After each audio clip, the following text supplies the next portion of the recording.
the email not come through? Okay, welcome. This is the Jordan School District Board of Education meeting. Today is Tuesday, July 30th, 2024. It's my anniversary, 28 years today. Whoa. Happy anniversary to me. Such a great way to be spending your anniversary. Isn't it? I know. Ends policies, it doesn't get better than It's that. awesome. It's exactly what we had in mind when we got married. Cheesecake. Congratulations. Thank you. We have our summer session right now, and first of all, recognize board members that are here. We have board member Dunford, Bryce Dunford, Lisa Dean, Marilyn Richards, Nikki George, and myself here. Daryl Robinson is joining us virtually. Daryl, can you hear us? I can hear you great. Can you hear me? Yes, and I just emailed the presentation to you that we're going to be working off of, so check your email for that. Perfect. Thank you. And then we would like to excuse Mr. Brian Barnett, who will not be with us today. So we would like to welcome Education Elements. Come up to the table, please. Happy to have you here with us. For those of you that aren't aware, need to be brought up to speed, we've been working with Education Elements for the past year to develop a strategic plan and portrait of a graduate, and that work is completed, but now we are working on implementing that strategic plan. And one of our primary responsibilities as a board is our ends policies, to determine as a district what our vision is and where we want to go and what we want to accomplish. And we've had ends policies in place for about between 7 to 9 years, depending on the policy. And actually this whole process started when we started reviewing our ends policies and realized as a board that we needed to make some changes to that. And we went through a very significant process of getting community feedback in order to find out what it is that our community and our stakeholders and our employees and our parents think that we should be working on as a district. And so that is what led into the process of creating our new strategic plan and portrait of a graduate. And so now we are ready to make some significant changes to our ends policies. Now that we know our vision and where we want to go, we will start breaking that down and putting that into policy. So I will turn the time over to Education Elements, and if you would like to introduce yourself. Thank you very much. Is that okay? I'll go ahead and... Just speak into the microphone. Okay, there we go. Hi, everyone. My name is Lauren Schulten. Hello again. It's nice to see you all in person and finally meet you in person. I'm here with my colleague, Sarah.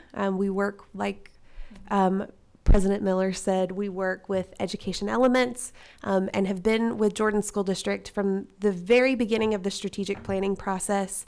I was just speaking with someone earlier and said, you know, I am an outsider looking in, so I will acknowledge that, because I'd ask, how long have you been in Jordan School District? And I said, I am an outsider looking in. I will acknowledge that I do have a limited view, although I do have a very deep view after all of the community engagement that we did and the surveys and focus groups and things. But I really do believe that Jordan School District is a wonderful place. And so we always are very gracious to be invited back and are looking forward to today. I'm hearing a lot of, comments about how ends policies aren't fun. Come on, Bryce. No, I'm serious. You ask him. But we hopefully have some fun. We're going to have some fun today. Our goal is to streamline this process, but also do it well and effectively. So here is an outline of our time today. Depending on how each section goes, that timeline could fluctuate a little bit, but we are here until 4 o'clock. So we're going to jump in. Very first thing that we do, and you all have seen this in the virtual setting as well, I asked you to check in the last time that I was with you. So we always like to start with hearing from each person around the table. It reminds us, first of all, of the humanity in the room, that we're all humans first. Connections before content, we say. It also welcomes everyone into the conversation from the very beginning. So I would love to go around the room, and Bryce, if you don't mind to start. No. Today will be successful if, when we are done, we have laid out a skeleton of our ends policies, and have them a little meat on them. I don't expect them to be finished. It's a process, but I do expect to lay out a framework today, a skeleton, and start to lay out the important pieces.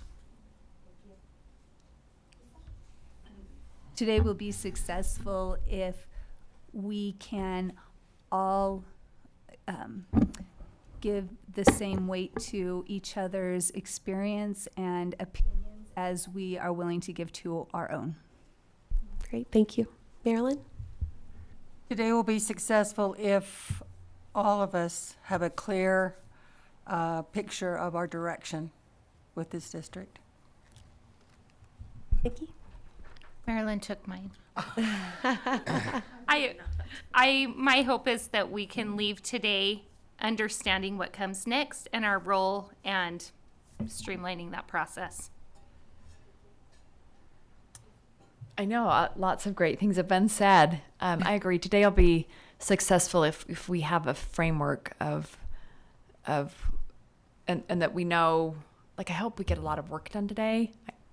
Obviously, we're not going to get it all done, but if we know what comes next and what we need to do, and we have a clear picture of that, and that we leave today all on the same page, that we're all feeling good about this process and the direction that we're going. Thank you. Dr. Godfrey? I agree. Knowing what's next and good participation. Dr. Anderson?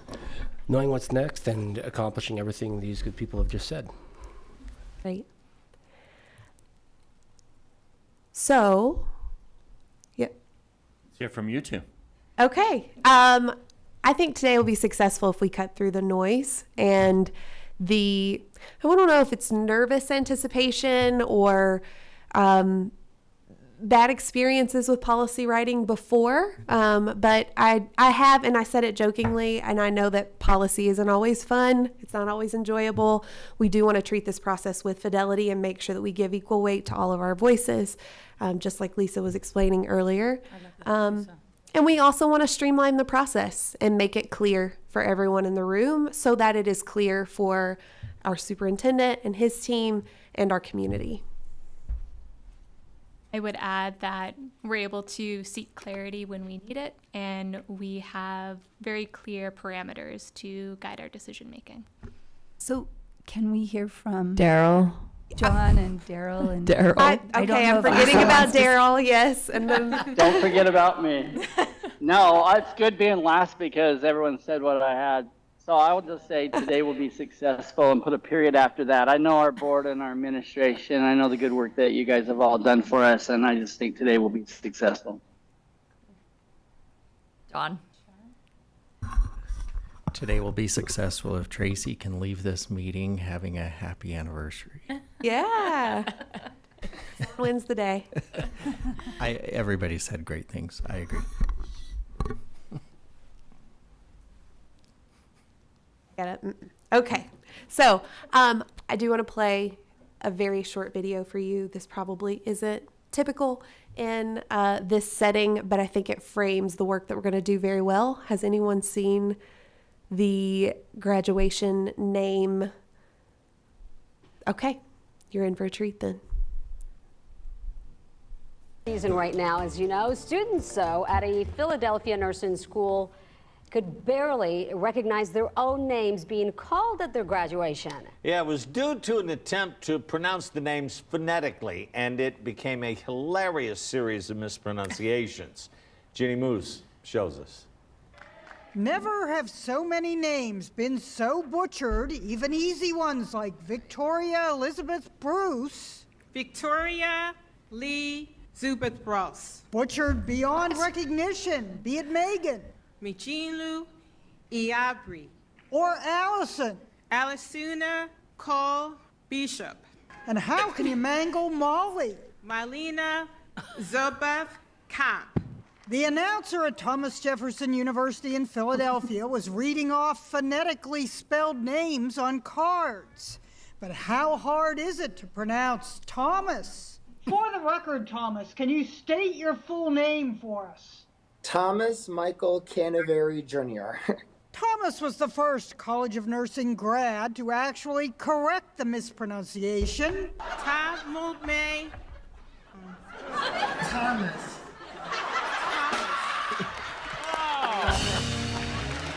Thomas, the name of our school, Thomas Jefferson University. Thomas says at first it felt like a slap in the face. Tamulme. Then she never even said my last name at all. But now that the video has gone viral, I just cannot stop with thinking of laughing about it. I'll never forget that day for as long as I live. neither will. So they go on to tell a few more examples, but I think you get the gist of what happened that day. This was real. This was in graduation season just a month or two ago. And the reason we're using this video to frame this session is I want you to think about a time where people have overcomplicated things. Even sometimes when we think we're doing good and we think that we're simplifying something, like, hey, on the cards, let's just only put the pronunciation there, because how can you mess that up? Clearly, they overcomplicated things, right? And just think about the effect that has on your team, whatever team you were a part of when that happened, and then what you learned from that experience. So we won't take examples, but I want you to just, reflect and think about overcomplications. And what we want to make sure of today is that with this ends policy process, that first of all, we're grounded in what we're able to actually achieve today. So as Tracy explained and Bryce explained, like, not anticipating to get it all done today in 3 hours, but want to feel like we're leaving this time with a good foundation and a skeleton to move forward in the next time. But also we don't want to overcomplicate it. And I think that hearing about some of your experiences, and again, we work with boards across the country, we see this a lot. Sometimes we overcomplicate the process of policy. And we do it with the best intentions, right? We want to make sure we get it right. We're serving our community. We're serving our students. We don't want to make a mistake. But sometimes that does lead to overcomplications. So Sarah, my job today is to help you streamline and to give you a system, a why behind that system, to hopefully get started on this process and gain momentum. So before we jump in, wanted to give you a little bit of framing. Again, President Miller explained that, where we've come so far. Last year was all about hearing from the community, taking their feedback, and drafting the strategic plan in Portrait of a Graduate. This year is going to be about implementing that. And I watch your board meetings often. I watched when you had the discussion about continuing, honestly, to partner with us. And someone, forgive me, I don't remember who, but mentioned, honestly, it's this phase of the work is almost more important. Like, it's great that we have a quality document that represents our community, but if we don't follow through, all of last year was pointless. And so one thing that we want to do is also set your expectations for implementation. Your strategic plan was written to be a 5-year plan. So understanding that year one really is about systems resetting. So I use this image of a computer. I don't know about you all, but not only do I have a million tabs and a million windows, I also never restart my computer until I absolutely have to, right?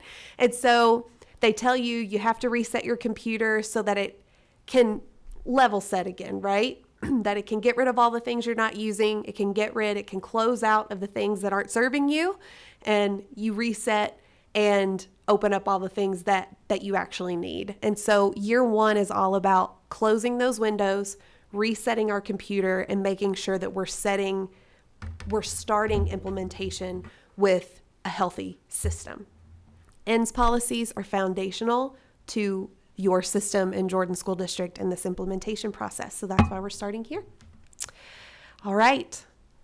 I'm probably a little too proud of this, but this next section is called the ins and outs of ends policies. Okay, thank you all for the chuckles. I appreciate that. Yes, I knew Dr. Godfrey would be proud. Or maybe that was just the pity. I don't know. I was clapping alone, so I clapped subtly, but I'm all the way on board. Got it. Thank you. So the ends. Opened the door, though. So. Yeah. Go for it. Go for it.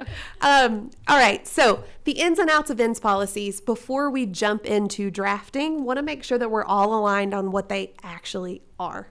And so an ends policy is all about defining the reason for the district's existence. What are we here for? What should be different because we exist, and for whom? And those are the focuses of our ends policies.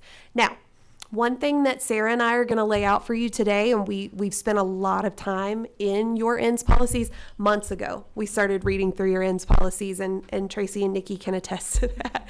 We were in a meeting one time and they were mentioning them, and I'm like, I've read them. And they were like, really? Yes, I've been in your ends policies for a while.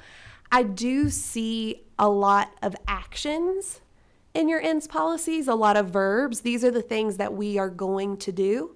And while it is important for this team and this district to action plan, that's not really what an ends policy is meant to be.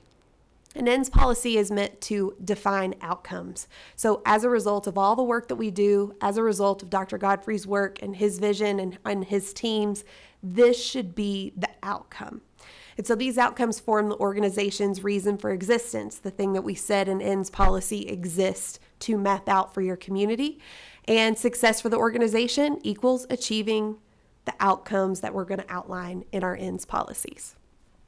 So again, we're not just making this up. I always like to cite my sources. This book has been instrumental in helping us, frame policy work for the school boards that we work for. I highly recommend that. And anytime I take a direct quote, I'm going to tell you where it's from. So ends policies are not about, to put it simply, it's not about determining what the organization does, but it's what it is for.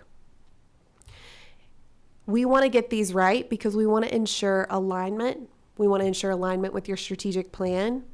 And we want to do that for the sake of communicating to all members of the district what our expected results are, who is going to be positively impacted when those results are achieved. And then we want to take it a step further, and I will say also unique to Jordan School District is citing the specific data sources that you are going to use to track progress. That is an additional step that we are going to take with your board, knowing that that has been a precedent in your ends policies, and we want to honor that. So that additional step will be conquered through this work as well.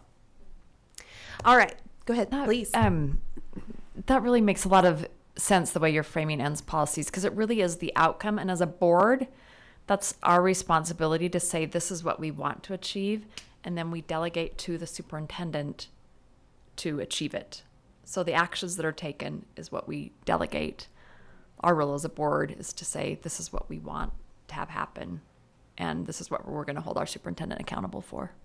Absolutely. And pulling back the curtain a little bit, I haven't given it to you yet, but we do have a document that has all of your existing ends policies that we went through and annotated and showed, actually, these are actions. We kind of highlight it in pink.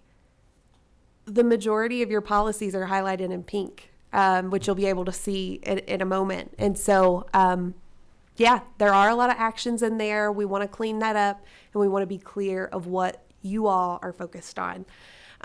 So with that, before we jump into the policies themselves and look at the strategic plan a little bit closer, wanted to just tell you some things based on this, this broad look of what an ends policy. Let's get a little bit more specific and kind of see what are the look fors, what are the things that we want to be aware of or ensure are in your ends policies. So first and foremost, ends are written to communicate organizational expectations from the board to the management. They're not written to be marketing documents or public relations tools. These are policies, right? They're policies. They should be achievable outcomes. So we don't want them to be too broad or impossible that they're meaningless, but we also want them to be very ambitious.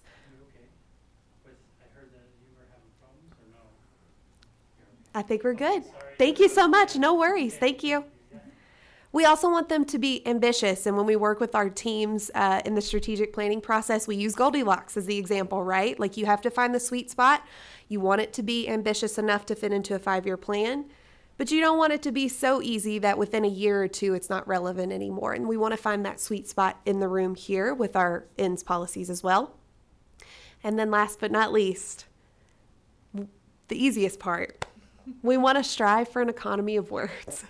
We don't want to get lost in the endless wordsmithing, and we'll get into that in a minute and share some strategies with that as well. Actually, I think on the next slide.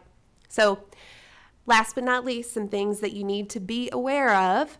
The temptation to include operational means when defining the organizational ends. So what that means is we want to think about ends as the destination and not the vehicle. So few more specific examples. Words that describe effort, like support, endeavor, etc., often signal the means to the ends. We want to consider the difference between these two phrases. So for example, our co-op will support member owner education versus our co-op will have knowledgeable, educated member owners. Those are written for two different purposes. Another example, XYZ exists to often results in means language, whereas XYZ exists so that emphasizes the results-oriented language, and that's where you're going to name that specific individual that is going to be impacted by the work that's done here. Last but not least, we want to think about the ratio of how much time we spend proposing, deciding, and refining, because too much time spent in the refining stage translates into that endless wordsmithing rather than optimizing ends policies. And again, it goes back to that initial video. You have the best intentions, and we know that, but what we've also, I don't remember the principle if someone knows what I'm talking about, but essentially you're going to use the amount of time that you have given and you're going to come up with the same result. So whether we do this in 3 hours, which we're hoping to accomplish today, and I have an end goal that I'm hoping to meet, or we do it in 6, we're going to achieve the same amount, right? We're just going to fill it with this endless cycle of wordsmithing and stuff. So again, Diminishing return. There you go. That was it. There you go. Best intentions sometimes aren't the best policy or the best way. All right. So enough with my ins and outs, although I'm very proud. Let's get into the drafting, a little bit more talking, and then I promise you all are going to have the floor the rest of the time. Just wanted to level set of why we're even having this conversation, and I think you know, but it helps to see it outlined. So there are 3 primary reasons why. One, I mean, you as a board have said we need to rewrite these, but also Sarah and I have, that's been a strong recommendation from the very beginning. One is accessibility. One thing that we notice with your ends policies is they're not a parallel structure. Some ends policies are, written in one format, but then a couple years later, one was added or edited and it's in a totally different format. And that's just not accessible to people who want to access those, your community, the people who are held accountable to those. So one, we want to make sure all of your policies are in parallel structure that also promotes transparency, right? We also want to use accessible language that your community is going to understand. Next, usability. Verbose policies can lead stakeholders to overlook or just completely miss the core message. So when you're giving a lot of examples or you have a lot of words in there that aren't necessary, people miss the point completely. And then you've totally missed your opportunity to connect and to share your vision with the people involved. So narrowing the list of data sources, that's one thing that we've seen. Your policy, your ends policy, although I admire the fact that you're citing specific data sources and we want to continue that, as I said earlier, we do think that list needs to be prioritized and narrowed a little bit. And so that's one thing that we want to work toward in these retreats. We want to make sure if it's listed in the policy, you're actually checking it. And I don't know that it's even possible for you all right now to check all the data points that are in all of your ends policies. And then last but not least, and obviously what triggered this whole process, is we want it to be aligned to the strategic plan.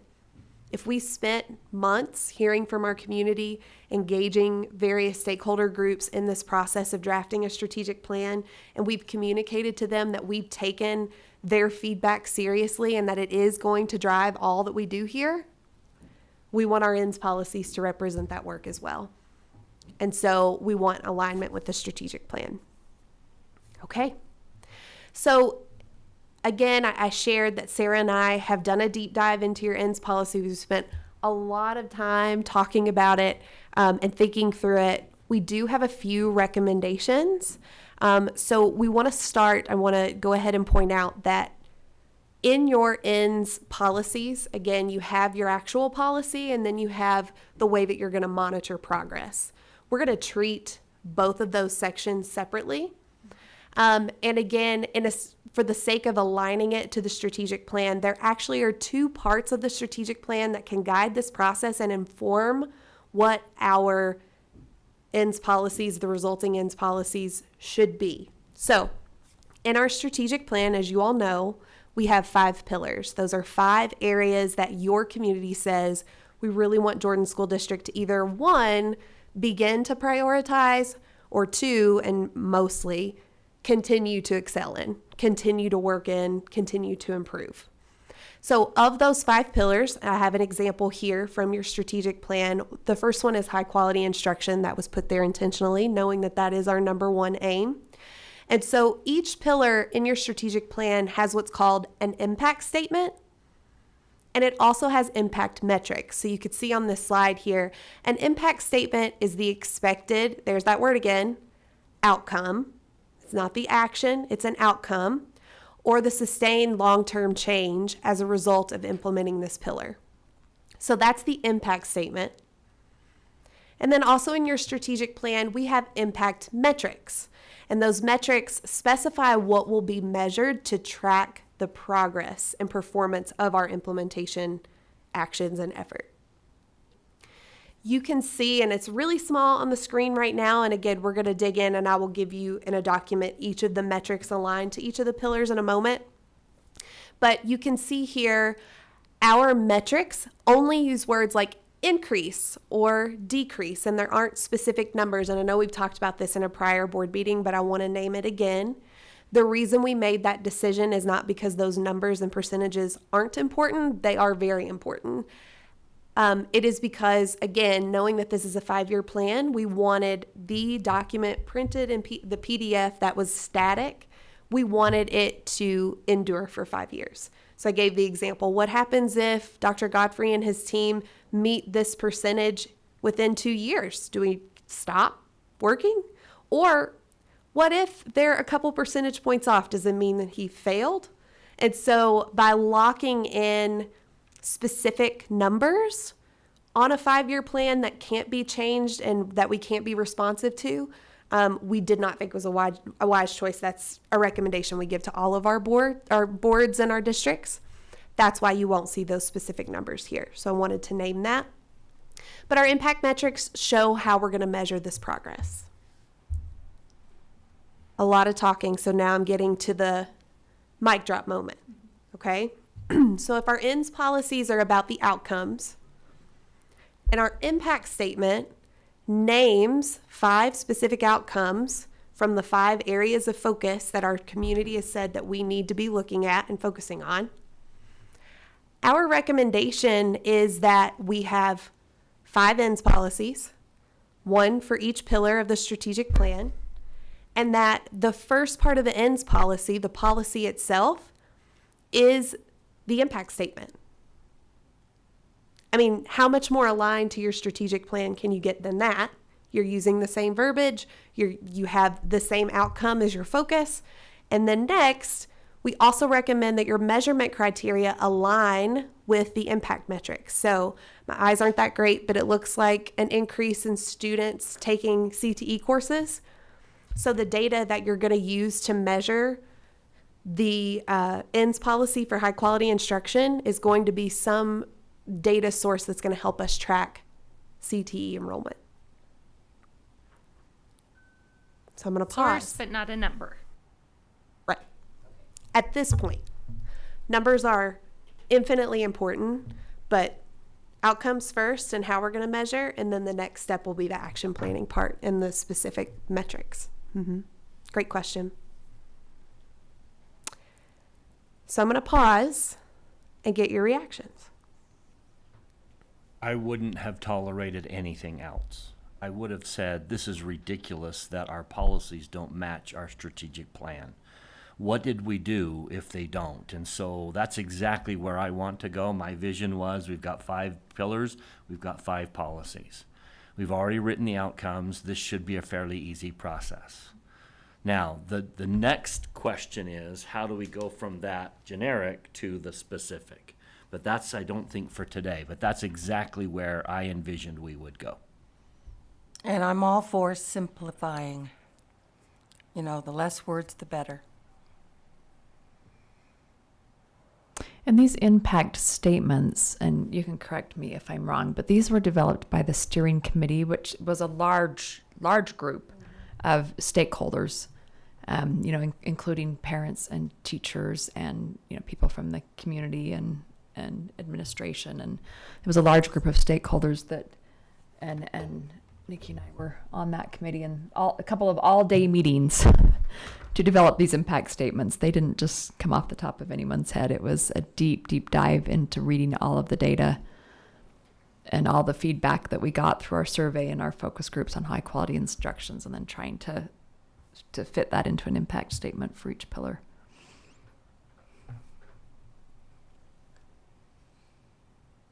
And Bryson, Nikki, to your point about the additional steps, right, beyond just drafting these policies, Sarah and I are here for that as well. We can provide as much guidance, as much scaffolding, as many frameworks as possible. We have more sessions with you all built into our schedules, and so we can utilize those. And let's say that we have simplified this process and we actually get through these ends policies a lot quicker than you all anticipated. Let's keep going. We're going to step into action planning now, and that's something we can support with as well. Where do you put a goal? If you've got an ends policy, where in our documents, where in our governing documents do you say, here's our current goal? It's not a policy, it's not an ends policy, so where does that fit? Where do we put the numbers? Just vision here.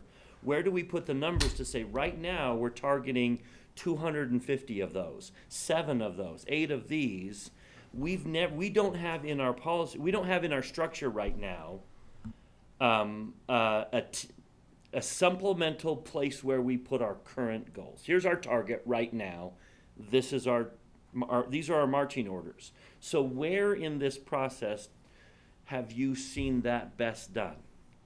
Best done is the key there. Again, I see a lot of boards with great intentions, and they come up with these metrics, they assign specific numbers, they post it on their website. It's rarely revisited. One of the things is, if you are going to add something like that in, and I defer to Tracy about whether or not a space like that exists already, but if it doesn't, and you are going to come up with those numbers, you're going to share those with the community, you're going to use those to hold yourselves and the district accountable, it has to be embedded into your systems. It has to be revisited during each meeting. We have to measure that progress and make those numbers meaningful. And I think that's the hurdle. We could put numbers all day. We're going to attach data sources to these ends policies. That's the easy part.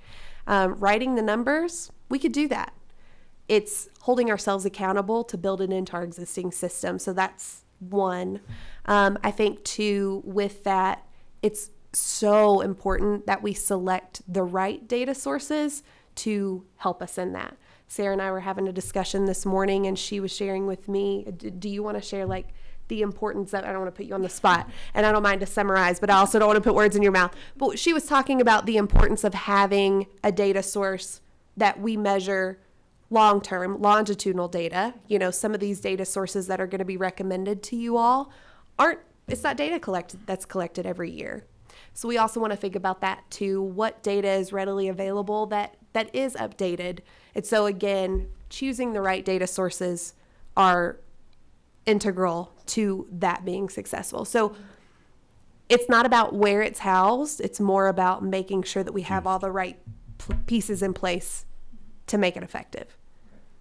We can draft that with you, But what we really want to do is look at your systems and make sure that those are in place first. Did I do it justice? Do you have anything you want to add? Anytime you want to interrupt, please do. Not at this point. I'll elaborate when we get to the data sources. Right. But Yes, for sure. What other questions are coming up? Thoughts? Or are you ready to dive in? I do have one thought. Please, Marilyn. And maybe it doesn't even apply here. Once we have these written and in place, board members change every 2 years, potentially. How are we going to have buy-in, from new people coming onto the board? And what will that do to, for instance, if we have to add something? How are we going to keep them parallel, like you talked about, and enforce with new people on board? Absolutely. Thank you. Part of the system. It's part of the system. It's part of the alignment with your strategic plan and grounding the why of the strategic plan behind the hundreds of thousands of comments, like the number. You all seen it. I think I shared the document with you. Yes. The feedback from the community. And I think onboarding new board members to that process, explaining the why and where all of this came from, the community that you've been chosen to serve, is key in that alignment and keeping it with the strategic plan. I think you're making a great point, though, of that things may come up and we may need an additional ends policy. But again, I think keeping it as close to this 5-year plan as possible is key. Or your enduring document, the Portrait of a Graduate, which is a little bit different of a framework, and we use that in a different way. But yeah. I also think that for new board members, having updated policies will be a great head start on understanding On training therein. their role and how we can move things forward. I think it goes back to what Mr. Dunford just said, that we need to establish a process so that it's not something that just gets overlooked or forgotten in training, but that we have specific laid out steps when we're onboarding a new member of our board, or when we are, and this kind of links to a question that I had. So let's imagine that something common that we have now in policy is we're going to hear reports on progress, and we may create a timeline or something like that. Is a timeline for progress reports something that you would include in policy, or is that more like a number that you don't? Yeah, a timeline I would leave out of policy. This is honestly, it's the enduring outcome of our organization's existence, right? If you look at the impact statement, again, it's too small, but I can see on my screen here, students will seek out academic challenges and engage with each other and their community in real world activities and discussions, and teachers will be prepared to engage students. We want that to be true next year, in 5 years, and 20 years, right? A lot of these impact statements, which we hope will result in your ends policies, are enduring statements. To your point, timelines are very important, right? I'm always going to push to the end of a timeline, so I know the importance of a deadline. I don't know that it lives in an actual ends policy. And maybe timeline is the wrong word for what I'm trying to express, but just like a set established system of when we're going to receive reports, so we make sure we revisit. Absolutely. I think that's definitely something that we need to discuss in the data. I saw that represented in most of your ends policies. It's talked about something like that. It's a little all over the place, again, because they're all very different formats and written with different expectations. But yes, that is something in that data piece that we can outline. Yep, go ahead. I can add on there too, Nikki. So when we get into looking at the proposed data sources, I'll talk a little bit about some of the different data types. So that includes time series and knowing data sources that are pulled at regular and specific intervals versus those, to Lauren's point, that might be more longitudinal or even cross-sectional. So pulling multiple data sources at the same time to have a more comprehensive or complete picture of something that is happening. So when we look at these data types and data sources, naturally they will also help to articulate that timeline, because they'll say when that data is most relevant and timely to be used.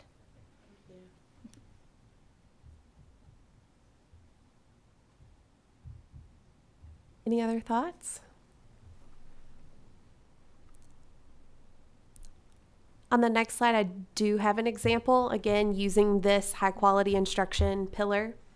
So you could see the impact statement and the impact metrics taken directly from your strategic plan. Our proposal is that your ends policy be this. Students will seek out academic challenges and engage with each other, just like what I just read. And then underneath, you would have the second part, and that's how you're going to monitor progress. So evidence of the above will be provided through multiple means, including, and then you'll list those data sources and even the cadence of when those sources will be monitored. And I took that evidence of the above, that's language from your existing policies.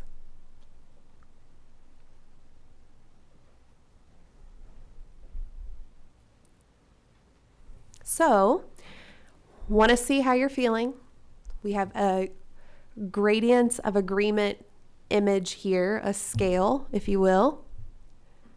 Take a moment to review 1 through 6, and then I'd love to hear where you are in terms of what we just suggested, even with high quality instruction, making that impact statement your ends policy.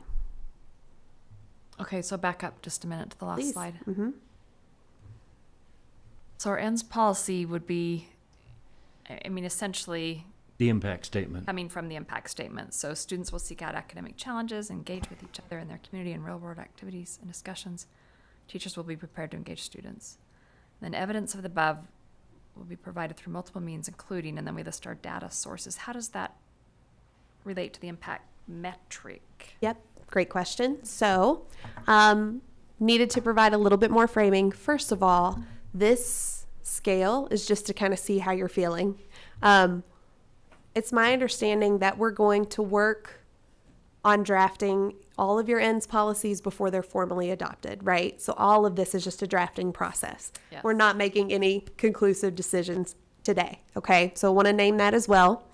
To your question, Tracy, our goal for today is to move through each of the pillars focused on the top section, the actual policy that's reflected from the impact statement. And then from there, our goal is to go through the data sources for just the first pillar. So that's when some of this will take a little bit more shape. But what we've done, Ms. Goff and her team, Dr. Godfrey's instructional team, and policy and assessment coordinators have suggested data sources that align to each of these impact metrics. Okay. As a team, we'll go through each of those later today. Yep. Thank you. Yep. So there's 3 pieces. There's the impact statement, the impact metric, and then the data sources. So there's the impact statement and impact metric in the strategic plan. As far as our ends policy, it's going to be our proposal is the ends policy is just the impact statement without we will know we are successful, that piece, right? And then the second piece of your ends policy Right to will the be data. the data sources, but those data sources are going to align with the metric. So that's why I only have data source 1. What we want to do in the next portion of this, after we move beyond the statement and look at the metrics, is for data source 1, we're going to ask ourselves, how can we measure an increased number of students? Yeah. So we want those bullets to correspond with the metric. So for now, we're going to look at just each pillar and make sure we're all comfortable with that statement that ties to the impact statement Yes. for each pillar. Yes. My question is, and this is kind of like I'm putting it out there and you guys can throw it right back or you can catch it, either one. I want to see how you're feeling about this being the flow and the outline of our ends policies and how we get there. How do we feel about that? Okay. So now your gradients of agreement. I strongly agree. I'm a 1. Okay. 3.5. Okay. I really need to know that we have a system in place that holds us accountable. Mm-hmm. I'm not sure that this holds anyone accountable. Okay. I mean, it's like a pretty picture. I see rainbows and unicorns when I read this. I don't see the how do we get there. how do I make sure as a board member that I'm aware of the work that's happening? So whether that is what Mr. Dunford talked about, like establishing a system for that, if it's not in policy, very comfortable with that, but I need to know where it lives. Currently, do you all have those percentages, those goals, those timelines in any other place outside of ends policies that you all revisit as a board? The only other place, there's some reports that we have to do with USBE, and our staff will come to us once a year and say, okay, here's our goal for next year, because we had to set a goal for the state. That's the only other place where that lives. But that's not a board document. We have a pretty clear process of Dr. Godfrey's superintendent's report. He understands what we're asking of him in that report. I just want to be clear that it's easy to say, oh, well, sure. I mean, we've got students seeking out academic challenges, but that feels really abstract to me. Yes. And I get that maybe the policy isn't the right place for it, but I don't know what the right place is, and I need to know it exists somewhere. Yep.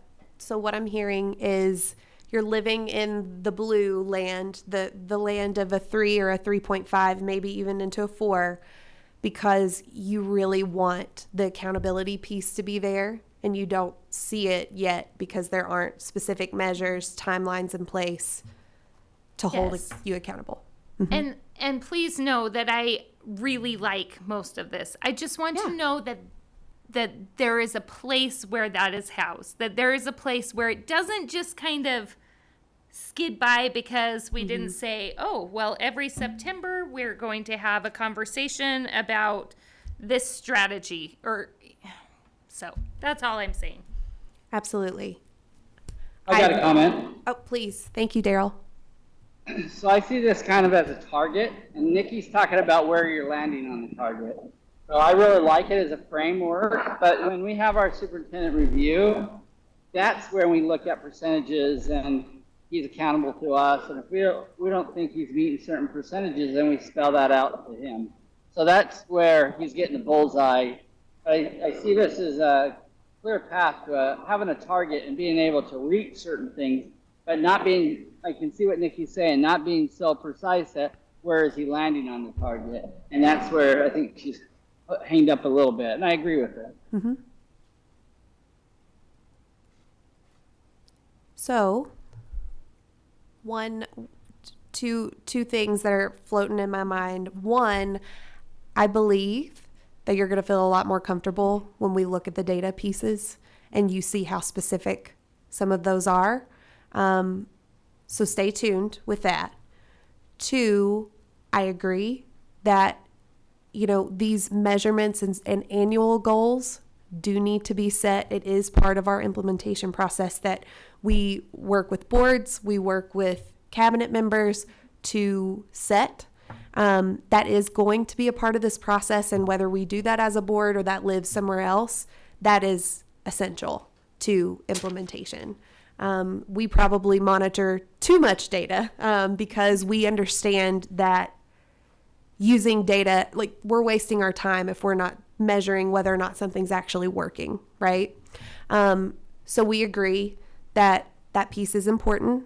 We commit to helping the board find a way to not only draft and house those in a place where it's going to be embedded into your systems, but to make sure that you're revisiting those and that they're meaningful.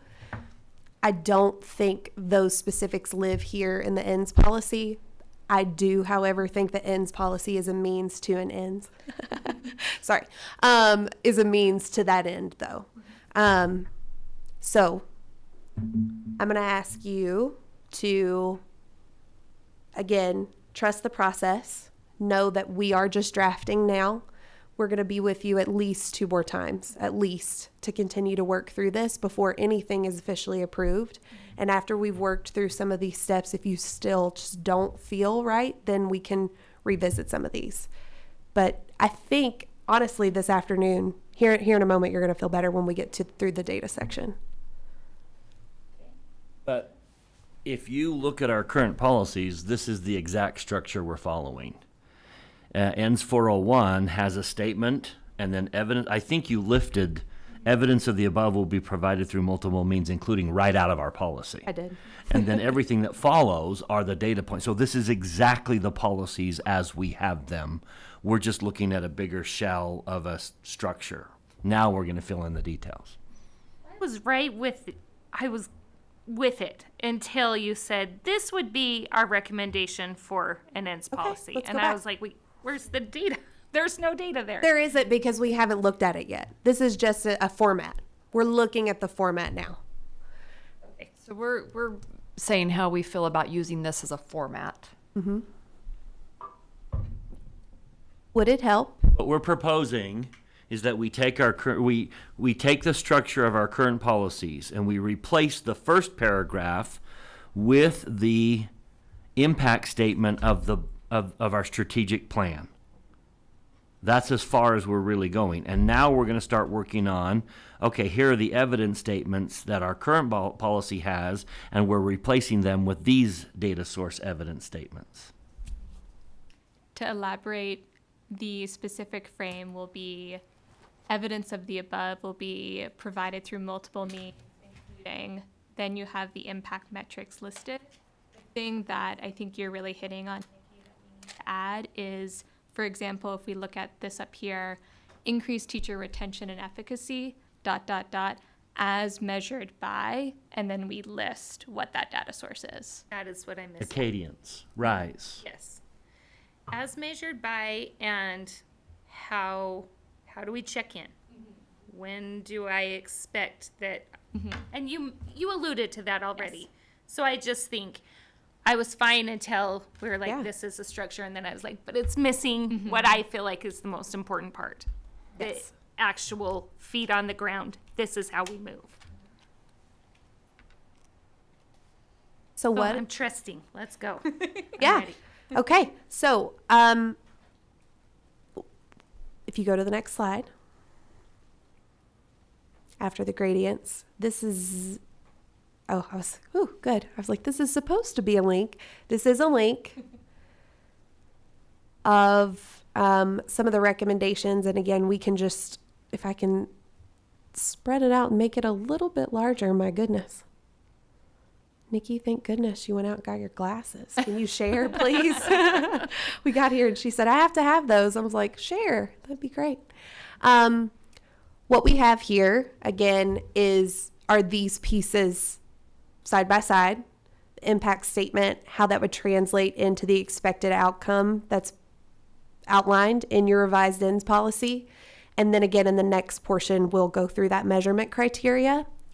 I'll ask you, my overall vision for our time together was let's agree on all of the expected outcomes, have those set for all 5 pillars, and then we'll spend the rest of the time looking at the data sources and set a goal to get 1 pillar of data finished.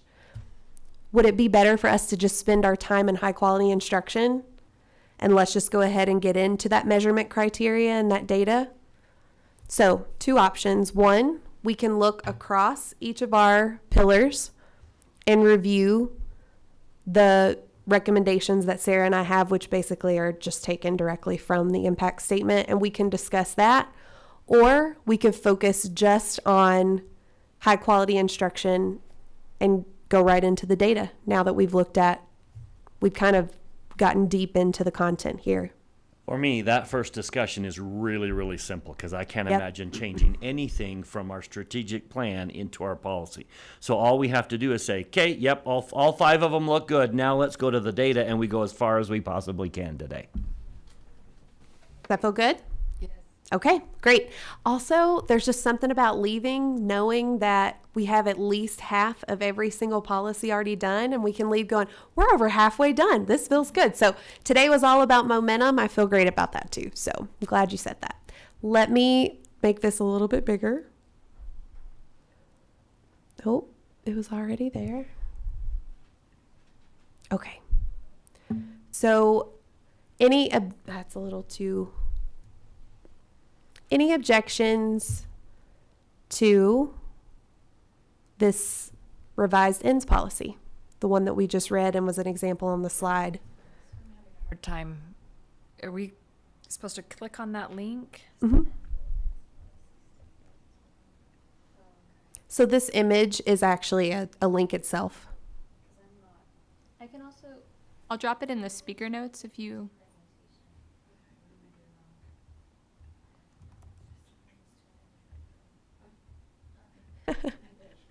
Price for a minute. Price will get you where you want to go.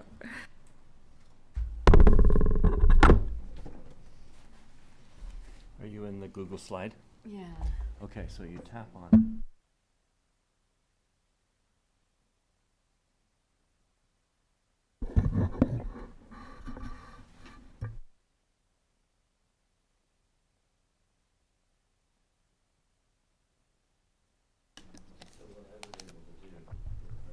Slide, and I tapped on it. And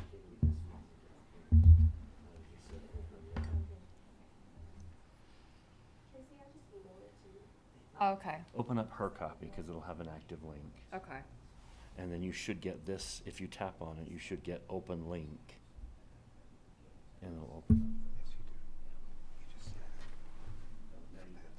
That's the document you're linking to. Oh, okay. Now you, Ah, yeah. gotcha. Okay. Now I'll that's just the go from document. there then. Yep. Okay. Thank you. Now, can I make an assumption here that you have verified that the text here and the text in the strategic plan are the same, that I don't need to spend my time here going word by word to verify they're the same? You will save me several minutes if I can just trust that you copied them as they exist. I am not perfect, but I am. But you've done your part to double check. I agonize myself over details sometimes, Okay. so. Then I'm not going to do it. Pretty Because detail I'm sitting here oriented. looking at two columns saying, wait a minute, I know she did this. I did. Also, one other thing, Sarah and I have done a lot of work ahead of time preparing for this session. So I do want to let you know the piece I was talking about earlier, your existing ends policies that we've annotated do live at the end of this document. I don't think it's important now.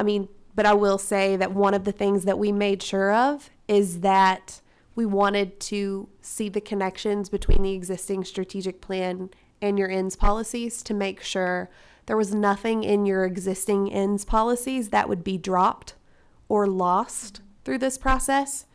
And there is one thing that I want to bring to your attention, and it's a few pillars down. It's about safety. But besides that, everything that lives in your existing ends policies, with the exception of the specific actions that you all had listed there, are represented in the revisions that we have here. Yep. So for high quality instruction, do we have any objections to this becoming our policy? Or our expected outcome, the first part of our policy?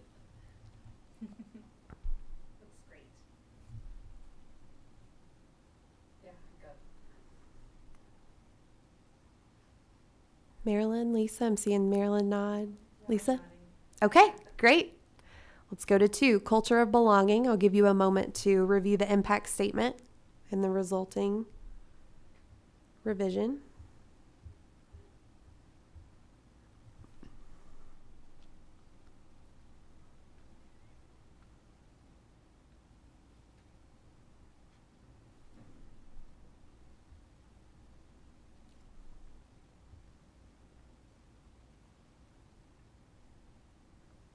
A lofty end. Especially in this climate right now.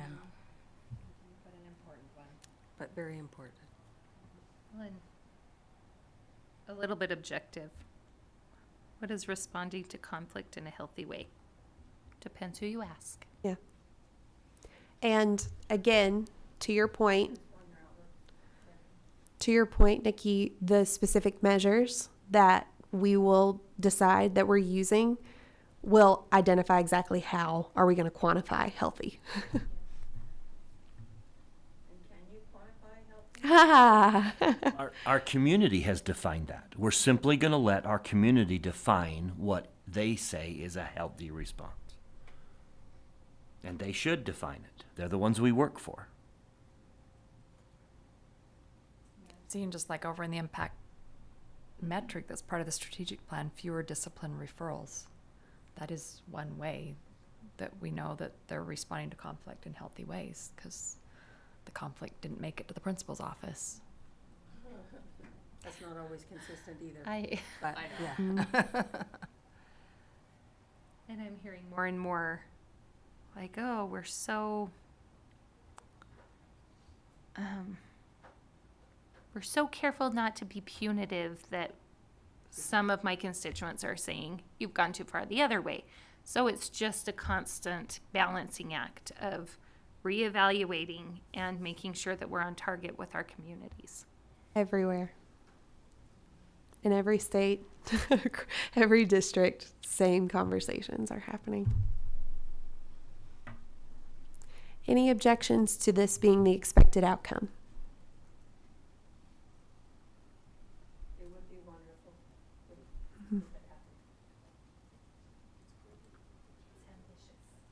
It is. So let's move to opportunities for every learner.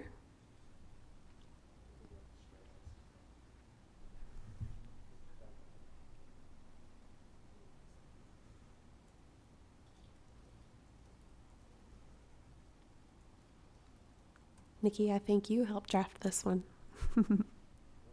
Why it looks like an IEP, isn't it? Yeah. That's good, though. That's good. 5. Any objections to this one?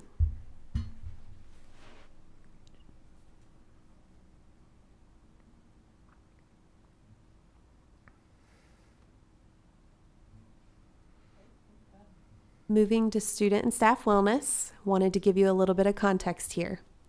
So again, I mentioned to you that we reviewed your ends policies, read every word more than once.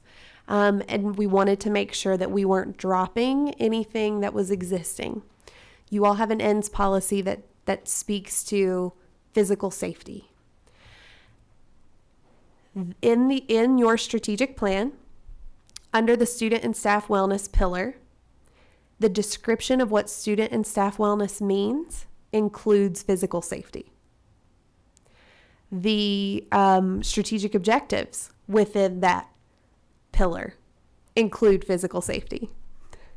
The impact statement and impact metrics do not mention physical safety. So it is in the description, it's on the page, it's in our objectives, it says it's something we're going to do and continue to prioritize. It's just not here. So what I've done is, again, I've done the same process, transferred over. I do recommend adding that to either the expected outcome or a way that we're going to measure wellness, having that physical safety piece. In nearly every email that our parents receive, we say the safety of our students is our top priority. Mm-hmm. I think it has to be there. Yeah, That's essential. totally. It's our top priority. We cannot miss it here. Yeah, totally. The question is, I see that we have two options here. One is to add it to the expected outcome, the portion that we're reading right now and going through and approving for each one. Option 2 is that we keep the same format for expected outcome that we've kept with every other pillar and make it align exactly to what's in the strategic plan and the impact statement. And we have a specific measurement criteria and we represent the physical safety piece in our data. We'll do that either way, but it's, do we keep the same format that we've used on all the other pillars, or do we edit this one? Okay, one question. Are you saying then that the actual word physical safety need to be in there? Or is that kind of understood with a healthy learning environment? That seems like that's part of it. Does it need to be specific? Is that what you're saying? That's it. You nailed it. Healthy learning environment, huh? It would drive me crazy if we're not consistent. Me too. I don't think the wording of the expected outcome is the critical thing here. What's critical is what we measure and how we hold everyone accountable. So I'm very comfortable with keeping the same language and just making sure that it's a measurement criteria. And when you read our description of what this entire pillar is about, it says wellness includes that physical aspect as well and has the word safety in the strategic plan. So it's saying this is what we mean by student and staff wellness.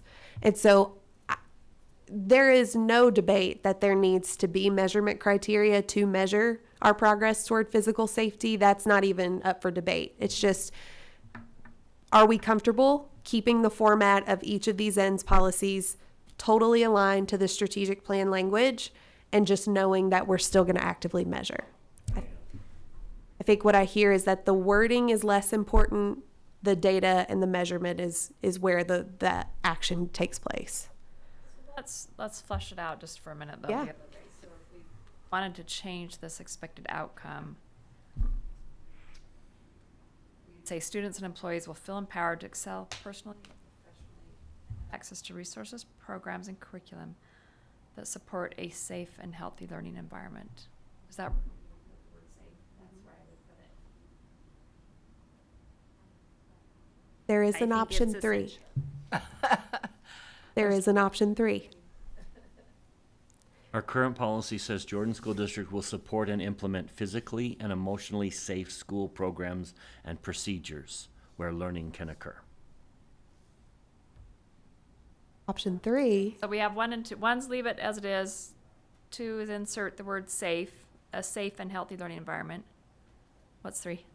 I'm going to defer to you, but option 3, a possibility is you revise the strategic plan and include the word safe and then you don't have to worry about them And not I'm okay matching. with the inconsistency. Then you don't have to worry about inconsistency and not matching. And safe is in both places. Safe is already in the description, so it's not like we're just going totally against what the community wanted or the intended impact was meant to be. Is the word safe specific enough for physical? Well, we're saying resources, right? So Right. That's what I'm saying. resources Is are that buildings. specific enough? Yeah. I think That's it up to is. you all. To me, it feels, if it's safe, then that Feels means I'm safe, huh? physically, yeah. It feels safe. Covers physical and emotional. Feels safe The enough. word Safe safe. enough to try. Yeah. Option 3. I like putting it in changing the strategic plan to include the word safe and including it in the expected out, or in our ends policy. I think that's a good compromise. We have the Else feel consistency. about that? I think that's something we would need to vote on, right? Mm-hmm. That's I why like I that. deferred. On the plan. Yeah, we did vote on the plan. Mm-hmm. John? Oh, Daryl said, I just was saying I like that. I go with what Tracy just said. Oh, I'm all for safety. Put the safety. add the word safe. Priority. Yes. Bryce, I would like to change the strategic plan. add that Yeah. safe and healthy learning environment. Okay. Can we vote on it here, or do we have to do it later? I mean, we can vote on it right now. Okay. Do we need to vote on the strategic plan, and a one-word amendment to the strategic plan in a business meeting? We can just vote on it now, right? Just vote on it now. Yeah, I'll take a motion. I'll make the motion to do what we just talked about. It was too, it was too involved. I need to hear it in the motion. Okay, to add the word safe consistently throughout our documents. Do you want me to motion? I thought I just did. Where in the strategic plan, what would you change in the strategic plan? The I'm going to impact. write it as you say it. So the motion No, would be we are to, successful when students and employees feel empowered to excel personally and professionally and have access to resources, programs, and curriculum that support a safe and healthy learning environment. Right. so the motion is to add the word safe and to the impact statement of the strategic plan Student under and staff student wellness. and staff wellness. Second. and to include safe to the expected outcome on our ends policy. We haven't voted on that piece yet, though. Does that need to be part of the motion? So that's the motion. Oh, yeah, you're right. We haven't voted on. So we just need to motion to add it to the strategic plan. Yeah. Okay. So we have a motion and a second. Who seconded it? I second. Okay. Bryce did. So motion by Ms. Richards, second by Mr. Dunford, to change the strategic plan impact statement for student and staff wellness to include the words that support a safe and healthy learning environments. We're adding the words safe and. All in favor of that motion, please say aye. Aye. Aye. Aye. Daryl's an aye. Anyone opposed? Okay, that motion passes with 6 votes. So our strategic plan just got amended. You'll send us a new one? I think Who is the keeper of the Chad strategic owns it now, plan? right? Yeah, our communications department. Can we get a new one sent out? Yep. As soon as that Dr. is tweaked? Godfrey will get that. We did it just Maybe before other printing, tweets, so hold on right? until we're through. Okay. So now, do we have any objectives to, or objectives? Any I'm too far in the strategic planning. Any objections to having this as our expected outcome for student and staff wellness? Want to be consistent. Good. Right. That leads us to pillar 5, effective communication.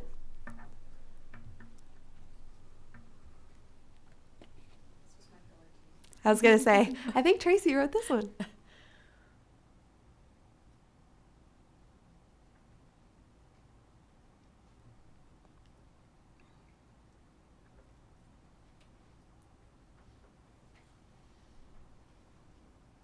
Any objections to this being our expected outcome and ends policy? No.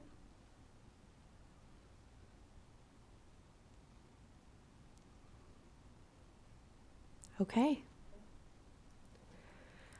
I don't know as far as workload goes, but as far as on paper goes, you're halfway done drafting your ends pop. That was the easy part, though. Let's admit it. For sure. This is the part this is the part that's often wordsmithed. So that, that is encouraging. Okay, would you like to take a break before we get into the data piece? We do have lots of snacks, waters. You want to take a break or you want to keep going? Yeah, let's keep going another 30 minutes. All right, sounds great. We're on a roll. You are on a roll, yes. Okay, and I'm going to make this full screen again and pass it to Sarah. Now I get to steer Lauren's laptop. So if you haven't gathered by now, I love talking about data, so I'm very excited for this part. So I want to do just some So much fun at dinner party. former teacher educator, understand why I love talking about data.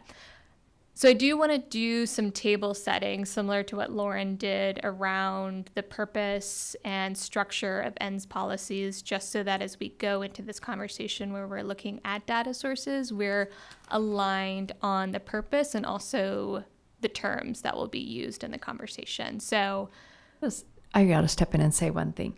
So Sarah was not part of the team this last year, and she was added to the team very intentionally because Education Elements knows how important data is to this board. And so Sarah was added intentionally to the team because she is a data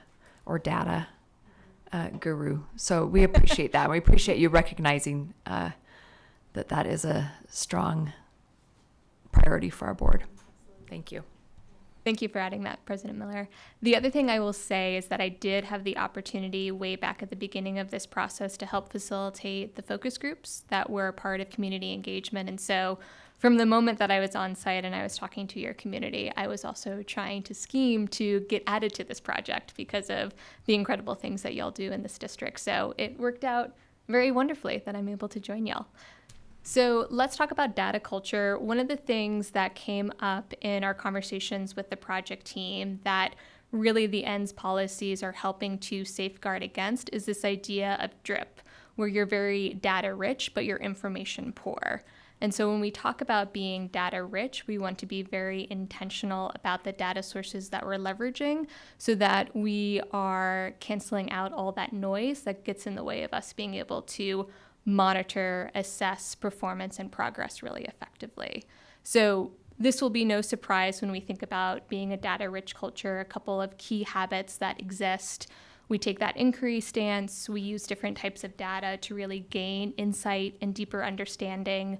We make decisions that are grounded in that evidence. And going back to something that you brought up, Nikki, we're regularly assessing and adjusting actions based off of what the data is necessitating, both in terms of how often we are collecting it and what our analysis around that data shows us. So what I really want to zero in on for this conversation is that second part, which is using different types of data to gain that deeper insight and understanding. And so this is just some table setting around data fluency, the key knowledges and skills that we're going to be leveraging so that we can critically evaluate the proposed data sources that you're about to see to make sure that there's a clear relationship to our prioritized outcomes, which we have just agreed on as we went through each pillar and ratified those ends policy starting statements in accordance to the impact statements in our strategic plan. So the key types of knowledge that we'll be leveraging in this conversation relate to data quality, data types, and tools and measures. So if you're in the slide deck and you click any one of those titles, so data quality, data types, tools and measures that you see underlined, that will bring you to the end of the slide deck, just where there's an appendix that define those terms in greater detail.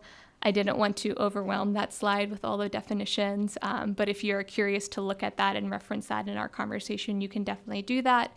One of the things that we have been talking about as we get ready to jump into these data sources is the need to make sure that they are high quality. And so they've been vetted with that in mind. They're valid, reliable, accurate, and timely. Those are the standards that we always want to hit when we're thinking about the quality of the data that we're using.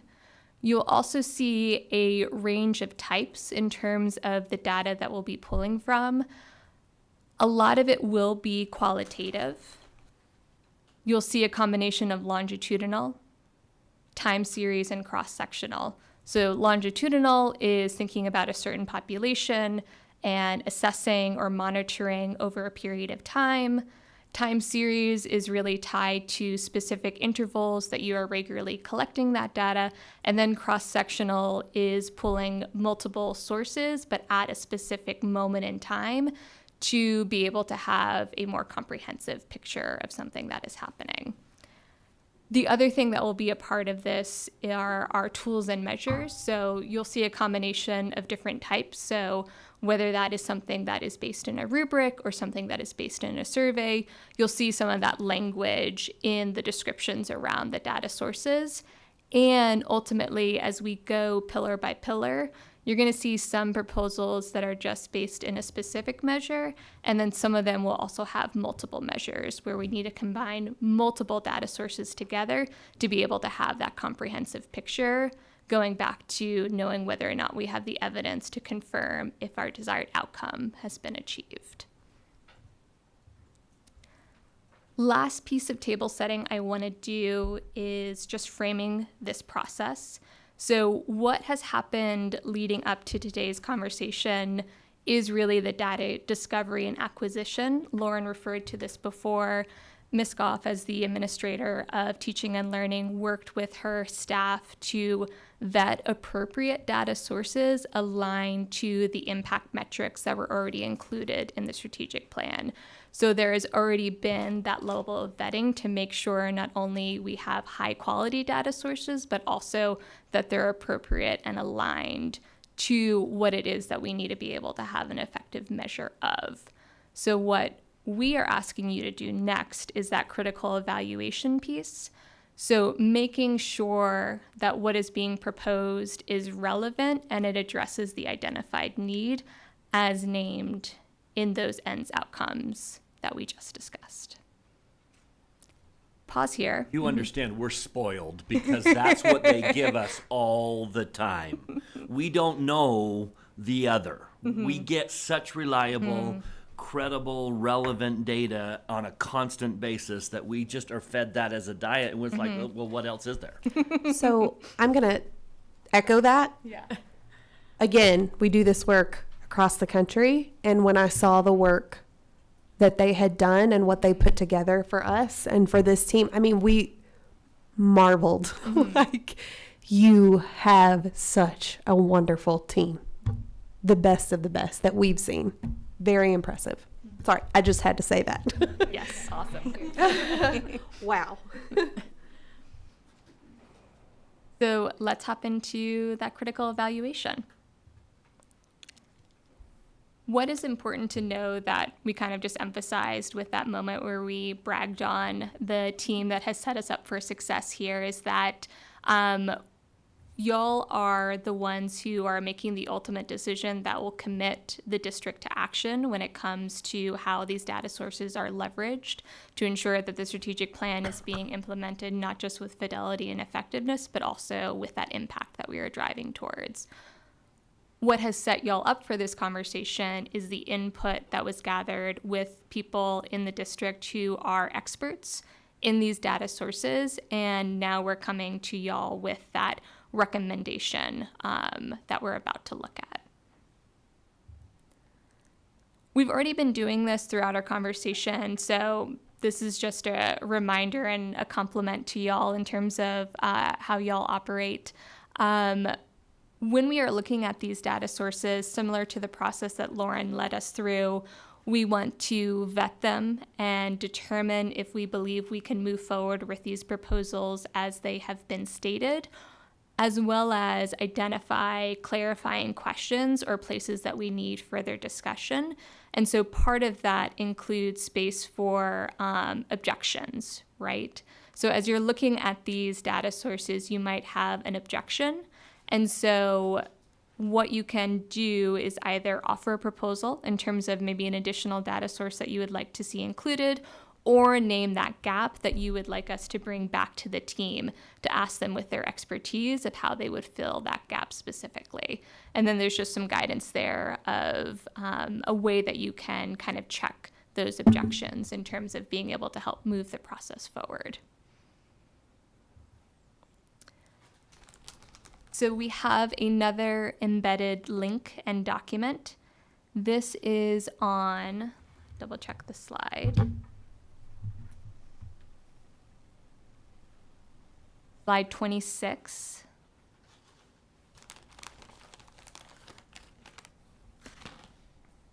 We are making that larger. Did that one work, Tracy, this time? Back over to the other document.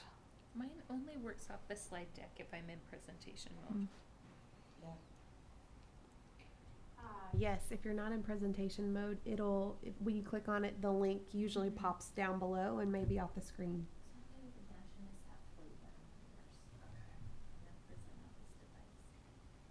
I'm happy to share directly too, Tracy.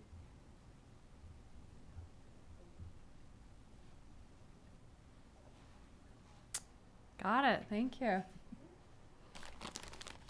So for this process, we're really zeroing in on that first pillar, high quality instruction.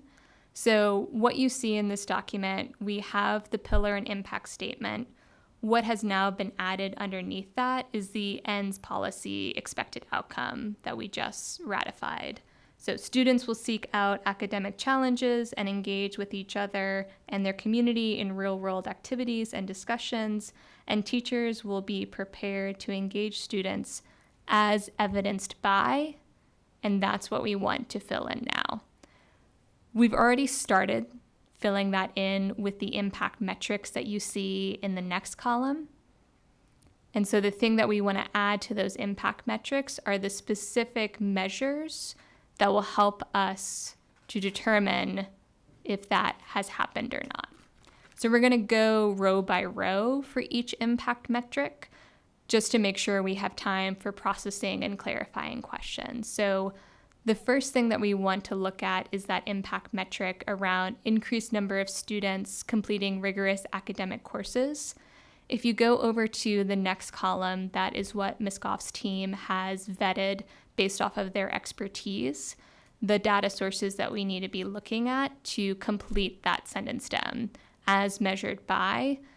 You see a possible metric that they have recommended, and above that are just some contextual notes to help fill in understanding. So when we say students, how we are specifically defining students, and when we say rigorous academic courses, what that is specifically defined as based off of the current system that students are engaging in, as well as You what. proposing to add the definition statements to the ends policy or just the possible metric? Great clarifying question, just the possible metric.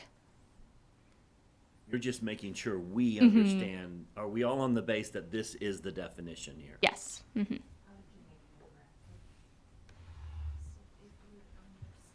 So our data point would be the possible metric, the percent of students in the graduating cohort who completed at least one rigorous course. And would that be during their time in high school or just their last? Okay. That's a great clarifying question. Yes, what's the graduating cohort? I mean, is it like during their 4 years of high school, their 3 years of high, because, or is it just their 12th grade year, 11th, 12th, I don't. Did we specify that? Or is that something that we need to take back? Yeah. Yep. So Ms. Goff's team highlighted this specifically. Mm-hmm. Let me pull up this. Want to make sure I get it correct.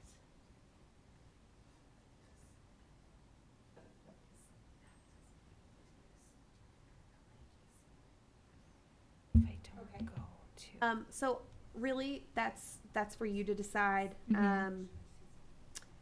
As far as, we currently, let's see, where was the piece about middle school? Ultimately, it's for you all to decide, and we can add that, specificity in there. I know that later on the CTE course metric that we're going to look at, there is an issue of, middle schoolers are also taking CTE courses. So are we, including that measure in here? So this is a great time to explain that ultimately this is your decision.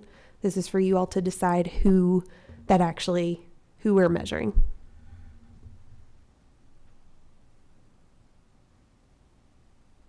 It's interesting too that this isn't the number of rigorous courses altogether. It's the number of students,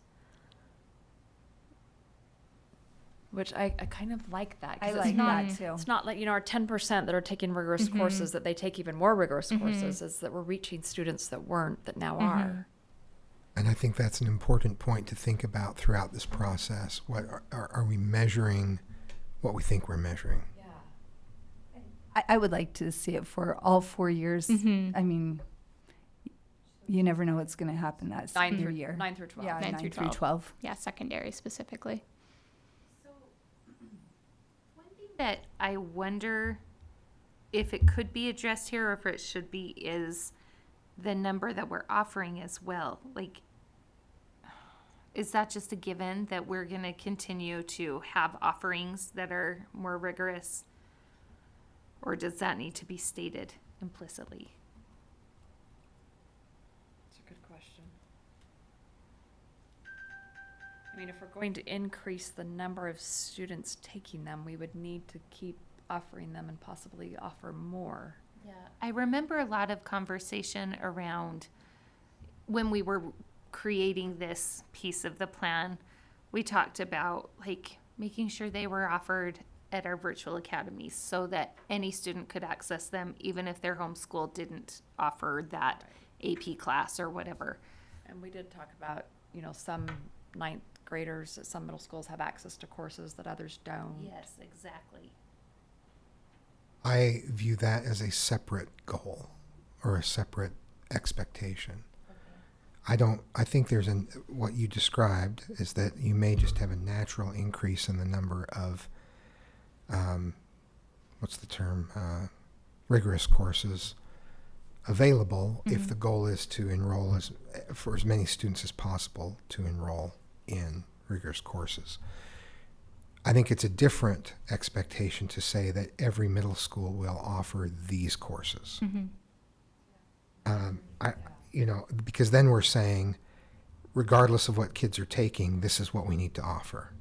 It's a different sort of thing. Now, if we build the course, they will come, but it's a different emphasis.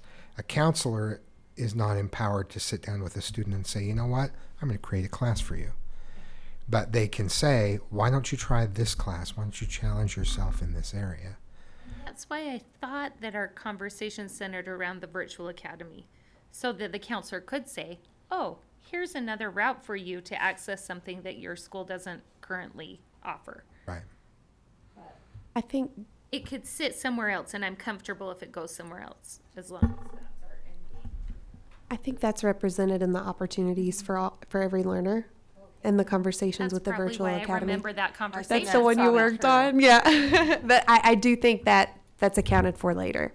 Okay. Also, the state defines graduating cohort as grades 9 through 12. So they were recommending the same language that's used there.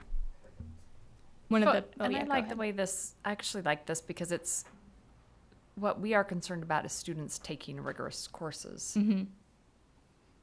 Not, if we make sure they're available, that doesn't mean, students are taking them. This is very focused on our students taking rigorous courses. So I like this. And it does fit here. Here, yeah. And by prioritizing this metric, it helps you to then in your analysis have that conversation that you're talking about, right? If we are not reaching a certain percentage, and that's a conversation later in terms of the goal or target that's attached to this, then that helps you ask the why question to then investigate and interrogate. Is that because of an access issue? Is that because of something around what students are interested in is not reflected in the courses that are offered? I don't think that needs to be emphasized here with the metric that you are tracking to monitor progress and performance.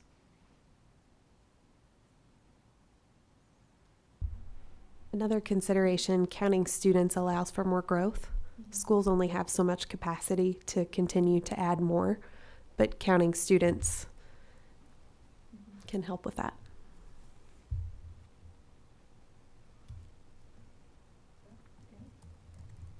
We ready to move on to the next impact metric? So this one is around. I Yeah, asked go the ahead. question. I'm so Go. sorry. No, you're so, do all JATC classes count as part of a CTE? Thanks. Sorry. No, you're good. From grade 9 through 12, they do. Okay. And that's all we're really monitoring. So for increased teacher retention and efficacy, this is where we start to enter the world of multiple measures. We want to first start with that piece around teacher retention. So again, we have some definitions just to make sure we are starting from the same place with looking at this possible metric, how we define teacher, how we define school, and then you have what is being proposed as the metric to be able to monitor and assess teacher retention. So teacher retention. So our expected outcome is that teachers are prepared to engage students. So are we assuming that if we have good teacher retention, then they're going to be more prepared? Because if we're always bringing in new teachers, they're not as prepared to engage students. Is that where we went with this? Yes, and I think that's why it's specifically coupled with efficacy, because retention alone is not enough to determine whether or not that means teachers are prepared to effectively engage students. And so for this impact metric in particular, you will have those multiple measures, first approximated by retention, and then the next will be the pieces that have been highlighted around how we define efficacy. Okay.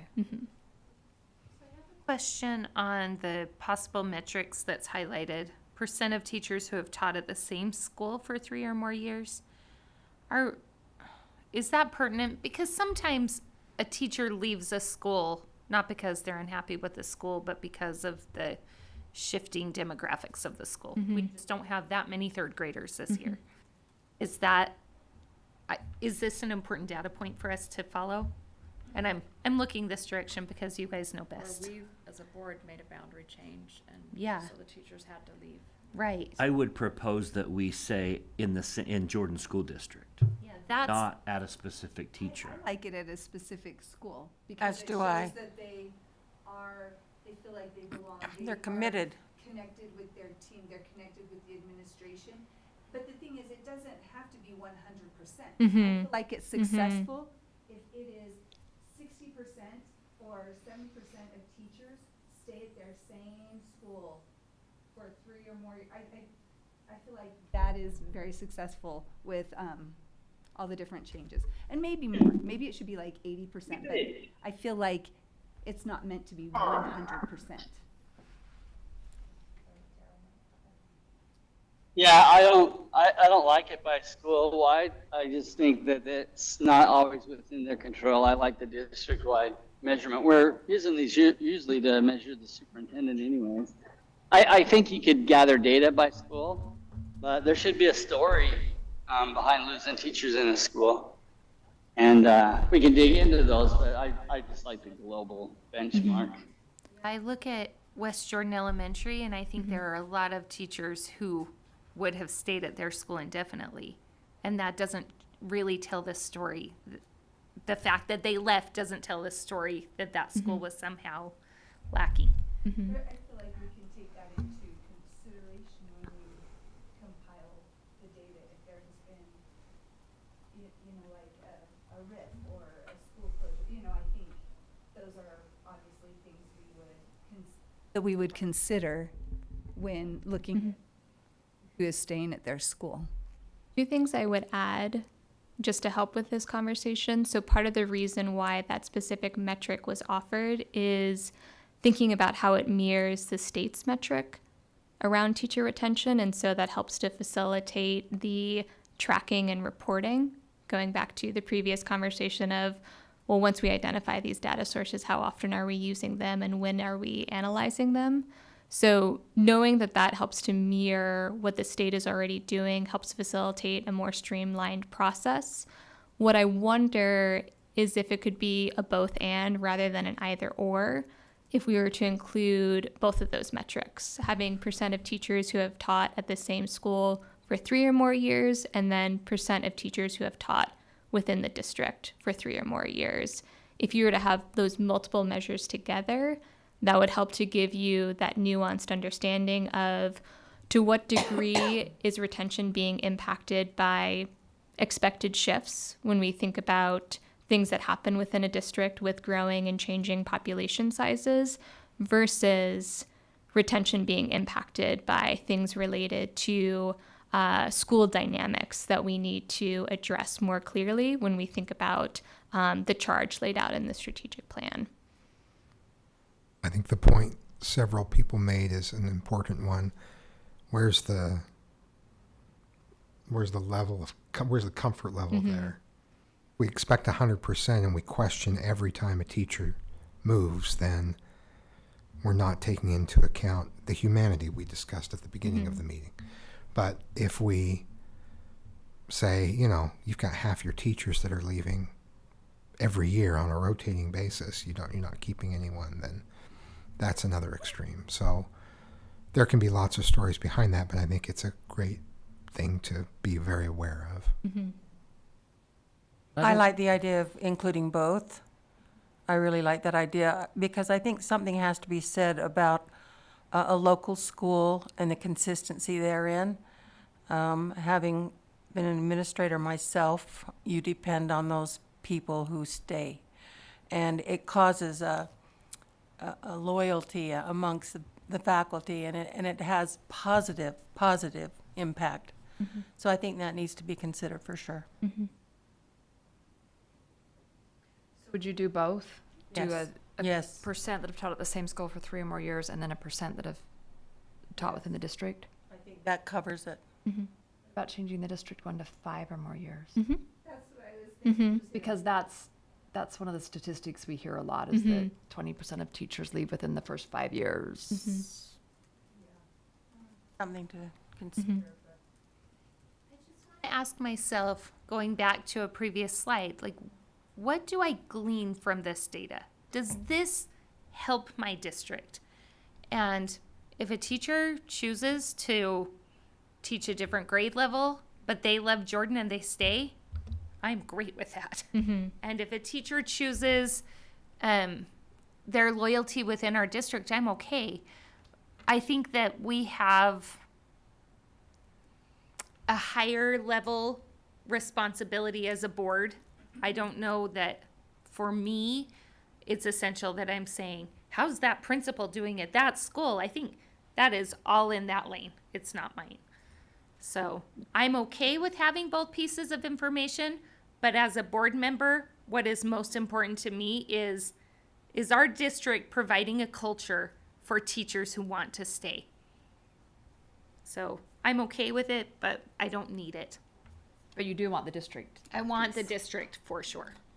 You may just get a job in Jordan District wherever you can and then try to get closer to home shortly after that. Absolutely. And again, I think. Go ahead, Daryl. I just think we don't really run the day-to-day operations of the schools, and that's when we start digging into each school individually. I don't mind that information, but that's not mine to evaluate. That's the superintendent's. We need to keep our eye on the whole district. I don't care if you give me the information or not. The danger of giving that information to me is then I know that I have a school that's failing, and that could get out there. You know, people are always wanting to get out of, Jupiter Elementary, I mean, and so that's the danger of publishing that to the board. I think the superintendent will be right on that. He's going to look at that all the time, and he's going to know the situations behind it. Oh, that's the struggling principal, or you know what, we had a boundary change. But as a board member, I have my eyes on the superintendent, so I just need that long, big, what's the district doing?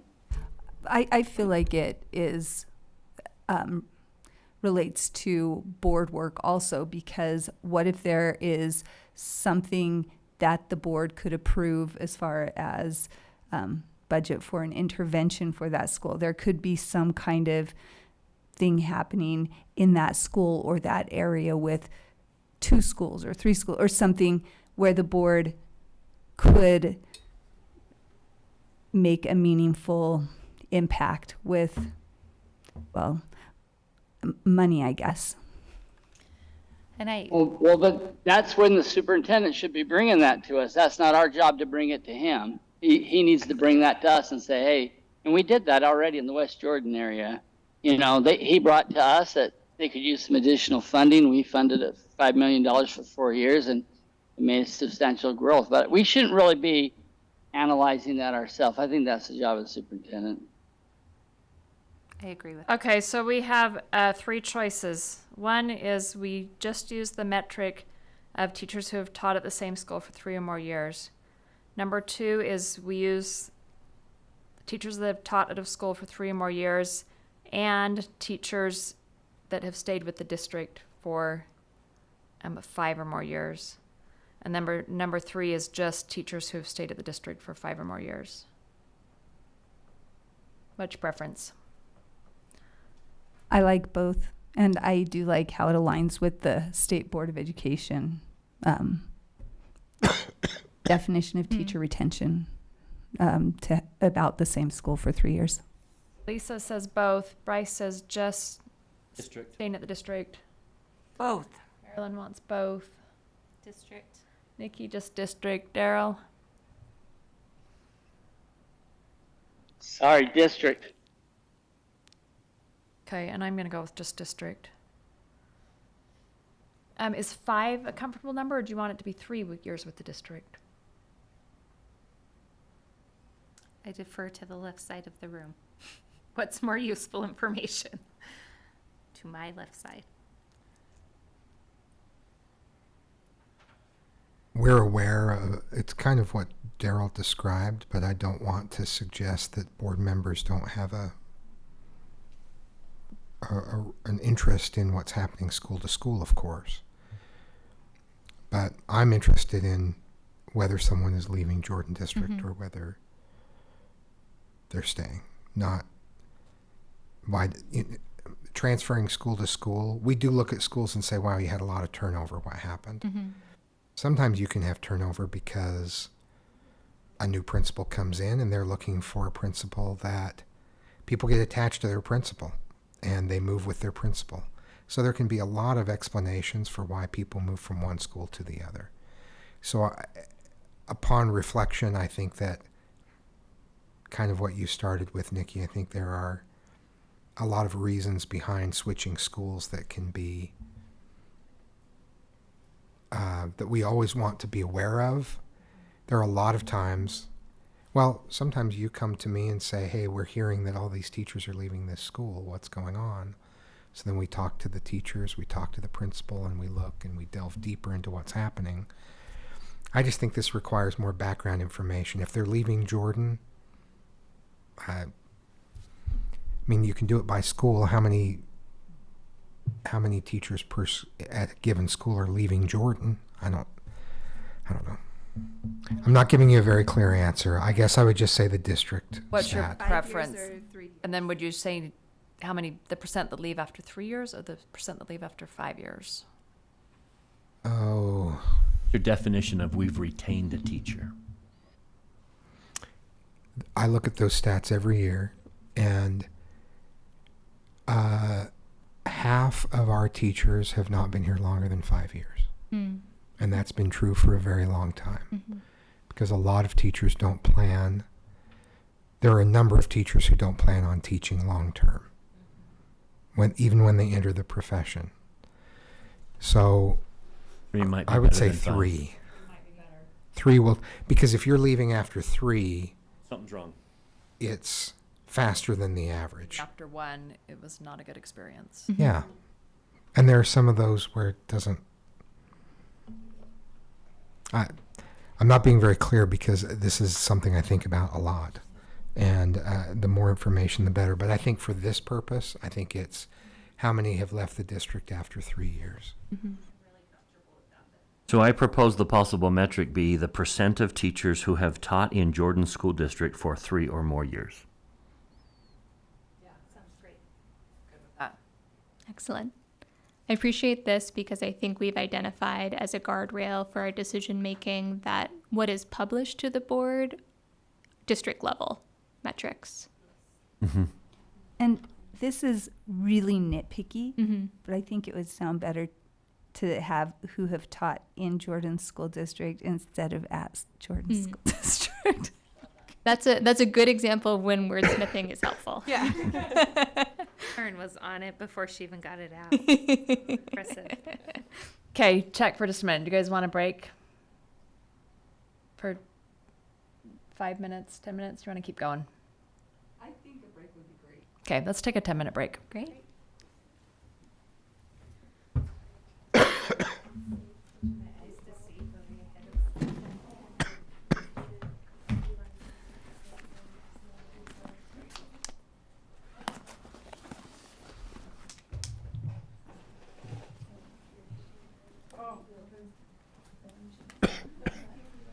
I wish I could talk with every single teacher. Give me the scoop. What's going on?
So we are now moving on to the efficacy piece, teacher efficacy, when we think about this impact metric.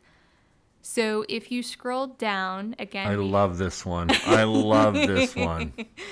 This is an example of multiple measures and a definition to start with of efficacy. Something to consider as y'all are looking at these possible metrics. So it first starts with an overall summative score, but that is not administered yearly. It's on a 4-year span. And so what is also included in this proposal is a suggested metric that would be annual data if you were to implement the survey that is described with teachers' reported self-efficacy. So I'll give you all a moment to look at that, and then we can jump into that discussion, knowing Bryce loves this. Okay, so there's two possibilities here. One is on the JPAS evaluation, and the other is from the educator engagement survey. Or both. I was going to say, do we have to choose? The No, thing we I have love both. is it's a supervisor and a self. Yes. And so if you say, well, the supervisor has a bone to pick with this teacher, and my JPAS was really low, but I like the idea of what does the teacher think of him or herself, and what does the supervisor think of the teacher. I agree really with like that. both. And I think in many cases, a teacher's self-scoring is going to be Lower than. lower. Yep. I think our teachers hold themselves to a very high standard. I like both. I'd like both to be the metric. And the benefit of both is that we have 2 different intervals for data as well.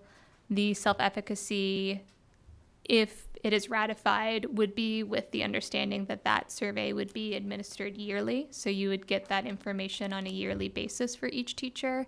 And then when we look at that summative score, that is cumulative over the span of 4 years. So that's 2 different intervals, but it allows you to have a more comprehensive understanding and also over a period of time. Mike, how often are they giving this JPAS? Has that, No, it hasn't changed. Provisional teachers are every year for the first 3, and then they're on rotation at once. Does APAS include any sort of parent feedback?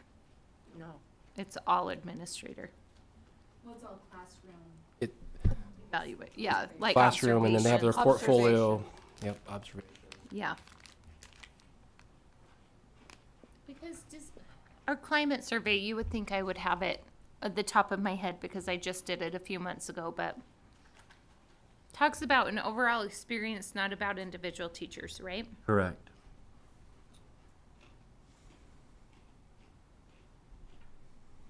Good. Does everyone want to keep both of these as is? Okay. So now we move into a different category when we think about this pillar of high quality instruction. This is around the impact metric, increased student academic achievement level. What you see in the column with possible metrics is a list of, I believe it's a total of 5 possible metrics. Again, this is not a situation of choosing just one of these metrics, but rather the experts with this data have recommended these 5 metrics. And that matches our current policy. We're pulling a lot of this data in our current policy. So a lot of our individual school goals hinge more on showing growth than the number of students meeting or exceeding the benchmark. I'm curious if that was a conversation that you had with Ms. Goff and if that was an intentional decision. It was not a conversation, definitely something we could follow up with. I do see your point. I know that was a conversation a lot in our strategic planning, you know, when we were talking about this high quality instruction piece. So, yeah, I think that's a great question. Through our school plans, almost always those goals are centered on growth. And that would be a nice thing to align with. Well, no, the state report card, they show proficiency and growth. Mm. And I know the district has already been, I believe, tracking, to Bryce's point, these achievement metrics. So would be a continuation of that.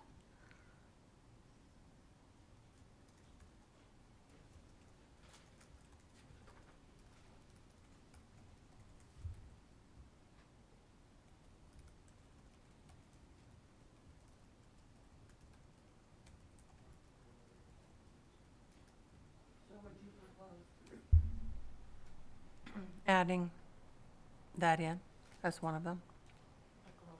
Uh-huh. Or replacing. What would you replace though? Instead of saying meeting or exceeding. And what I'm interested in is if I have an effective teacher, that teacher is pushing children forward, regardless of where they started. And so, again, if I'm asking myself, why do I care? Why do I want to know this number? That's what I want to know. Are children moving? Yeah, because they could still be getting a 2 on the rise, but they went Where did from they like start? 610 to like 740 or something. I don't know. But here's the difference between the question I asked earlier. The outcome is, the metric here is the percentage of those who meet benchmark. The goal is, well, we increase by a percentage or we hit 90%, and goals should not be part of the ends policy. And so what's the measuring tool? And the measuring tool is those who are on benchmark. And somewhere in our process, we have to have, well, this year's goal is that we increase as a district or whatever. We've got to separate goals from the ends policy.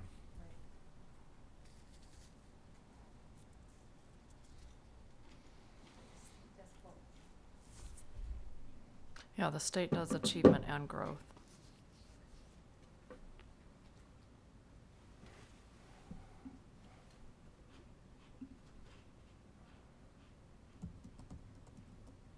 One option too is that this is a question that we can bring back to Ms. Goff's team to see if they have an additional recommendation around possible metrics to include growth.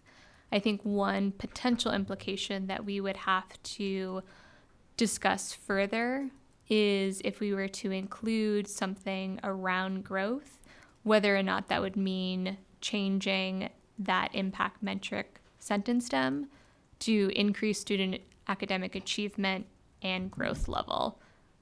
Right now, I believe we specifically have these possible metrics because they align with being the measurements for academic achievement. And we wouldn't add a metric, we would just simply analyze it differently. The metric would remain the same. We're measuring their benchmark. And then, well, how many increased, how many decreased, let's see growth. And so the metric wouldn't change. That's something we need to look into, because if you go to the state, to the report cards, which people check the report cards for their schools, and the report cards have achievement and they have growth. One thing to consider too is the data that's available to us, that availability. So growth calculations are available for RISE, Acadience, UA plus, UA, not for ACT or end of the year assessments. That's true. Yeah, and again on the state report card, like ACT is a different. There's 4 different areas that were rated on: achievement, growth, English learner progress, and post-secondary readiness, which has the ACT score and the graduation rate.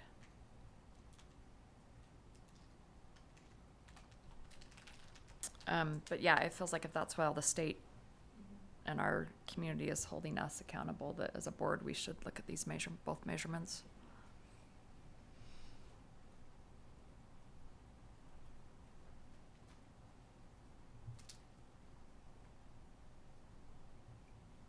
Let me ask the question, if we were to just focus on the student academic achievement level portion of that, do these 5 metrics pass that for you and are aligned?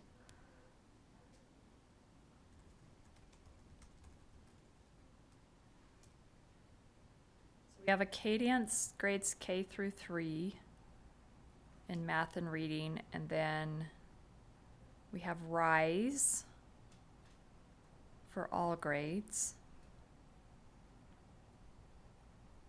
And then we have Aspire. And what grade does Aspire? 9 through 12, I think. Is that And- right? I feel like that's what my kids took. Yeah, because Rise is, does it start 3rd grade or 4th grade? I think it's 3rd grade to 8th, or is it to 9th? I And think then it's 8th. Aspire is 9th. I think that would be helpful for me to specify what Mm-hmm. on the first 2 bullets. If we put what grade levels Rise and Aspire apply to. Mm-hmm. So adding at the end in grades 3 through 8 for Rise, and then for UT Aspire Plus grades 9 through 12. Yes. And then just double check this. Yes, Yeah, if put that's it in black accurate. and Well, white. it's not, I don't think it's every grade, so just listing which grades that. So yeah, Carolyn can. 11th not- does the ACT and Mm-hmm. they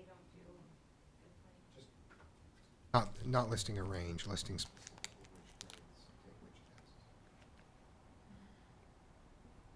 And I'm comfortable if we don't do growth in this case because I know that we're monitoring it through Land Trust and TSSA plans. So I can go either or here. If we put both, we are going to have a lot of bullets on this section. And I am committed to having a goal somewhere in our process, that we have to have yearly goals, we have to have a 5-year goal. And that's where we evaluate, well, are we growing? But as far as these are the right metrics for me, these are the right metrics for this policy. I'm okay with that. Our individual schools, there is the system and processes in place to look at both achievement and growth. Mm-hmm. Acadience and Acadience Math are K6. Mm. Rise is grades 3 through 8, and Aspire is 9 and 10.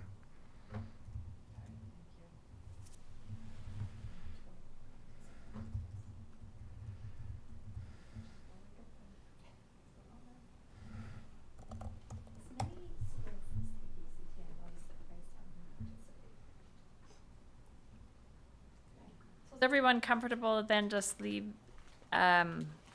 this metric as is? With the minor tweaks, what grades take what test? Okay. So we have our last impact metric for high quality instruction. This is increased number of students taking CTE courses. Again, we have some definitions and a note that is also helpful for contextualizing. And then the proposed possible metric for this.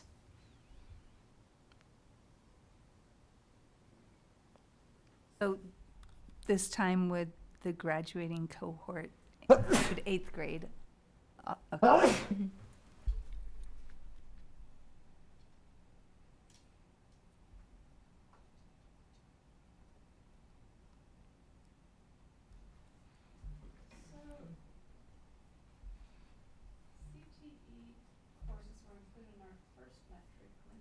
Yes.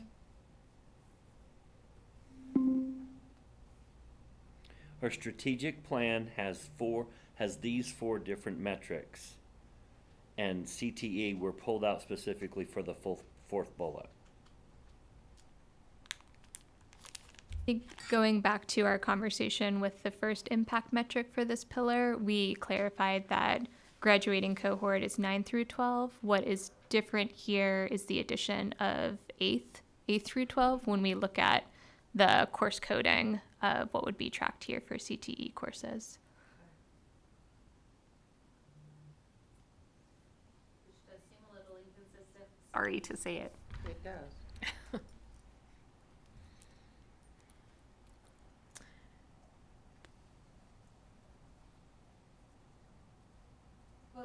I was thinking that some CTE courses are more rigorous than others. And so this CTE courses at the bottom are all CTE courses.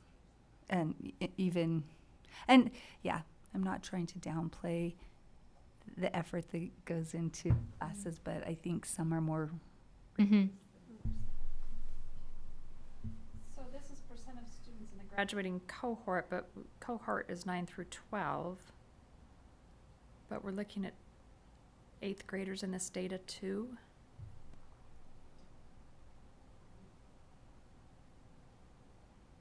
My understanding is at least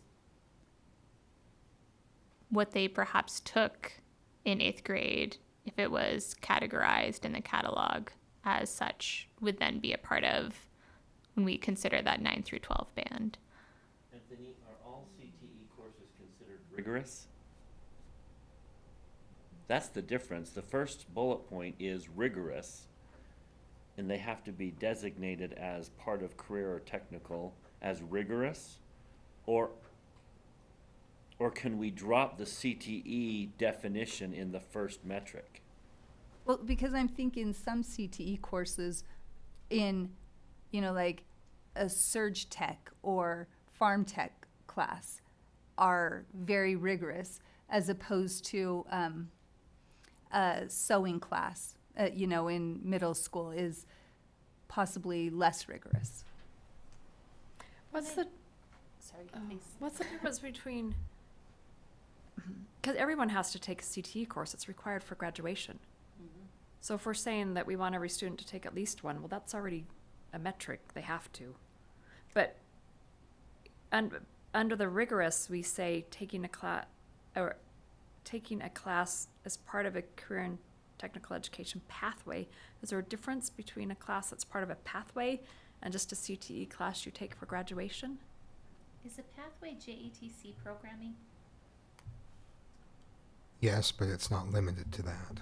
So you could take like auto mechanics programs in high schools, is that what you're saying? Yeah, rather than trying to sort this out here, what if I talk with the experts and come back with some suggestions on how we make all of this make sense? What's the difference Because- between bullet point 1 and bullet point 4? Yeah, because 8th grade is included in a CTE cluster, but 9 through 12 is the graduating cohort. So, and I think on both of those we're dealing with state reporting. So there's CTE state reporting 8 through 12, and there's CTE state reporting on there's graduation reporting from 9 through 12. So I think we just need to clarify which is which, what's rigorous. One class is required of everyone, so we don't need to measure that. So I think if I pull counseling and CTE, some others in, we can provide some clarity here. That's a good idea. Yeah, I think we need a little more information here. I think that's a great place to leave off. That we'll return to that impact metric in particular once we have that additional clarity. We're going to revisit the first metric about completing rigorous academic courses. We're going to revisit how CTE fits into that. And then we're going to revisit this last metric on students taking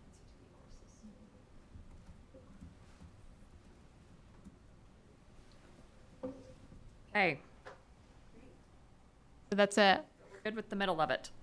great moment to pause and celebrate the progress that we made today. Yes.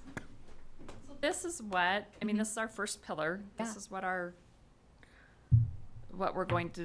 we've figured out today is is now going to be written in our ends policy.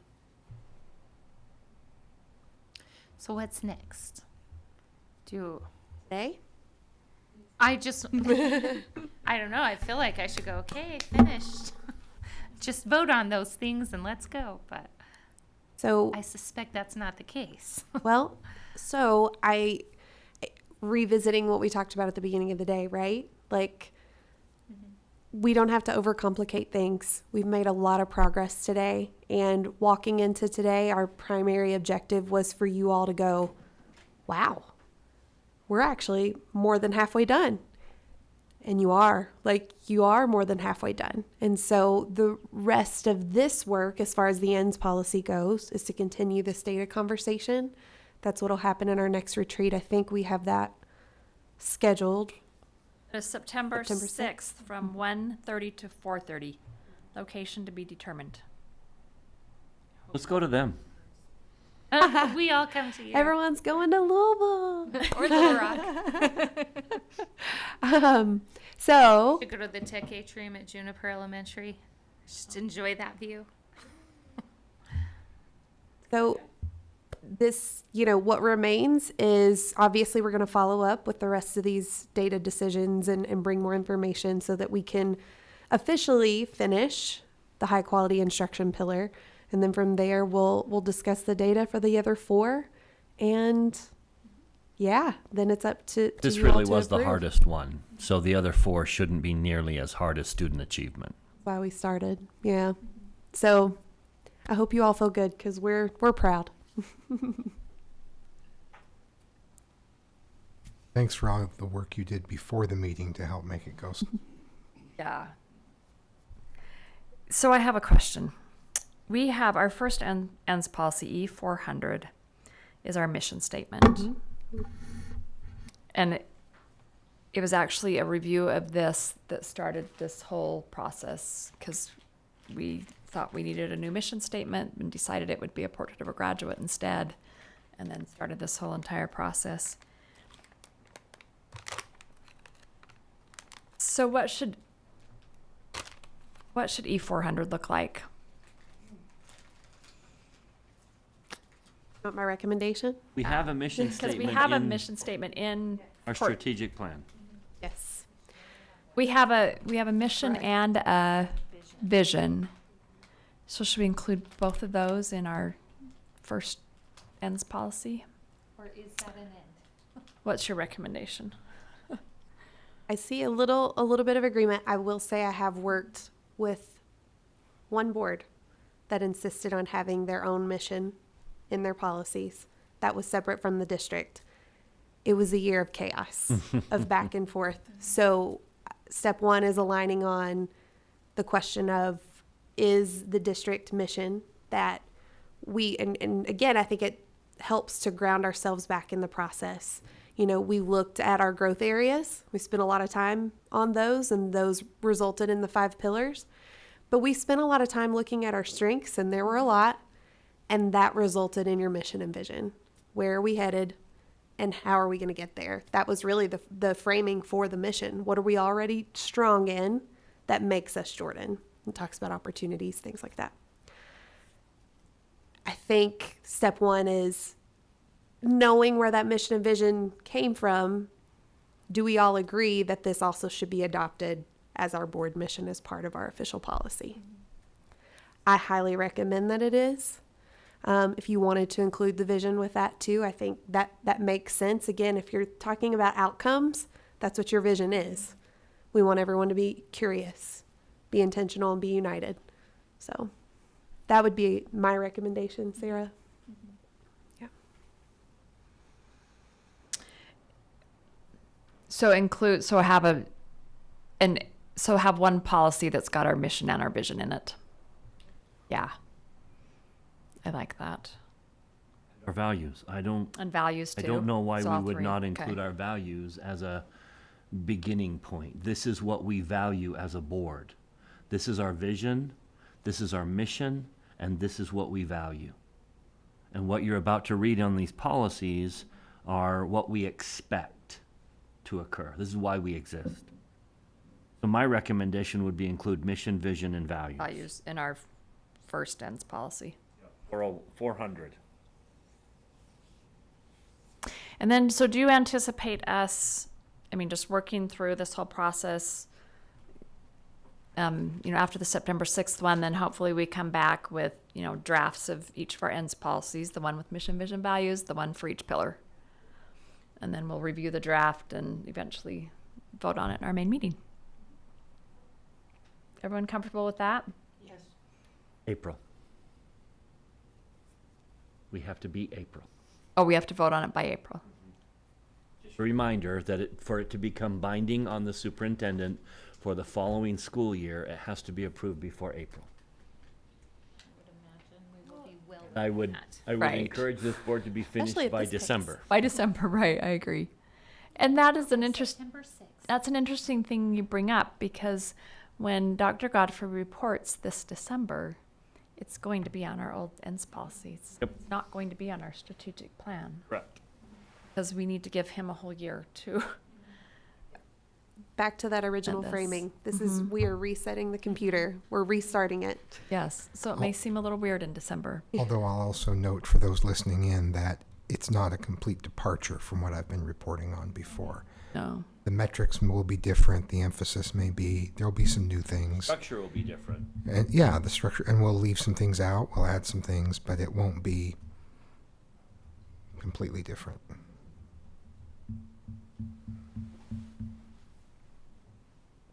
So we're going to close out how we started. Think about your original statement. Were we successful? We have a skeleton and some meat on the bone, so I'm happy. Right, perfect. Lisa? Yeah, I feel. Marilyn, yeah. Nikki? Yeah, and I feel like we had some good, robust discussions too. Feels good, thank you.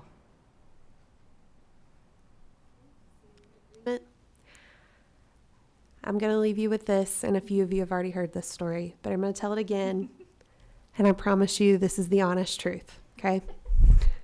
It almost seems too perfect, but I promise you this really happened. Last time that I was here, Sarah and I led sessions with your administrators, and we were just fresh into summer break, so I brought my sons with me and my mom because they'd never been to Utah. I'm constantly talking about how much I love it here. So we get in the rental car. I'm with my sons. My mom hadn't arrived yet. We're driving down the road. I'm in the middle of a conversation, and I cannot get my son in the back seat to even respond. Like, what are you doing? And out of nowhere, he goes, wow. And I'm like, what? And he goes, look at this place. It's just amazing. And of course, he's taking in the mountains and he's taking in the view, and it is spectacular, right? My youngest son, who was 8 at the time, he just recently turned 9, says, it is amazing, but you know what, Mom? I don't think I'd want to live here.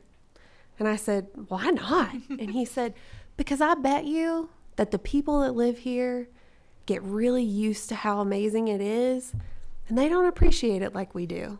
Aww, because they're so used to it all the time.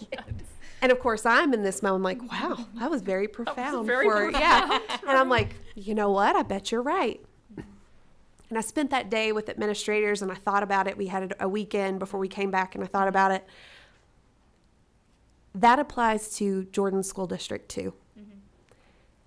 We work with school districts across the country. In fact, Sarah and I are together all week. Yeah. We're headed to Tennessee after this for a session on Friday with a group. We work with boards across the country. We work with superintendents across the country. Your students, your teachers, your community, your board, your leaders are exceptional. And you live it every day. And I don't know that you realize like we are able to, jumping from one place to another. This is always so refreshing to us to be here. And I'm just really proud of the work that happened today. And I hope you all are too. And we're just really looking forward to being back. So Jordan School District truly is remarkable. And I hope that you all know and internalize that and remind yourselves of it often. Thank you. Yeah. Thank you all. And just so you know, the mountains never stop mesmerizing So us. I had several people come up to me after I shared that and were like, No, it doesn't. It doesn't get old. But you get what I'm trying to say. Did Or you see what them- Ryder was trying Have to you say. seen them covered in snow? Yes, yes. I haven't seen snow though. There wasn't snow on the ground, so I'm really excited. Sometime this year we'll be back in the winter, and fingers crossed. I've seen all the Hallmark movies that are set in That are filmed here. so I'm sure it's And- the same. And you know they're filmed in July with fake snow, right? I'm sure they are. I'm sure they are. A very Jordan Christmas. That's what will. Yeah. Training for ski season with my walk from the American terminal to baggage There you claim go. at the airport. So Great practice. That is Right. marathon. Well, thank you all so much, and we'll be back in September, and we're very much looking forward to it. Thank you. Thank you. Thank you.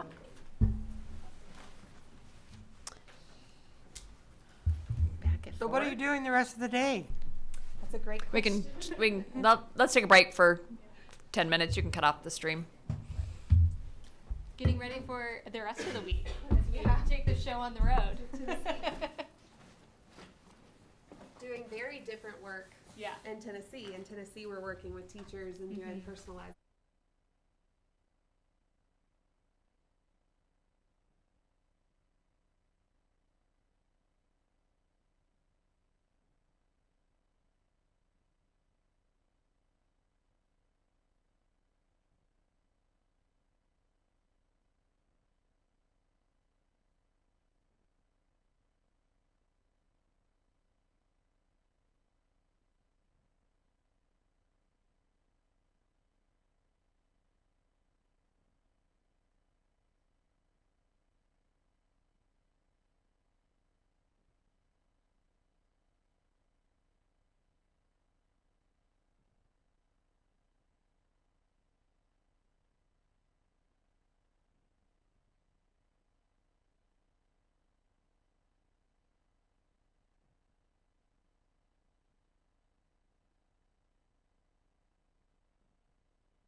Hey, welcome. This is the Jordan School District Board of Education meeting. Today is July 30th, 2024. We hope everyone's had a great summer. We are here at the JATC South Building. We have 5 board members in person. We have Joe Robinson joining us virtually, and we are excusing Brian Barnett, who will not be with us. And I'm going to turn the time over to Nikki George now to conduct, because I may be stepping out for a few minutes. Do I need to introduce everyone? Nah, you can just go Okay. to the first agenda item. All right, let's go ahead and hop into our first agenda meeting, or agenda item, which is our report on cell phone survey and focus groups. So we started this process several months ago and have been working through Lighthouse Research to gather a lot of information, and we're excited to hear the results of that survey. So we will turn it over to Dr. Anderson and Christy Leak. Thank you. It's a privilege to be here, and we're grateful for Lighthouse to be here. As directed by the board a couple of months ago, we've been working with them on surveys with stakeholder groups, including students, parents, and employees in the district. We've also done focus groups with those groups, and they'll go into a lot more details. This will be a presentation in which at any point, if you have questions, feel free to push pause and we can get into it. If there's something that's not quite clear, we're more than happy to explain it and get into it deeper. So with that, I'll turn it to Christy. Thank you very much. As was mentioned, we did 2 phases of research. So this consisted of what we call a mixed mode survey, and the mixed mode survey consisted of telephone calls, telephone surveys, and online surveys. That way, it gives us the opportunity to reach the most people possible in participating. These surveys were conducted in the month of April, and we had an overwhelming response from faculty especially, and parents and students. We actually contracted to do 300 surveys each with each of those segments, but because we had such an overwhelming response, we decided to give you all of the numeric data that we had because we felt that would be beneficial and helpful for you in making decisions. Our industry standard is a confidence level of 95% with the survey, with plus or minus 5% margin of error. That is the industry standard. But with the numbers that we see here, our margin of error is much lower. So we have a margin of error of plus or minus 3.27% with the parents, plus or minus 4.63% with the students, and plus or minus 2.44% with the faculty. So what this indicates is that these results are going to be pretty accurate, plus or minus that margin of error. All of the surveys that were conducted, we only conducted 1 survey per household. So for example, if the parent conducted the survey in the household, we did not have the student also conduct the survey. We went to a different household to get those students to complete their surveys. Same with faculty. If they have students in the Jordan School District, they only represented the faculty and not parents. We just had 1 household complete the survey, or 1 person in each household complete the survey. There were no duplicates, so there were no overlaps. We also completed this survey first because we wanted to gather perceptions to springboard us into the focus groups. The survey, because we have such a large sample size, we consider this statistically valid data. So the numeric data that we see, all the data that we see with the surveys, that's statistically valid. What we then did is we went and dug deeper with the focus groups. The focus groups gave us an opportunity to ask why. Why is it that you feel that way? And to kind of tell the story behind their perceptions. So we had a smaller, of course, smaller sample size with the focus groups, but we held 9 focus groups. Our office is actually in Riverton, close by. And we invited 10 participants in each group to participate. We conducted 3 parent groups, 3 student groups, and 3 faculty groups. With the parent groups, we ensured that those parents had students in the grades 7 through 11. So each of those parents had students in those grades. With the student focus groups, we invited students who were 9th, 10th, and 11th grade to participate. Of the faculty participants, those consisted of teachers, principals, counselors, administrators, with the majority of those being teachers. Let's see, did I cover everything? Okay. I might just add, Yes, the please. board has the full report in board docs. We'll send you the presentation when this is done. Thank you. Yes, there's a lot of data to go over, and the report has all of this data. Good, nighttime reading, but this is a very high level report of results here. So we asked respondents, what grades are your children in? And we asked students, what grade are you in? And so as you can see, we had a good mix of respondents. The green bar is the parents and the blue bar is the students. We found that the older the students, the more challenging it was to get a hold of them, especially because all of the students, when we contacted them, we did so through their parents because we wanted their permission. So we contacted first their parents, and then we got a hold of the students. Those 11th graders were just a little bit more challenging to get a hold of. They're just a little bit more independent, but when you see in this presentation, when we show percentage of parents responding, those results reflect answers for their children, in behalf of their children. I'll explain a little bit when we get further in. But as you can see with this graph on the right, we had about a 50-50 split of middle school and high school faculty members that participated in the survey. We asked respondents, parents, does your student have a cell phone? And students, do you have a cell phone?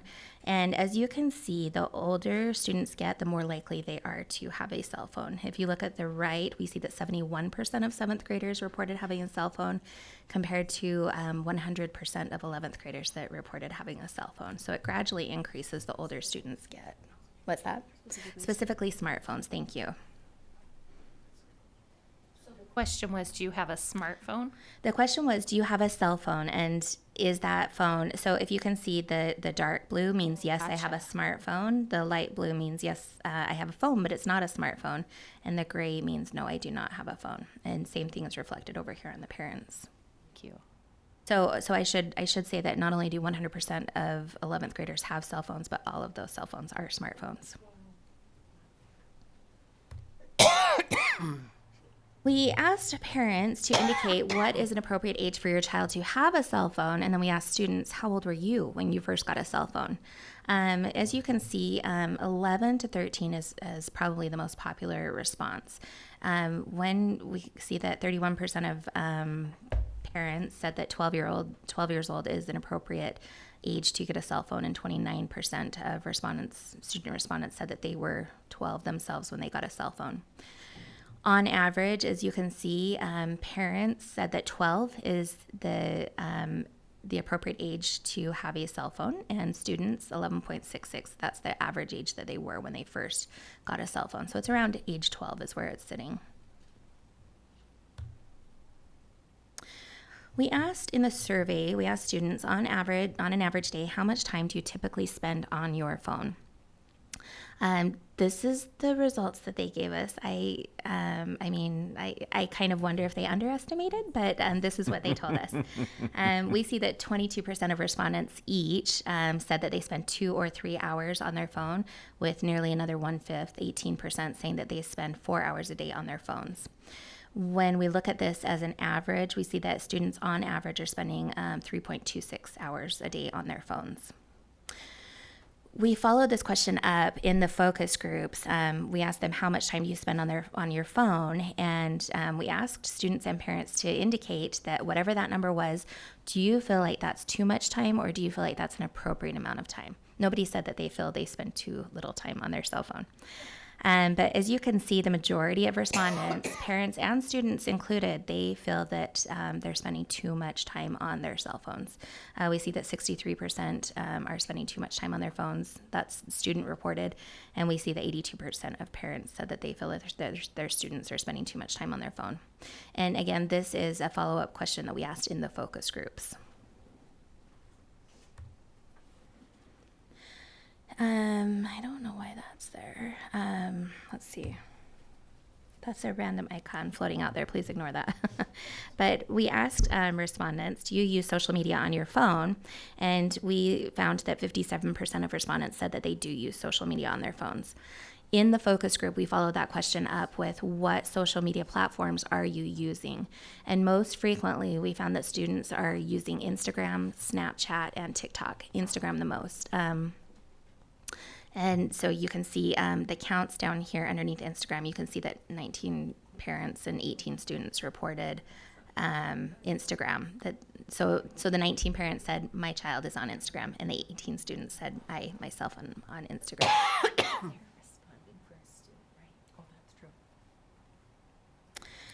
In the focus group, we asked students, we wanted to learn a little bit more about their interactions on their phones with their family members. And we wanted to know, are you calling, are you texting family members? And on the other hand, are your family members calling and texting you?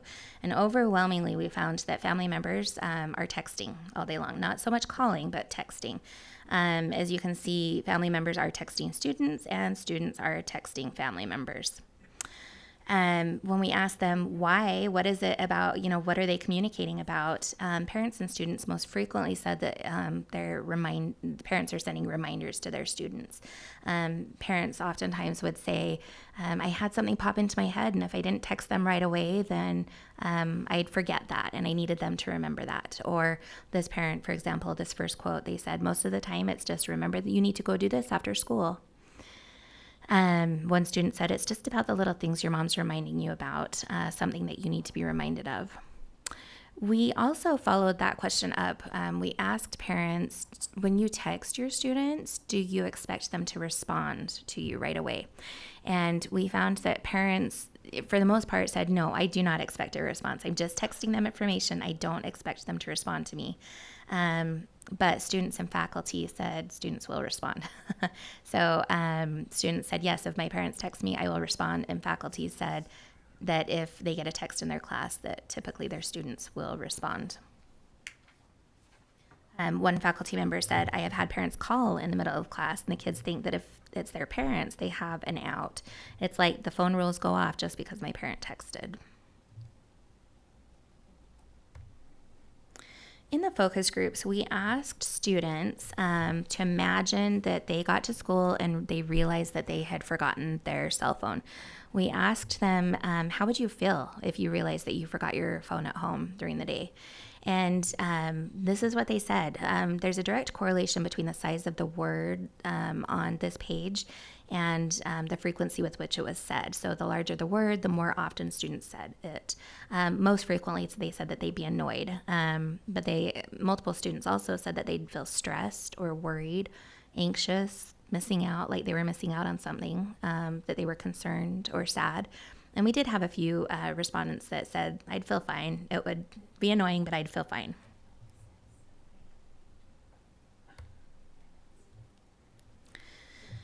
In the survey, we asked respondents both what are the benefits of students having cell phones in schools, and what are the drawbacks. We certainly didn't want to be biased, and so we wanted to hear both sides. What are the benefits? What are the drawbacks? As you can see, when we asked what are their benefits, this is the responses that we got. Now we've collapsed these two top box scores, the probably and definitely over here, to give you an idea of how many feel that there are benefits. So as you can see, 52% of respondents said that there are benefits, probably or definitely. 77% of students, they're so optimistic, they put that there are probably or definitely benefits. And that's compared to 36% of faculty that said there probably or definitely are benefits to students having phones in schools. Yeah. Is anyone getting new information here? This is good confirmation though, right? We asked in the survey, we asked, well, what are those potential benefits? There could be some potential benefits. What are they? most frequently, we found that respondents mentioned these three things. One, they have a connection to family members. That connection was really important to students and to family members. They have a connection to their family members. Two, they use their phones in class as part of their classroom learning. And three, just in case of an emergency. That was huge for parents and students that they have the phone to communicate. With the research and notes, one thing I did want to mention is that in the focus, well, I'll talk about all of these, but in the focus group, we dug a little bit deeper, and we wanted them to explain more about this connection with family and how they're using cell phones in their classroom, and what about in case of an emergency. So most frequently, we found that connection is important because they're communicating plans with each other. Sometimes students are involved in sports after school, and they need to arrange a ride home, or they need to pick up a younger sibling. A lot of times, that communication is vital to families.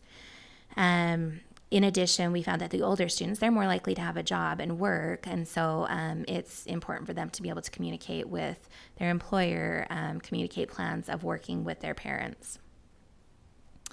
When it comes to education and classroom instruction, we dug a little bit deeper in the focus groups, and we found that many teachers are using cell phones in their classrooms as an alternative to Chromebooks. We found that sometimes the Chromebooks aren't charged, or sometimes the Chromebooks, it's challenging to get them to connect to the Wi-Fi. Sometimes it's just more convenient and easy and quicker to use phones. And so in the focus groups, we learned from students and parents and teachers that faculty members are implementing cell phones in the classroom as a learning tool. We also, when we asked them, tell me more about in case of an emergency, I had one parent say, I feel like this world is crazy. There's a whole bunch of stuff going on, and I just feel safer knowing that my son or daughter can text me saying, hey, this is going on. We also have multiple parents talk about how they have themselves, there has been incidents at their students' schools, and that it's quicker for their students to text them rather than wait for a Skylert. So in the survey, we asked respondents, are there drawbacks to students using cell phones in schools? And if you see over here, 95% of parents said absolutely, there are definitely or probably there are drawbacks. And 99% of faculty members said that there probably are or definitely are drawbacks. This is what surprised me, is that 84% of students actually said that there are probably or definitely are drawbacks to having cell phones at school. We asked them again to identify what those drawbacks are. Overwhelmingly, respondents said the distraction is just a huge distraction. If you actually look at these percentages here, 81% of parents said that cell phones are a distraction, compared to 73% of students who said they're a distraction, and 80% of faculty members who said that's the drawback with cell phones. As you can see, these were cyberbullying and harm. These were the next highest mentioned drawbacks. And as you can see, these percentages, 18% of parents, 10% of students, and 33% of faculty, there's quite a gap between that first mention and that second mention. So overwhelmingly, they mentioned distraction as a drawback. We also asked this question in the focus group, what are the drawbacks of students using cell phones in schools? And most frequently, this is what was reported in the focus groups. They mentioned, of course, distraction. That was the biggest one. Cyberbullying and fights, meaning not only is there cyberbullying going on in schools, but sometimes there will be fights in schools where there's instances of people will record videos of fights at school and share that throughout the school community. And sometimes they'll use their cell phones to kind of egg the fights on. Respondents also said that poor communication is a drawback of using phones in school. Sometimes they can contribute to poor mental health, specifically anxiety and depression. Also, that access to inappropriate content, that chance of accessing that content. Cheating was mentioned, and isolation and having poor relationships. I remember some of our faculty members, one specifically, she actually got emotional when she started talking about at the lunch table, she sees some of the students just being in isolation together, I think is how she called it, that they're all on their cell phones, not interacting. And she actually said it was pretty heartbreaking to see that they're not talking to one another. I wanted to focus a little bit more on the distractions because this was so overwhelmingly clear that that's what the biggest drawback was. I wanted to highlight some of the comments that we heard in the focus groups. From parents, one parent said they're just distracting other students around them. So not only are their cell phones distracting for the students themselves, but also their peers who may not be on their cell phones, who are not using it as, during class or pulling it out or being distracted otherwise. One parent said, I see the distraction to teachers because they're trying to have a flow to their lesson. If they're constantly having to say, Johnny, put your phone away, or Susie, stop taking pictures of your friends, or stop taking selfies, that breaks the flow of learning. I had one French teacher who said, we try to keep our students in French as long as possible because that's how the students best learn. But if they're constantly shifting from French to their phone in English back to French, it disrupts the flow of learning. Another parent said if the teacher is constantly being distracted by someone else's phone, they're not serving that kid the way they should be. Students also acknowledged this as a huge distraction. One student said, if people sitting around me are on their phones, I think that I can be on my phone. Another said, it feels like it's a chain reaction. One person pulls out their phone, then another and another. Another said, I feel like sometimes I can do my homework at home and I'll just play on my phone now. But what the student acknowledged is that the homework just never gets done. One student said sometimes the teachers will try to get them off their phones and the student fights back, and that is even more of a disruption in class. Another student said, it kind of makes me feel bad when I look around and every single person is on their phone. It makes me feel really bad for the teachers. The teachers also feel bad for themselves. One said, if there's a time when my students are not engaged in the activity, it's because they're looking at their phone. That is the number one thing that keeps students from being engaged in class. Another said, I feel like so much teaching time is lost because the student will zone out on a phone and then expect me to reteach what they missed. One more said it disrupts the flow of things. Even those who are present and trying to be engaged and not on their phones still get the disruption when we're repeating the same thing over and over again because people just aren't paying attention. So this gives you an idea of what I mentioned. Distraction is the biggest drawback. This is what all three of those segments had to say about the distraction. Again, if you have questions, please feel free to stop me and I'm happy to address those. We asked respondents to rate their level of agreement with the following statements, and I'm just going to briefly go through these statements and then talk about what we saw as a trend. We asked them to agree or disagree, let us know their level of agreement with these statements. It is necessary for students to have a cell phone in the classroom. Having a cell phone in the classroom is instrumental in student learning. Having a cell phone in the classroom contributes to the academic success of students. Having a cell phone in the classroom helps students learn how to avoid distractions. Having a cell phone at school is critical for family communications. Students feel safer having cell phones at school. And having a cell phone at school helps students have appropriate friendships. What we found is that the statements that students and parents agreed with most go back to these two statements that I mentioned before. The family communications, having that communication with one another is critical, and that students feel safer having a cell phone. That is what we found among parents and students. Those were the biggest ones.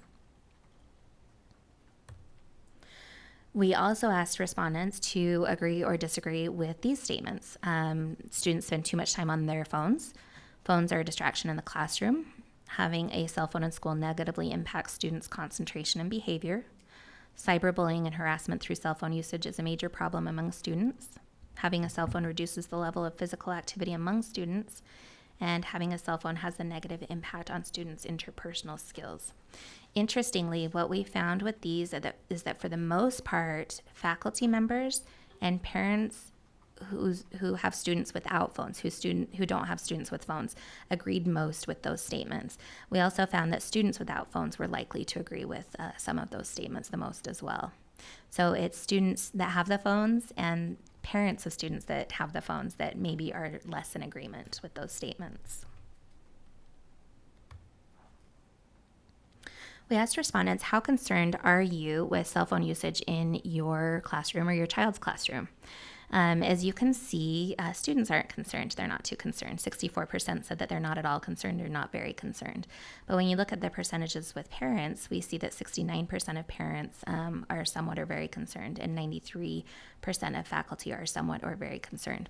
One thing I did neglect to mention, and you probably were thinking this, Charlotte, is that in the results that we saw with the survey, we saw that faculty were very much anti-phone, students were very pro-phone, and somewhere in the middle is where the parents lie. And so this particular question, I feel like, clearly illustrates that.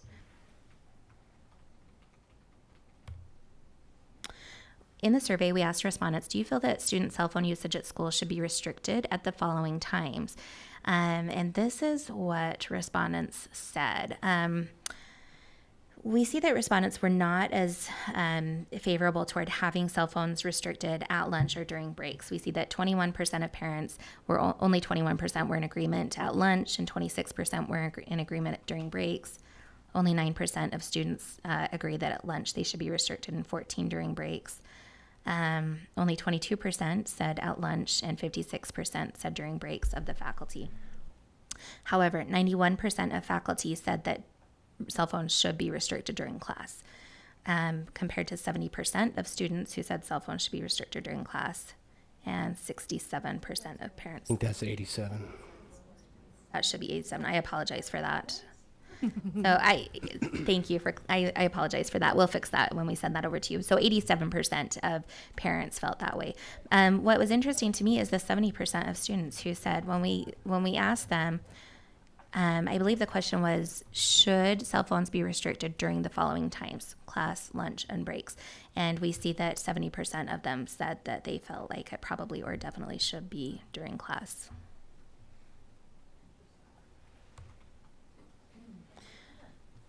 We said, I'm sorry, did you have a question? No, sorry. Oh, no, you're fine. If you have a question, let me know. We told the respondents in the survey, we said Jordan School District is considering updating technology policies to restrict cell phone use in the classroom. Overall, would you oppose or support this policy change?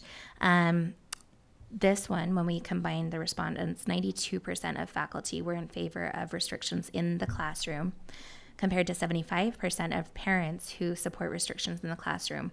And only 37% of students said that they support those restrictions in the classroom. I know that's kind of contradictory to what we saw on the previous slide. The only thing I can think of is that maybe because we're talking policy, that may have been a little bit confusing, a little bit of a turnoff for students. We asked the same question in a little bit different format in the focus group. So we asked them to rate their level of support for increased cell phone restrictions in the classroom on a 1 to 7 scale, where 1 is strongly opposed and 7 is strongly support. As you can see, again, students not so favorable, where faculty is very, very favorable towards this idea, and parents are somewhere in the middle, though they did give a pretty high rating of 6.10 on. When I asked them to explain their ratings, why they gave the ratings that they did, this is what I heard from a couple of faculty members. One faculty member said, "Why don't we already have a policy for this?" Another said, "A tiny part of me feels like both kids and parents are waiting for somebody to do something. I feel like the parents know that there's a problem. I think the kids know that there's a problem. And I think that they're kind of just waiting to see who's going to stop them."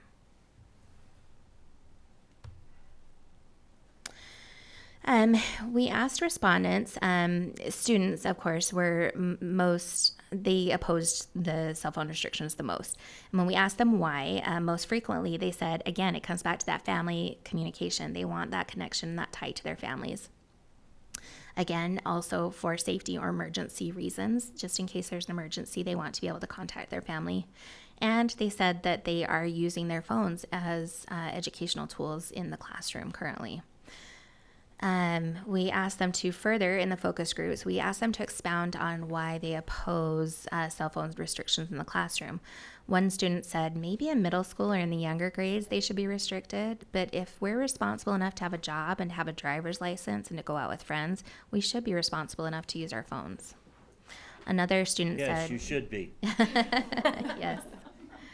Another said, I've been told that high school prepares you for life after you graduate, but you don't prepare somebody for life by taking away something that they use in life.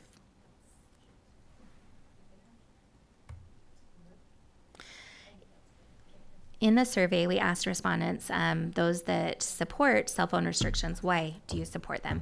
And overwhelmingly, they came back with two main responses.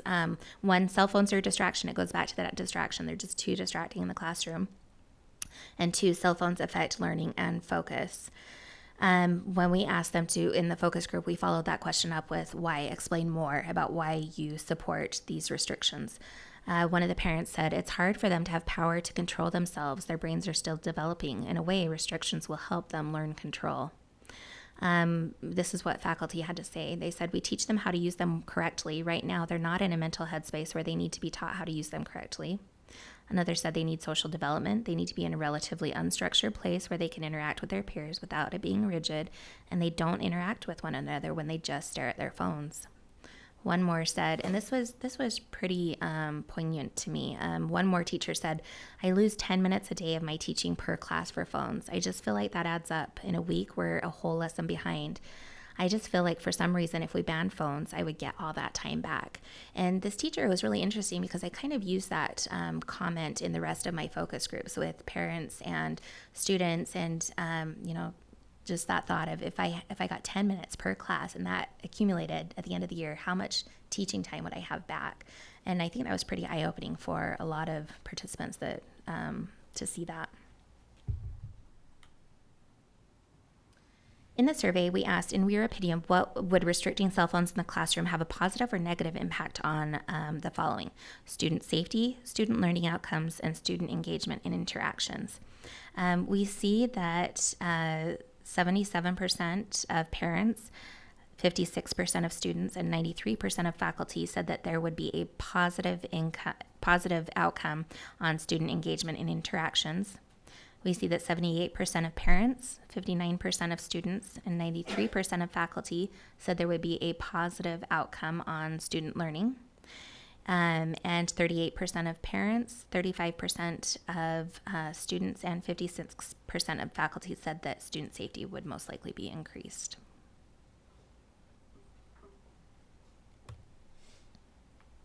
In the focus group, we asked respondents to rate their level of support for a policy that requires students to use pouches during classes. This was not something that we explored in the survey. It's a little more challenging because we couldn't show them the actual pouch. But in the focus group, we brought in two different pouches for them to look at. I'm not sure. Do you have the pouches, or have you already? Do you want to show them what we showed participants? So the first pouch that we showed is a pouch that locks, and so there's you put it towards the unlocking mechanism, or you lock it up, and then the magnet unlocks it. Yeah, I can demonstrate, and then I'll pass it around so you guys can see it. But this is a magnet, and this is the pouch. Similar technology to what department stores use with the little clips that are anti-theft. And the pouch is locked now, but if you put it on the magnet, let's see, there we go. It unlocks the pouch, and you can put your phone in there. You're supposed to put your districts that have implemented this also put AirPods or earbuds in and other things. So once you lock it, it's locked, and the only way you do it is if you put it on these are wall mounted, or there's a portable one, and these are found throughout the school in the school office or somewhere where students are able to unlock the pouches. That's one option. The other option. Does any magnet make it open? No, I asked the same question. So apparently people say there are devices you can buy online. This particular pouch is proprietary as well, so if there's probably issues with that, but we haven't seen a great deal of magnet use in other schools that have implemented these pouches, but it's a very powerful magnet. This other pouch is it's not a locking pouch. It has a little loop over it that you put the phone in there. This makes the phone go dark. There are no cellular transmissions, no Bluetooth or anything. You put your phone in here and it effectively goes into airplane mode. You can't go in and out with that, but it is accessible because it only locks right around the device there. So different price points on these, but these are two examples of probably several that are out there. So we showed those pouches. We showed both pouches to participants, and then we asked them to give their feedback on what their thoughts are on the pouches. Parents were the most favorable towards this pouch. They gave on a 1 to 7 scale, where 1 is strongly opposed and 7 is strongly support. They gave an average mean rating of 5.17. Not surprisingly, students were least favorable towards this idea, and faculty were somewhere in the middle. When we were explaining, we dug deeper and asked, well, what are your thoughts? Why are you giving those ratings? And we found that the biggest hang up for parents and faculty members were the management, the management of it in the classroom. We had a couple of participants say, well, teachers aren't babysitters. They shouldn't have to babysit the phones. And that it would be a challenge for teachers to effectively manage this. Most frequently, when we talked about what their thoughts are, most frequently respondents said that they felt like it's unnecessary. One parent said, I just think it's a little overboard. While a student said, I think the locking one is kind of overkill. A faculty member said, what's the purpose of the pouch if you could just take it away and send it to the office? Ziploc bags are doing just fine. I think multiple participants were also skeptical that they would be effective. One parent said, yeah, I promise you my kid could crack that in a matter of days. Yeah, you can't. It doesn't work. One student said kids would find a way, they just buy the magnet online and use it to unlock the phone whenever they want. And one faculty member said kids have their broken phone and their real phone. They'll get around it. So they bring 2 phones to school and put a dummy phone in the pouch. Go ahead. This is a pouch that does not lock. It's Velcro. This is designed for students who need it for medical reasons. So it's just loud if you have to. Yeah, it wouldn't be very quiet to open it in a classroom like that. So The paper That's bag the other one option. where you. Oh, good job. Your administrator material, Marilyn. Doing it on the other side. Some of the other reasons participants said that they would be opposed to it is they feel like it would just be difficult to implement. Some expressed concerns about the cost and the risk of the pouches being lost or destroyed by students. We asked, so because they weren't thrilled about the pouches, I asked the follow-up question, well, what's a better alternative then? If you don't have pouches in it, what would be better? And these were the 4 main ideas that emerged from that discussion. Number 1, there should be better phone management education.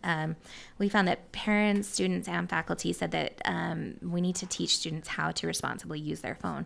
One parent said, phones are not going away, but kids don't know how to manage them and will not learn how to manage them until they're older. One student said, basically, if you just restrict phones, then you're straight out denying us the chance to learn how to manage them responsibly. And that might just come back to haunt us later in life. These are the years that we're developing and learning, and this is something that it's important for us to learn. One of the faculty members said, we need to teach these kids how to cope and how to appropriately use your phone. If they're going to be in our care for 8 hours a day, we need to help teach them. We had multiple participants on the flip side. That second column said, why don't we just collect the cell phones at the beginning of class? In fact, multiple parents and students said, well, my teacher has a shoe pocket or a shoe pouch at the front of class that you just put your phones in. And that seems to be an effective method for many classrooms. I don't know if it will work for all, but one parent said, I like the idea of having a central place for all the phones. I don't think that kids need to have it with them at the desk. Another said, I know our choir teacher has cubbies up at the front, and that's how he takes roll. One student also said, I know a lot of teachers at my school have a shoe pocket thing, just put their phone in at the beginning of class. And a faculty member said, here's a bank of lockers. When you get to school, put it in the locker, close it. When you're done with the day, you can get it out. So collecting the phones was an idea that multiple participants came up with. A solution that even more participants liked was the idea of having a no phone policy with consequences. So maybe a tiered policy, like if I see it once, this is what happens. If I see it twice, this is what happens. And if I see it a third time, there's another consequence. One student said at our school, if they see it, they can take it. It gets put in a plastic bag and sent to the office, and then you have to type in your password at the end of the day to take it home. Another faculty member talked about a brown paper bag, putting it in a brown paper bag, stapling the bag shut. So that was one idea that they came up with. But another thought that emerged from this discussion is the thought that because some faculty members are using cell phones as part of their instruction in learning, that if we take cell phones away, that teachers are going to have to step up and improve their instruction. One student said, I think teachers need to better interact with the students, because a lot of the reason why students get on their phones is because the class is so boring that you can't do anything and you're not learning. One faculty member, they actually agreed with this. One faculty member said, we have to fill the void with good teaching and engaging instruction. So it has to be about good instruction, engaging content, motivating kids to want to learn. One other faculty member said, we need to focus on professional learning. I'm not suggesting that a teacher needs to put on a dog and pony show, but teaching has evolved. Students are different, and engagement needs to increase by perhaps leaving behind conventional teaching approaches and engaging in more of a digital era. That was just a thought that some of those teachers had. This is kind of a summary, a snapshot of what we've kind of discussed today. So we've kind of condensed all of these into one table. So when we look at this, we look at the percent that are concerned with cell phones in the classroom or school. We see that 69% of parents are concerned, compared to only 36% of students, but 93% of faculty. The percent who think that cell phones should be restricted during class, we see that that's 87% of parents, 70% of students, and 91% of faculty. The percentage who support Jordan School District policy change to restrict cell phones in the classroom, we see that 75% of parents are supportive of that, compared to 92% of faculty and only 37% of students. When it comes to the percent who think restrictions would improve student learning outcomes, we see that 78% of parents feel that they would improve student learning outcomes, and 93% of faculty, but 60% said that they feel like those student learning outcomes would be improved. And when we look at the percent who think restrictions would improve engagement and interactions, we see that that's 77% of parents, 56% of students, and 93% of faculty who agree with that. One of the things that emerged from the focus groups is that regardless of what is done, that this must be a district-wide policy that needs to be implemented. We heard over and over from parents and students and faculty that not everybody's on the same page, and that makes things challenging. One parent said, it has to be a district policy. Teachers cannot ask kids to pull them out and use them. They can't give assignments, and that can't be done on the Chromebook. Another said, I think one of the biggest problems is that the policy has been so squishy for so long. Sometimes teachers enforce it and sometimes they don't. And another said, I feel like there's a lot of inconsistency right now as far as cell phone policies go. If there could be consistency, that would make a huge difference being able to enforce it. Faculty, not surprisingly, agreed wholeheartedly with this. One faculty member said the district has to have a hard policy on it. Another said, I think an updated policy would bring all teachers and admin onto the same page. The problem we have right now is that we're not all on the same page. This next comment is actually from an administrator that we heard from, and he said, my attitude about cell phones from an administrative perspective has been to leave it up to the teachers. Let them figure out what works best for them. I've seen, however, that doesn't work. One more faculty member said, I don't want to be the only one trying to fight a cell phone battle when the teachers down in the gym really don't care. It just makes things difficult. I wish the district would say, hey, we're all on the same page. This is what we're doing. I just feel like it would make it easier for me. And we heard that over and over from teachers that it is challenging to try to enforce the cell phone rule in their classroom when there's other teachers who don't have the same rule. With the survey data, one of the things that we did is we took the results, and Charlotte, maybe you can explain this better about how the statistical analysis works, and then I'll cover what the analysis showed. Sure. With sufficient data, we can take it and run statistical tests that identify relationships among responding. So it's basically when the tests prove positive, it means that there is a difference that is too large to be attributed to chance alone. And so it describes the relationship. For example, if you look at the overall, I'm trying to see from here, faculty, and that was one of the things when she said that that faculty was very anti-cell phones, students were very pro-cell phones, and parents were somewhere in the middle. That was statistically proven. It was a trend that we saw. The details are in the report of exactly which questions that came out in, but it was in multiple questions that parents were somewhere in the middle, and students and faculty were on opposite ends. Yeah, that's great. Thank you. So when we look at overall, what we did with overall is we compared the responses from students to the responses with parents, and what we found. Faculty, not surprisingly, were most opposed to cell phones in schools, and students were the most supportive of cell phones in schools. We also found that faculty members were less likely to agree that there are benefits to using cell phone in schools, more likely to recognize the negative impacts on students when using cell phones in school, and more likely to support cell phone restrictions in the classroom. Students were exactly the opposite of that. So everything I just said about faculty, they were the reverse. When we looked at parents and ran an analysis on parents, we found that women, moms, were more likely to feel safer with their children having cell phones at school. We found that older parents were more likely to say that cell phones negatively impact student concentration and behavior. And we found that parents who have more formal education, they were more likely to oppose cell phones in schools, recognize the negative impacts of cell phones, and support cell phone restrictions. When we look at the analysis among students, we found that older students were more likely to have cell phones, more likely to use social media, more supportive of having cell phones in school, and less likely to support cell phone restrictions. So the older they are, the more favorable they are towards cell phones in the class. When we examined the analysis among faculty, we found that female faculty members were more likely to say that students feel safer having a cell phone at school. High school faculty members and faculty with children in Jordan School District were more likely to support cell phones in schools. And then we looked at middle school versus high school teachers. We found, faculty members. Middle school faculty members were more likely to oppose cell phones in schools, more likely to recognize the negative impacts, and less likely to agree that there are benefits to students using cell phones. We also found that teachers who have been in the district and for a lengthy period of time, the longer they were in the district, the more likely they were to oppose cell phones in schools, perceive that there's negative impacts on students using phones, and support cell phone restrictions in the classroom. So those were some of the interesting facts that we found in the analysis. And that is it. That concludes our presentation. I feel like that was a lot of information. Does anybody have any questions that we can answer?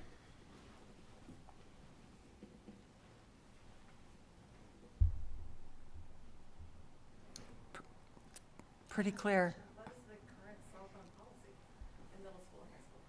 What is the current? That's a question for the district. Okay, so we have someone asking a question. What is the current cell phone policy? It is already against the policy to use it during class time.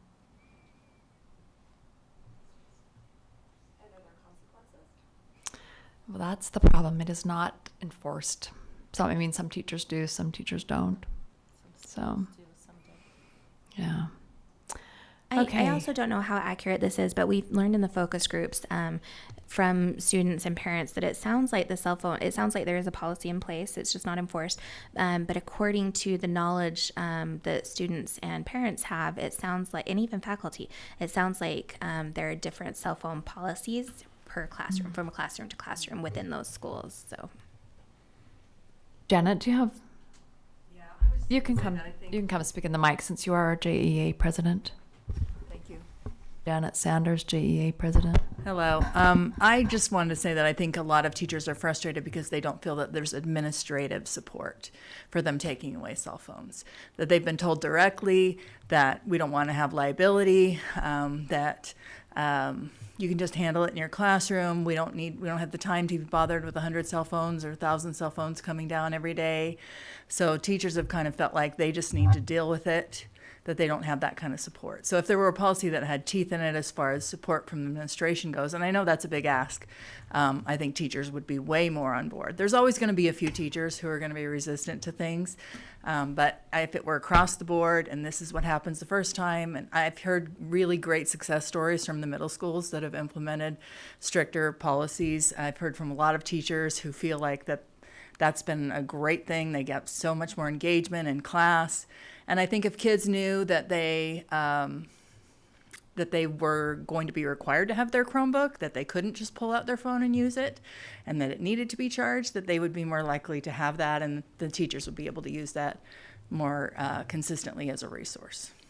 Thank you. It was clear from the data how faculty feels about the issue.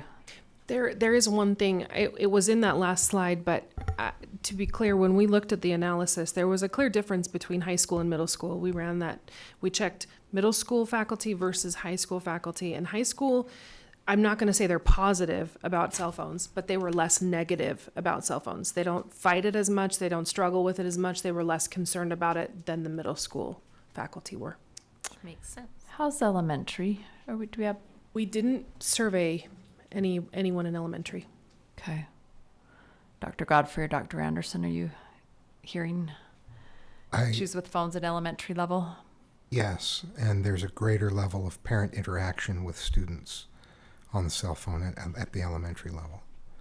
I asked principals in a principal meeting, raise your hand if you think you would have significant pushback from parents if cell phones were banned at the elementary level, and all but 2 or 3 raised their hand. So parents at the elementary level like to be able to be in contact with students. Now, the older a student is in elementary, the more likely they are to have a phone. Some of them have watches. So we have to be thoughtful about all communication devices when we're looking at updating policy. So I would say that the elementary students are mostly hearing from parents, and principals felt that parents would give significant pushback if they found out they couldn't communicate. Now, that doesn't mean that a majority of elementary students in 5th or 6th grade have cell phones. It just means that those who do, parents expect to be able to reach them.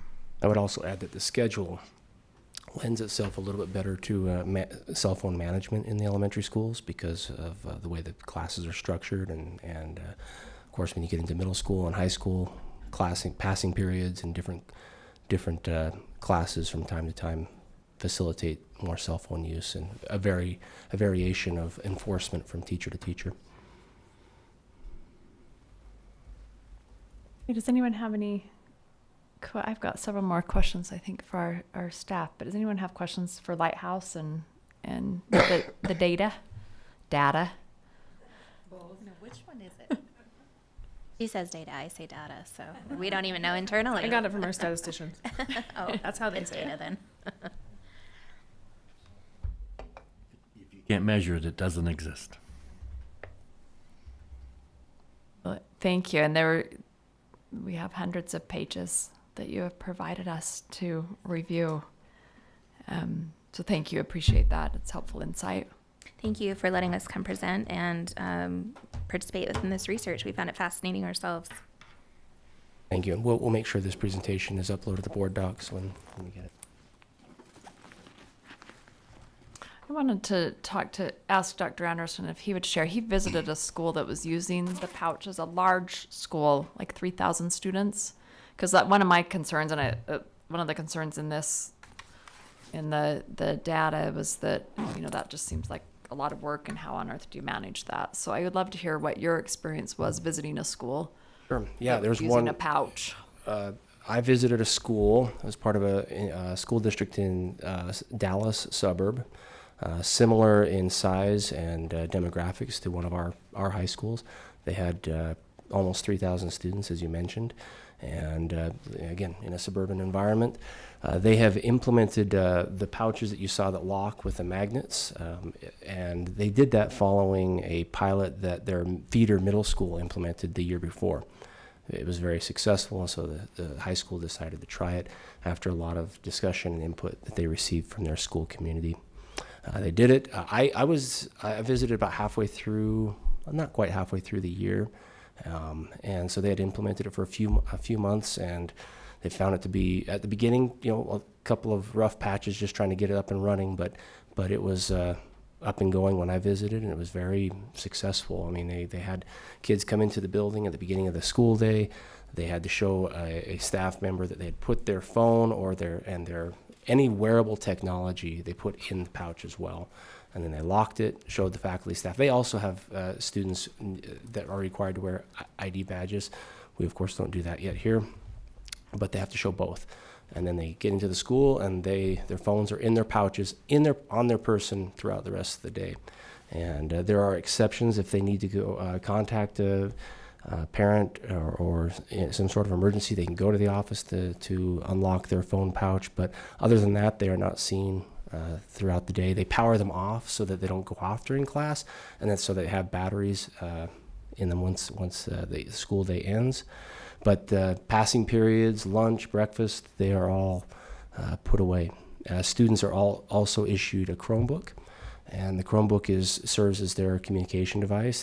They found that email by students has increased dramatically. They'll email their parents, and they'll email each other. They'll also open, I asked them, I said, kids are crafty. They're going to work around, in my day it was passing notes. Today, they've done Google Docs that they'll chat back and forth with on. So they've managed to still communicate with each other, but just not via cell phone. And the most significant thing they said is not so much about the chatting and the texting and the calling as it is the social media. And they don't have access to that during the day. The other positive that they've all, when I talked to the assistant principals and the hall monitors and the teachers, they all just said, look, everybody's under the same rule. There's no access to it at any time, so you don't have the fear of missing out if you're in class and your friends are at lunch during that period or the passing period. You're not worried about what you're missing out on. So they were very high on the pouches. This particular school was, even though they've only implemented it for a few months. And the parent feedback was positive. In fact, they'd heard teacher feedback saying their instructional time had increased. They'd had to restructure some of their lessons because they found they had more minutes in the class period to be able to do that because they weren't following up with students or having to repeat themselves so often. So this particular high school was very high on it, and they found success with it, and I think they are branching out and going to do that throughout their school district, is my understanding. Basically, they said they would never go back. They were very, very keen on it. So logistically, how do you unlock 3,000 at the end of the day? So at the end of the day, they have stations as you exit or go out whatever door. They have this tables with these bolted to several tables, and the students just tap them on the magnet on the way out, unlocks it, and they're free to use it once school ends. Extracurricular activities, whatever they have. There are multiple unlocking stations that are made available at the end of the day. And if students are leaving midday to go to JTech or they can. There are tapping stations that are there with a hall monitor that they can use. And I asked them, I said, so, what if you put a dummy phone in there or a fake phone, a burner phone, whatever? They said, well, that's fine, but if we see or hear the phone throughout the school day, it will be confiscated, it'll be sent to the office, and only parents can come pick it up. And they have a series of kind of a scale of significance.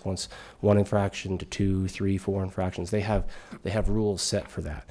But for the first 2 or 3 times, the parent must pick it up, and then after that, it might elevate to an in-school suspension or so on and so forth. But they said they've had very few infractions beyond 2 or 3, because parents hate coming to pick them up, and students don't want that to happen. Can I ask, is the pouch theirs?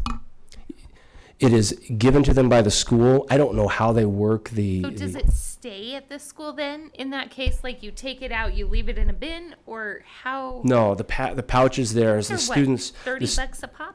The cost is around $30, and that includes the unlocking stations and includes training by this company. It also includes tech support, anything else that they have in terms of like data to back up what they're. The importance of not having phones and social media by teens. So it comes with more than just the case itself. And if a student loses or damages their case, does the student pay to replace in the instance of the school you went to? Yeah, I asked the same question, and they said, this particular company provided them with enough extra pouches that if a student lost it, they were able to replace them. And there were very few instances of that. Students can write their names on them, and those pouches are theirs for the duration of their school experience there. Kind of like a Chromebook. Exactly. That is a lot more expensive than a pouch that we check out to students for 4 years. It's very similar, and they keep their pouch in their bag or their backpack or their purse or whatever. It just is theirs, and when they come to school, they're expected to have it. If they didn't, if they didn't have a pouch or they forgot it in their car or at home or whatever, then they offer them a replacement pouch for the day. They're just expected to turn it in at the end of the day. And again, they had more instances of that at the beginning of the school year. That waned as the school year went on and people got used to it. I have a question. At the end of last school year, I talked to a lot of students about cell phone policy and what it would be like with pouches. And some students expressed a concern about when they're trying to do research on their Chromebooks on the school Wi-Fi. There are a lot of sites that are blocked and it's hard for them to research. Is there a way to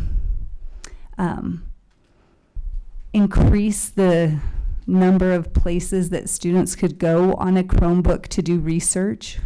We have a process for that now. If there's a website that's blocked, you can put in a request and a submission as to why you think that should be unblocked, and we can look at that. Our IT folks are very conscientious of that, and there are sometimes really good reasons why seemingly good websites are blocked. It could be because their firewall is vulnerable. It could be because they're, a multiple, it usually has to do with cybersecurity. And we don't see that on the front end because it's a great website with a lot of good information. But the vulnerabilities on the backside are often the reason why websites are blocked like that. Okay, thank you. You bet. Daryl, did you have a question?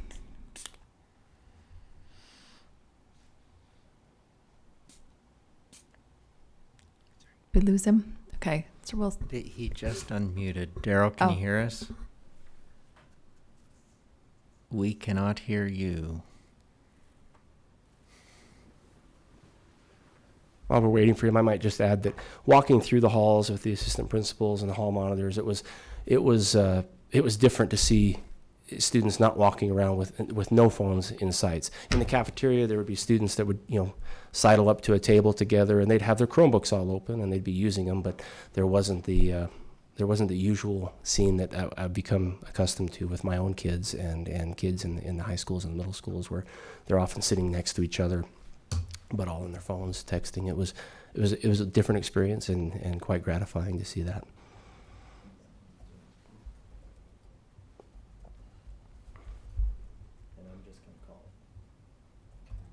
Does he need to take the phone out of the pouch, or?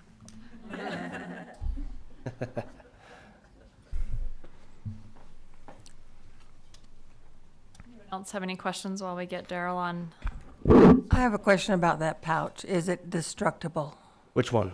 The magnetic one. Is it destructible? Can kids cut Sure. it? Yeah, they can cut it, but again, if they cut it and they're getting their phone out during the day, it's very easy. They'll stick out like a sore thumb if they have their phone out, and the consequences apply there. They had, I think, when I asked them that same question, they had a couple of instances where kids were getting into them. And once the student understands that if they have a legitimate reason, whether it's a medical emergency or they have a reason to communicate it, they can come down to the office and get it unlocked and have access to it. The students that need it to monitor their glucose levels or whatever it may be for medical reasons do have access with the Velcro pouch that they can have that on there. There are exceptions, with 504s and IEPs that students may have a valid reason for having a cell phone available to them as well. And I think that, I don't know if anybody or everybody listening understands that there are phones that can dial outside in every classroom in the school district. They're not necessarily for student use, but in a case of an emergency or Right. something, there is something that a student could use or a teacher could use. Yeah, thank you. They mentioned a couple of exceptions to that and a couple of anecdotes as well. One was that was around the time of around the time of the eclipse. They had the kid, and Dallas was over the path of totality, right? And so they let the kids unlock their phones during the middle of the school day and go out and take pictures and post what they needed to post with the eclipse. The other thing they mentioned anecdotally,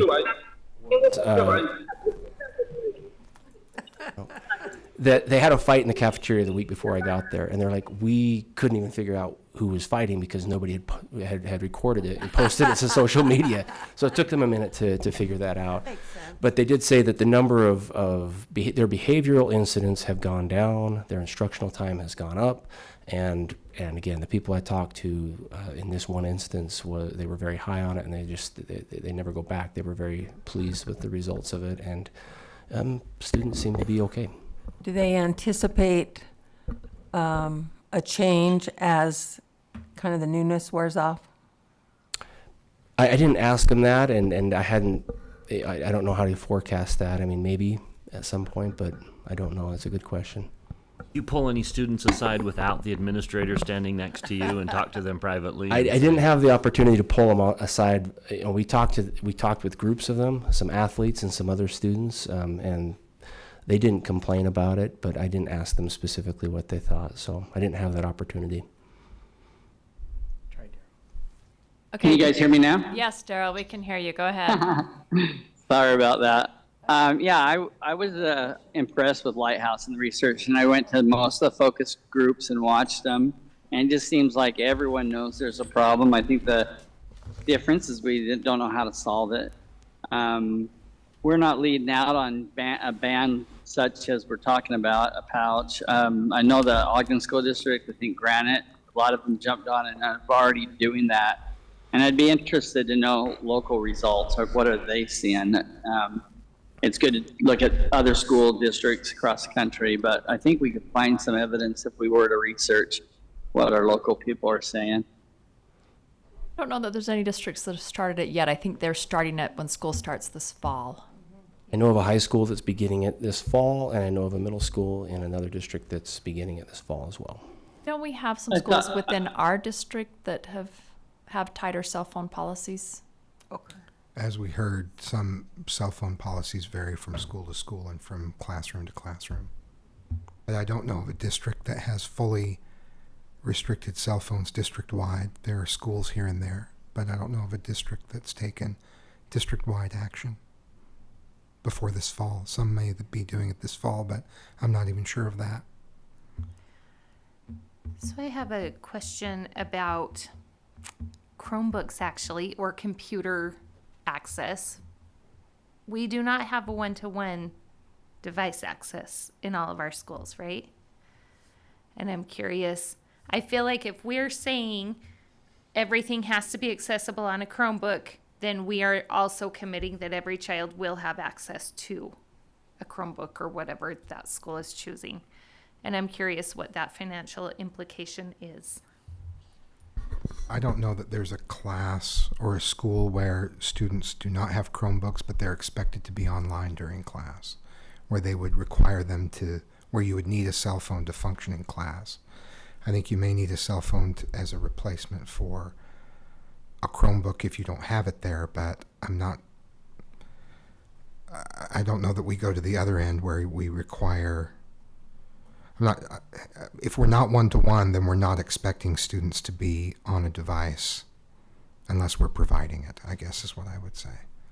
I think most, if not all, of our secondary schools do provide Chromebooks to the students. And I think another thing in workarounds, if we're worried about students communicating with each other, in this particular school, I asked as well if they're communicating. The difference with a Chromebook and a school-issued Chromebook is we also have the means by which to monitor that. You can either see what's on their screens individually using software, or we have a monitoring app that looks for dangerous or inappropriate content that students are emailing or using in their papers as well. That was another feature of, they might be communicating with each other, but again, it's through text or messaging on email, and we can monitor that. Whereas with a phone that's not district controlled, we don't have that access to monitor that. So I do think all of our secondary students have Chromebooks, and I think we also monitor those with the software. Copper Hills doesn't have one-to-one? So, but define one-to-one. I mean, there's giving each student a Chromebook and you keep it for 3 years, or there's also having enough Chromebooks available in the school for everybody to use when needed. Right. And so some schools may not assign it to a student, but they have enough for everybody. Right. Is that correct? Yeah. they just don't bring them home. Yeah, some define one-to-one by checking it out to a student. Some define one-to-one as having one for every student to use during the school day. Okay, so let me ask a couple of questions. Does anyone want to just continue with what we are doing now? So we have a policy in place, no cell phones during class. There's no real consequence or enforcement of that, so we're letting schools and teachers figure it out. That's our current stance. Is anyone content? I'm not. With I that. feel like we're trying to make, or I don't know that we're trying to, but the default is that teachers are the enforcement, and it takes so much time and energy away from instruction and connecting with students. And I've talked to teachers where when they ask a student to put a cell phone away, students become very belligerent and the classroom atmosphere is completely destroyed. You know, I'm tired of teachers having to be the enforcers of this. You feel like we need to do something different? Yes. Okay. But I'll just throw out, if we create a policy with more consequence, the teachers are the enforcers. It is simply the nature of the beast. What I know, but I really would love to see a pilot with the pouches, because I feel like then it is very cut and dried. If the cell phone is out, everybody else, all the students, there is possibly pressure from the other students too. Like, what are you doing? None of us have our phones out. And so I feel like it would be less likely of, oh, they have their cell phone out, I'm going to get my cell phone out, and then the chain reaction of everybody getting their phones out. I think that it would take some pressure off of teachers if the phones were locked up right at the beginning of the day for the whole day.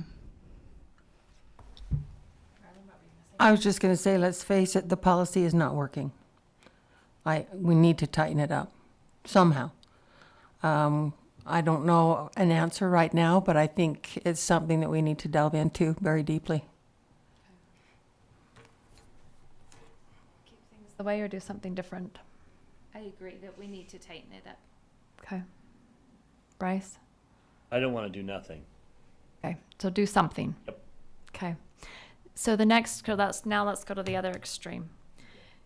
Daryl. Thank you. Keep status quo or do something different? I want to do something different. Okay, so now let's go to the other extreme. Who is interested in a full ban all day, all school levels? So elementary, middle, high school. Will you elaborate on full ban? Are we saying we put them in a pouch or make them inaccessible to students? Or just saying cell phones are not allowed here? Yeah, yes. So we'd have to figure out how that full ban would work. But yes, either a pouch or some other way they just can't be out at all. Not at lunch, not in the hall. I'm interested in that. Full ban all like day. When kids are elementary, at middle, high. school, once they're in class until the dismissal bell at the end of the school day, cell phones are not out. Okay. I don't know exactly how that would be implemented, but I'm interested in. Interested in exploring that option. Okay. Anyone else interested in full ban? Not all day, all levels. Not at first. If we have to go there, I wouldn't be afraid to go there, but I don't think we come out of the gate with a full ban. Okay. I am not interested in starting with a full ban. Okay. But I am not afraid to go there if that's where we need to go. Okay. I'm with Bryce on that. I would rather be a proactive education, teach them how to use it and what apps could help them control it, and then have maybe a teacher have a few of the pouches they can use as when a kid can't control it, they can throw it in the pouch and they can unlock it at the end of the day.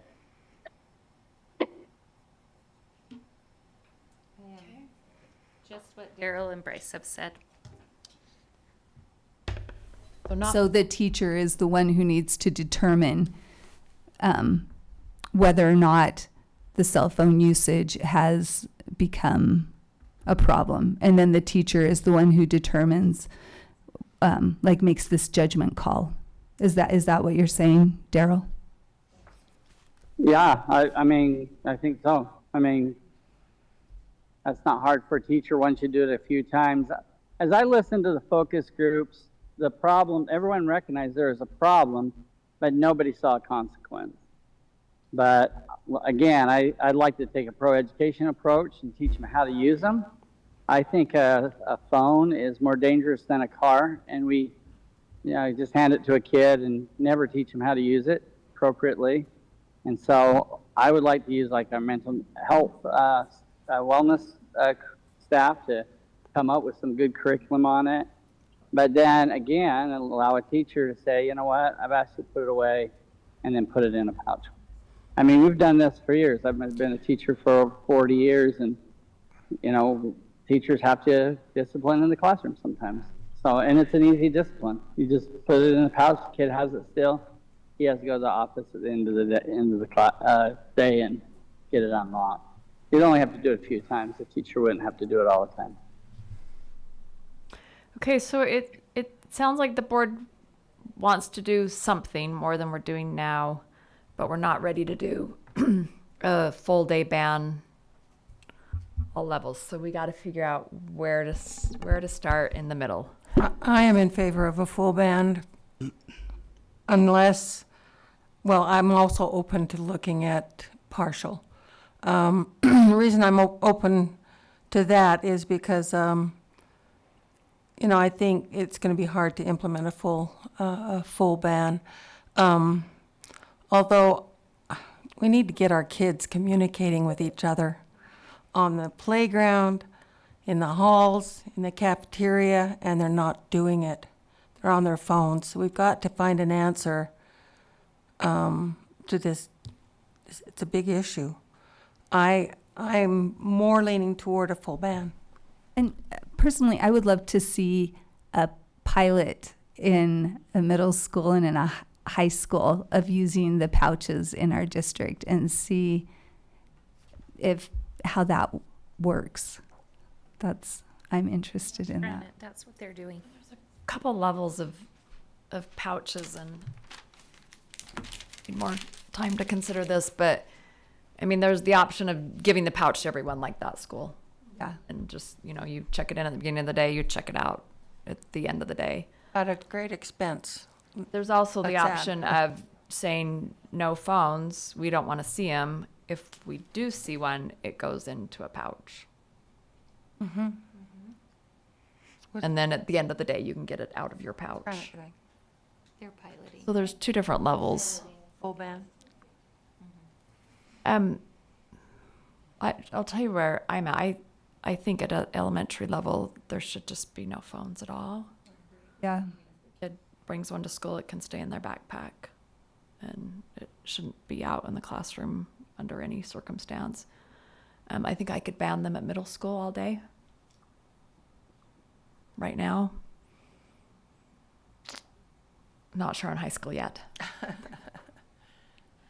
Dr. Godfrey, I'm sure all the high school principals and Mr. Sorensen have discussed this at length. The middle school principals probably too. Do you have any recommendations or things that the board should consider as we're discussing this?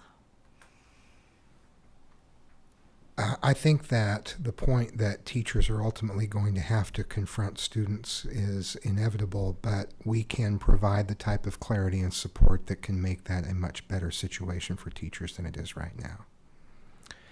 I think that the responses to pouches are based, I think, on a bit of a misunderstanding about the pouches, so I'm glad that we were able to discuss that a little bit more. I'm not necessarily pushing for the pouches, but I think if you're looking at a ban, although it's expensive, it might be a way to allow a student to still have possession of their phone but have it locked and not accessible. I know the shoe pouches are popular. Phones do go missing, and a $1,200 phone missing is a big deal. And so I think if we're going to implement something like that more widely, then we have to be thoughtful about being able to store that phone safely. I have been an administrator long enough that I had kids accuse me of confiscating their pager and not returning it. So I've been doing this for a little while.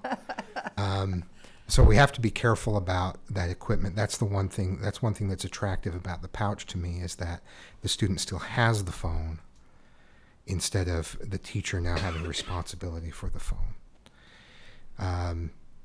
I also think if you do a pilot, you will have pilot envy, where other middle schools say, hey, wait a minute, what about our school?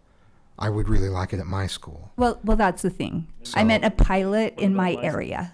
A pilot at your child's Right, school. for all of your schools. That's implied, Yeah. of course, in a Yes, board yes. discussion.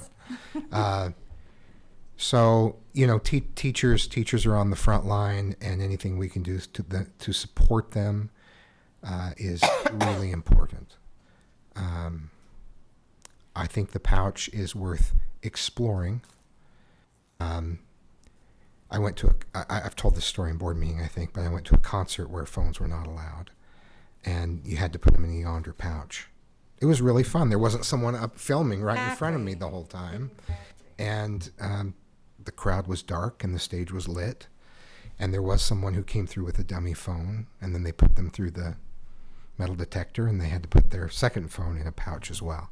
So if you take the phone out, it's going to be obvious, and you'd have to put it in the pouch. It's what you do with the phone, once it's confiscated or once you ask someone to put it away. Kids are very good at accessing a phone if it's just in their backpack or just in their pocket. They're very clever at that. They're very good at that. So supporting teachers however we can, because they end up on the front lines, and giving crystal clarity about what we expect, I think will work no matter what we end up doing. But, the policy has, it's like the administrator said, if it's nebulous and it's just varies from class to class, then you get this different pressure. Anyone who's taught know that you're told what other teachers do that you ought to do, that the students like.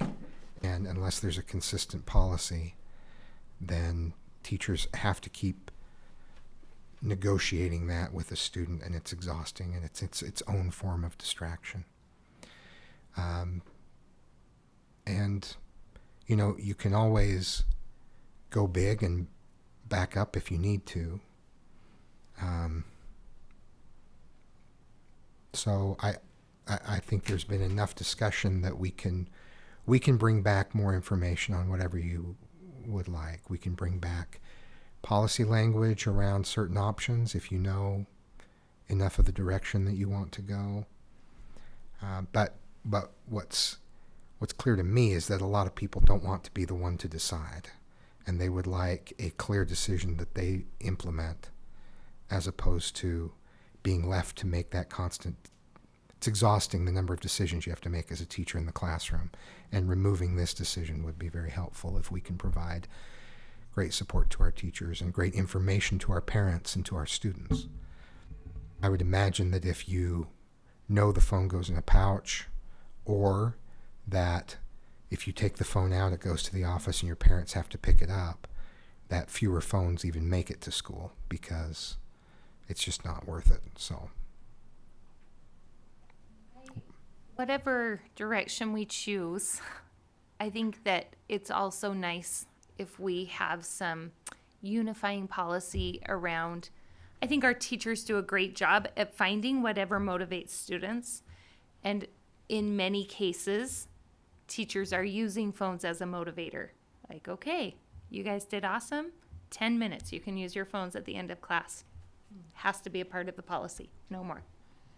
We do not use phones in our school. It's a contradiction to the policy that exists today for that to happen. And I I think that I don't know if it needs to be part of the policy, but I think that teachers should not be using their phones in class either. Or parents at board meeting. And I'm teasing. She's got a 504 I'm excuse. teasing. and the way the policy currently reads, when authorized by school personnel, electronic devices or resources may be used at school or school-sponsored activity. So policy really shifts it to school personnel to make the decision about whether electronics can be used in class. And what's clear to me is that creates a lot of conflict and burden at the school level. And some of those are amazing teachers, and that was not a judgment.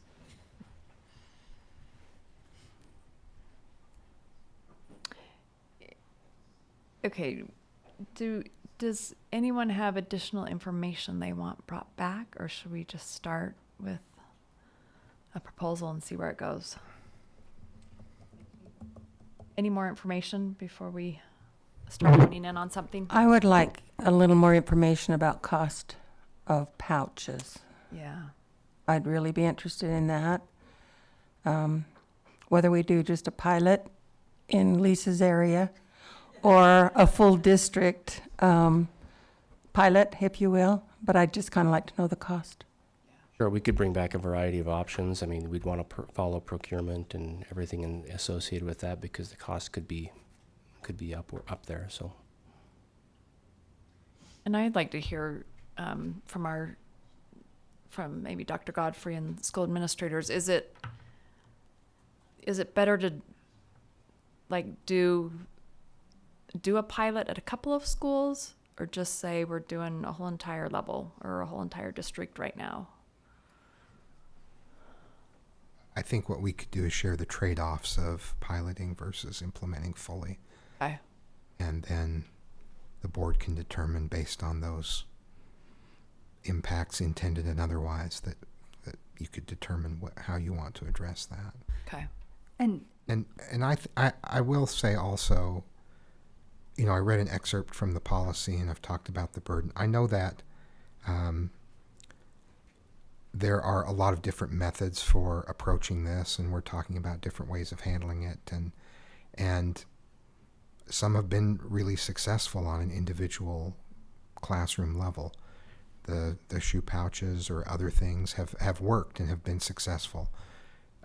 We're just looking at how can we scale things up in a way that can be longer term and learn from what has worked and what's now available that hasn't been in the past, and there's a bit of zeitgeist around this, a cultural shift and understanding of the negative impact of cell phones. So, well, and I think it could also be interesting to do another type of pilot, as far as just a school having a cell phone ban or restriction where everybody is on board. You know what I mean? I don't know. So just try. I don't know if there's any other way to do a cell phone ban, but if there's a way to do it without pouches, maybe see how that works at a school also. And I realize that some middle schools have had very successful cell phone policies just this past year, but I don't know how they would work on a high school level with so many more students and so many more cell phones. And So you're saying the possibility of having a policy with no not phones necessarily, at all, but not necessarily giving them the pouch, but just that is our policy for the school. And just see if there is something that would be as effective and manageable as pouches. I think maybe having a couple different pilots at the same time, pilot programs, and paper bags, stapled or some. I don't know, and I don't know how great that would be, but there might be a more cost-effective management system than the pouches? Like if we're thinking the pouches are super expensive, well, is there another thing that we could also try and see if it would be as effective for less money? Does that make, am I making sense? There's here? phone lockers, too. Didn't you look at those too? Yeah, there are options for that as well. Phone locker would mean that you return at the end of the day to wherever you locked your phone. So if you wanted to do an all-day ban, they could lock in their first period and return to their first period at the end of the day.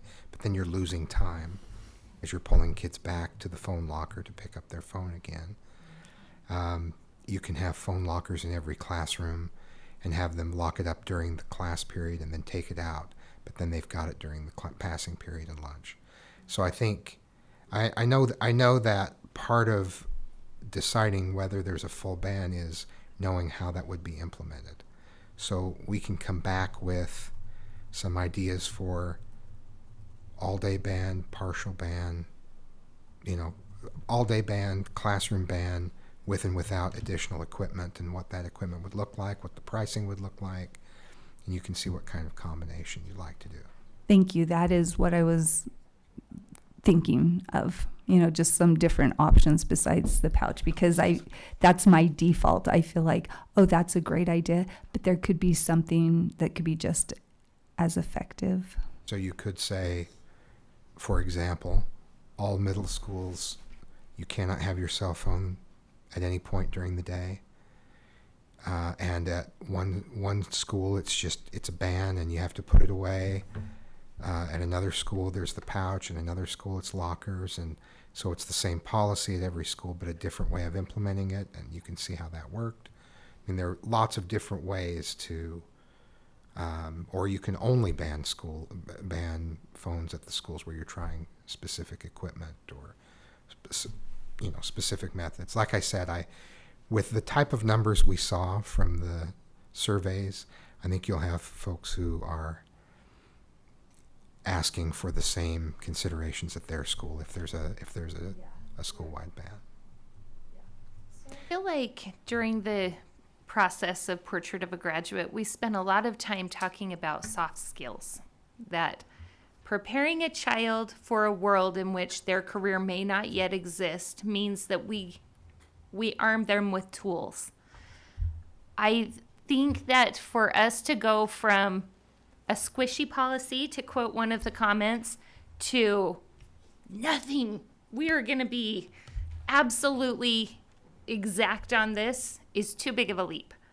And I would be really uncomfortable with that big of a jump. I would really like to arm teachers with a unifying policy and a procedure for what you do when somebody is in violation of that policy, whether it's each classroom has a pile of yonder pouches and they just walk over, hold it open, kid puts it in and that's it, or something else.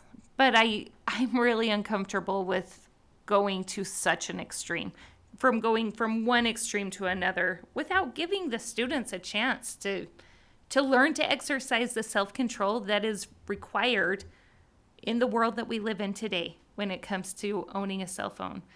And just on a personal note, I have 2 daughters who are taking a summer class, and one of them has kind of procrastinated it. So we had what we call the lock-in day. So Saturday, she and I had procrastinated some work that I had to do, locked ourselves in the office, and we were like, let's work. And her phone was buzzing nonstop, and it was wildly distracting for me. And she didn't even flutter an eyelid. I just think we need to learn to adapt to the fact that this is a part of life for students today and for adults that are coming up. And we've got to teach instead of trying to just take away their choices. So if we have to go there, I'm open to it, but I don't think it's the first step down the road.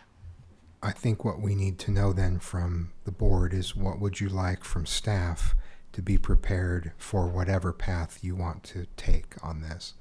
If there's nothing you need from us now, but you want to let us know in between now and our next meeting, great. If you know a direction you want us to bring language and options for,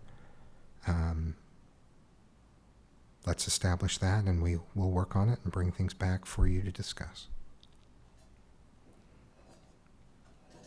Can I propose a first step? Yep. I very much believe in let's teach them correct principles and give them a chance to govern themselves. I think we really ought to educate teachers, parents, and students. So I would love to see something done to begin the rollout of an educational effort. We're going to educate students on what their cell phone use is doing to them. We're going to educate parents on what their child's cell phone use is doing to their child. We're going to educate teachers. I think that's got to be step one, is we are an education organization, and we need to teach correct principles. We need to teach skills and give them a chance to govern themselves. But I think this board owes it to the teachers to create a separate cell phone policy, not a section of student conduct, dress, and appearance. A separate cell phone policy that is clear to find, easy to find, and we've gone through the policy with staff's help to say, here are all the things that we will allow, that we owe it to the teachers to have a clearer policy. I appreciate that we've had a subsection of a policy. We do not have a cell phone policy. So I think my proposal would be, this board begins by asking staff to maybe start the production of a separate cell phone policy that we either have a subcommittee that helps write, or that we take time in board meeting to write, and that we also begin an education effort to educate students. I would love to have some videos that we play during class, or something that we send home to say, can we help you understand what you're telling us about your cell phone use and what statistics are telling us nationwide? Can we give you a chance to change your behavior? Can we tell parents, are you aware of the distraction that your child's phone has created? Do you want to have some conversations with your child that maybe we could help you be more aware of? That's how I would propose we begin. We educate our parents, our students, and our teachers, and we create a separate cell phone policy that is clear and easy to find. Here. So Daryl. I was just going to say, I really like what Bryce said. The only thing I would say is, I think we need a letter or statement or something that goes out before school starts. But I don't think we need a policy. I think we direct parents and students and teachers that we have a policy. Here it is. And the board is looking at creating or making it stronger. And I mean, I would love to have their input along the way. But I think a statement needs to go out that they are a distraction, and I think that needs to go out before the school begins. But do this, take a while to get the policy right. So, as a parent, I can readily see what smartphone use does to my kids, as far as distracting them even at home, and how they use it as, I don't know, to not have to have personal interactions with other people. I am thinking about what will make our kids' education better in the classroom. I would like to remove the distractions. I would like teachers to have the time and atmosphere where they can make connections with students and help the students make connections with the curriculum and each other. And I see cell phones in the school throughout the day as something that decreases a teacher's ability to help students connect with the curriculum, other students, and with them.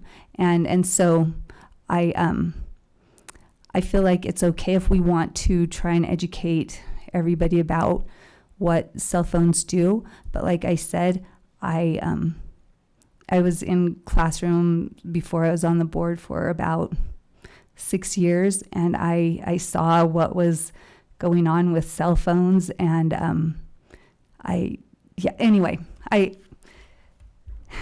that's my thoughts. I feel like if we can find a way to remove that distraction, it will improve the educational outcomes for our students.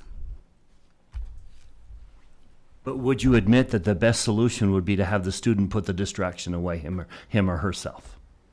That if the student had the discipline to put the distraction away. I feel like that is something that they can practice at home using their self-control. I feel like at school, there are a lot of things that we do not allow in school because they're distractions or they're safety issues. And I feel like cell phones can be one of those things that we don't have there because it's too much of a distraction. So Can be. You said can be. That means cell phones aren't always a distraction. And we're going to punish the students that are not using as a distraction. well, I feel like it could be seen as punishing the students to allow there to be cell phones in their classroom so that they are not able to receive as high of a quality of education as possible.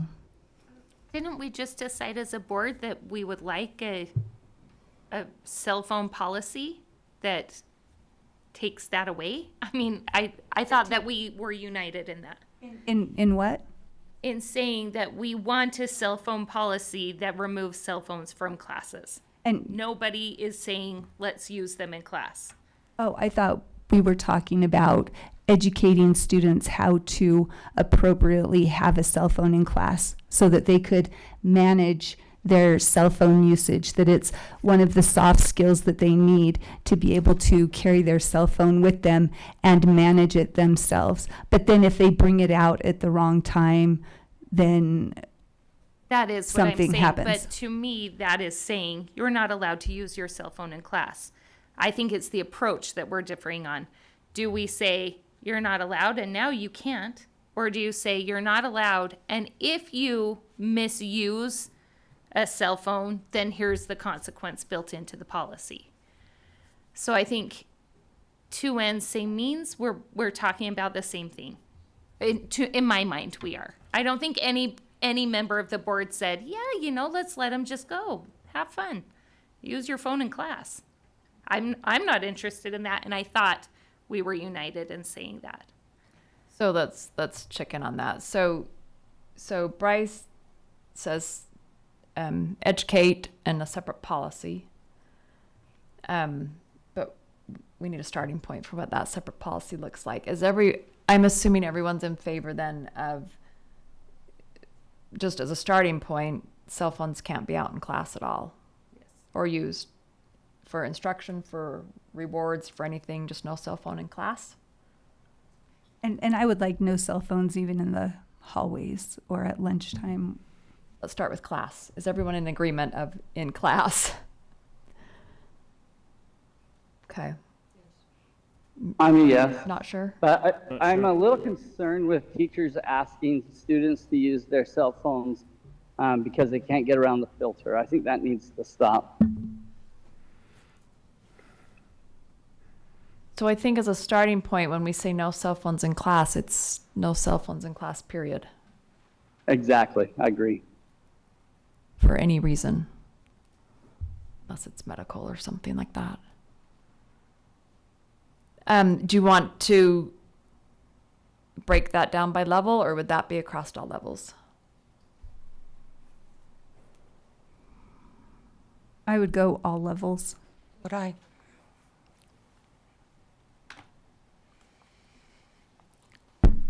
Okay, and then I think our method of enforcement would determine my answer on levels.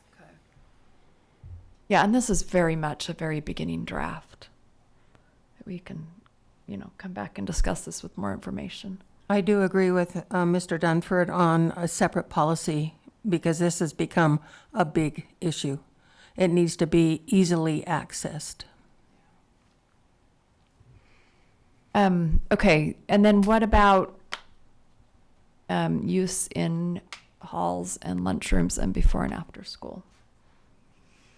Do we add that to a policy? And at any of the levels? You want to enforce that? And maybe that decision depends on what our enforcement options are. Yeah. For me, that's not a big issue. I have swallowed the pill that this generation communicates differently than I did. And just because they're communicating electronically does not mean they're not communicating. And we're currently as a district going after social media companies because of the mental health crisis that we believe is being caused by social media companies. And so I don't know that I want to accept that that's just the way our kids are now. Me either. And I've been in school community council meetings, not as a board member, but as a parent, where administration has talked about how all of the fights have been started on social media the night before and then come to school and just get exacerbated and turn into a physical altercation.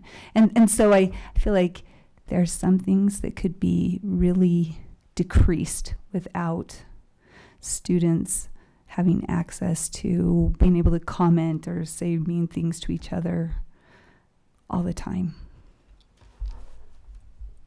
Okay, let me sum up where we're at. Correct me if I'm wrong. This is going to be an ongoing discussion. We will be back with this.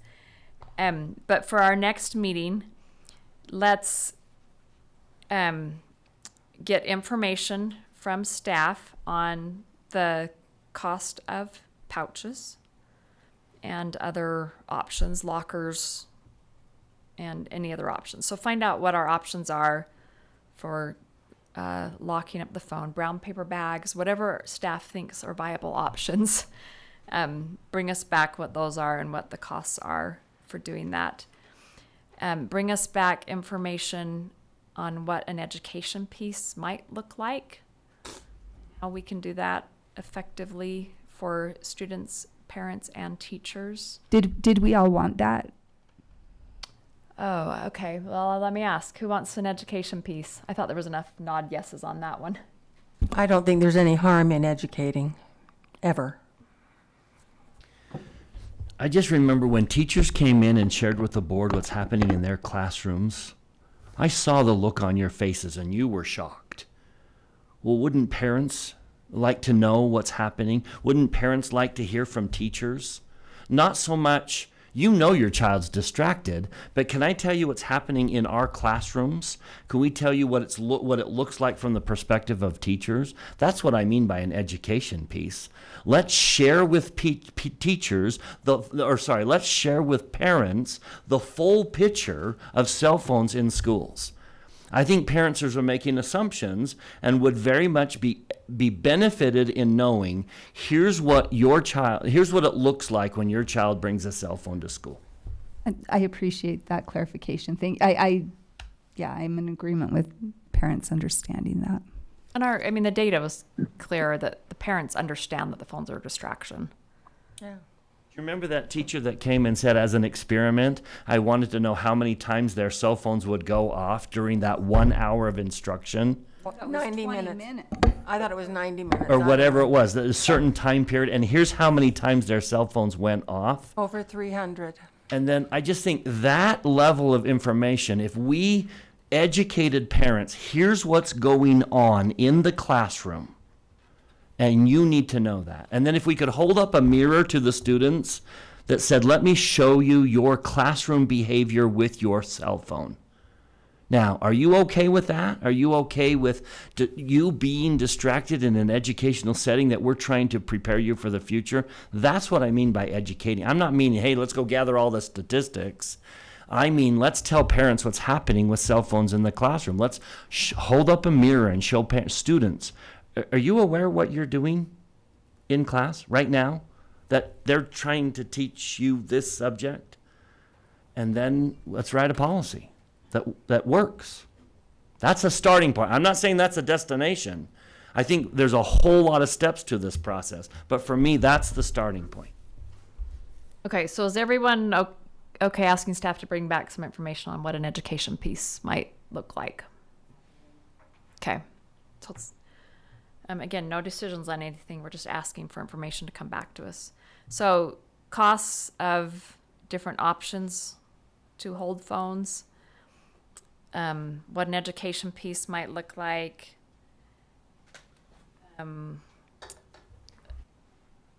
a policy, the start of a separate policy that right now at the minimum is that no phones allowed during instruction time at all.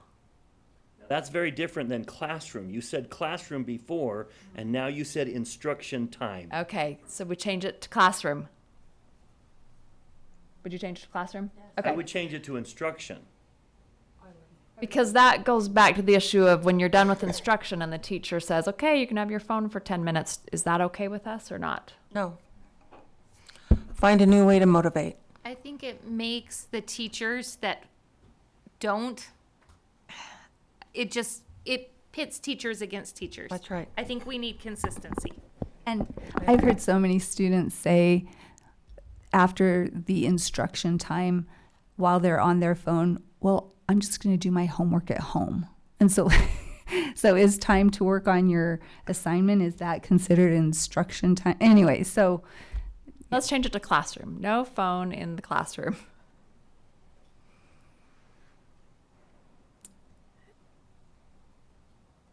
Can I make a comment? What else? So I'm a little nervous that we're making some really big final decisions on a topic that we're getting the data from tonight. So I hope that when we're saying these statements that we're going to come back and have other discussions before this is finalized. Yes, I hope, if I have not made that clear, let me state that again. We are making no decisions tonight. We have made no decisions. We are just asking for some information back from staff, and we're going to have a starting point, but our starting point will be a draft that we will continue to discuss and add to. Yeah, and I would love to hear from teachers. I'd love to hear from teachers and my constituents and people throughout the district what they think before we get too deep into this. We commissioned a whole entire survey and focus groups. Yeah, but that doesn't give everyone an opportunity, people that want to weigh in. That's just selected people. So anyways, I just wanted to make that statement. We usually get data and we kind of have time to think it through before we make big final decisions. And we need the time on this one. And we'll go through the full policy making process in which that will be available, and we'll take public comment and all of that as we normally do. But we need a starting point. I remind you what we did with a dress code policy. That was a big deal. This is obviously going to be another big deal.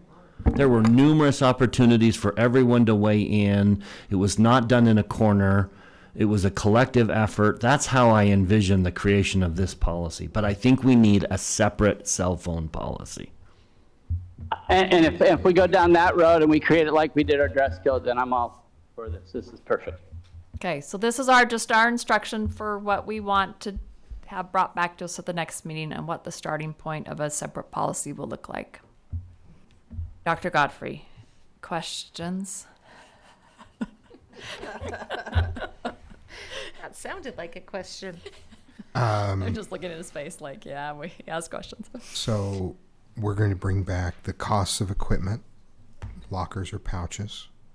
We're going to bring back education options and a draft of a separate policy that would restrict cell phones from being in the classroom, and then another that restricts classroom or phones all day long.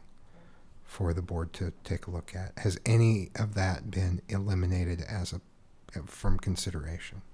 Are you asking him to write 2 policies?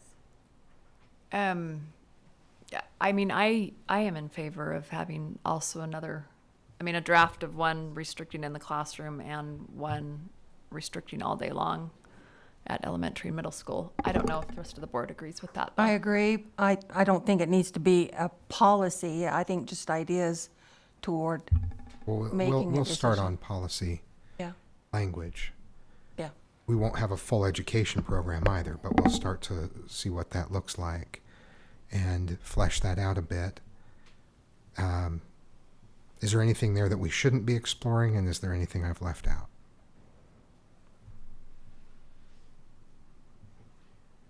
I think as part of that, it would be beneficial to do a search to see what do cell phone policies across this country look like.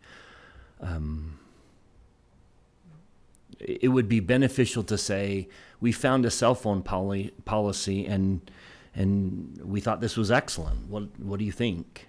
I don't know that we need to generate from scratch as much as it would be beneficial for have someone on your staff say, has someone else written a policy that is really good? Can we see what it looks like? And not have to generate from scratch. Are others interested in hearing possibly what other districts have done? I'm okay with that. Okay. I mean, obviously there are thousands of school districts in this country, but if they are aware of one Read that each they of them carefully. think is good, They have their ground to the ear. They know who's doing. I think they have a pretty you're good not idea. you're not to the asking ground. for an exhaustive search. No, is someone doing, I mean, we found the pouches because someone's trying it out. I'd love to know, has someone written a policy that seems more effective than others? For me, I don't need policy language. I don't need you to waste your time creating 2 separate policies for us to toggle between. I would like you to come with, here's a pitch for how this could look. Here's a pitch for how that could look. I think that we're wasting their time if we ask them to go through all of the intricacies of writing a policy that we have no intention of using half of.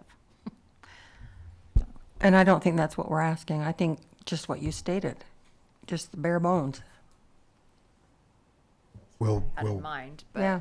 is that what you Sorry, heard? maybe I misunderstood that then. we'll bring as much information as we can, but I appreciate the flexibility to not bring everything fully formed. I agree, not full fleshed out policy language. Yeah. Just bare bone. Okay, that I'm far more comfortable with that. Yeah. Thank you. I hate to have them waste their time.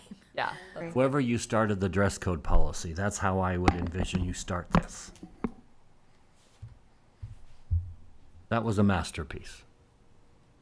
And that was most of a year of meeting with school community councils and administrators and teachers and through the school community council meeting.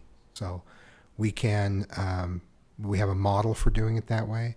And I think if we can bring a little more substance, then that might help with, okay, what's our process? What's the, what's the content? What direction do we want to go? I think if we can bring you some things to sink your teeth into, that'll help. So. And then the last thing that I did write down was just the pros and cons of just piloting something in a few schools sooner rather than later versus going with a full-on district policy or waiting for a full policy. Okay. Great. We are going to take a break now and start our general meeting at 6:30.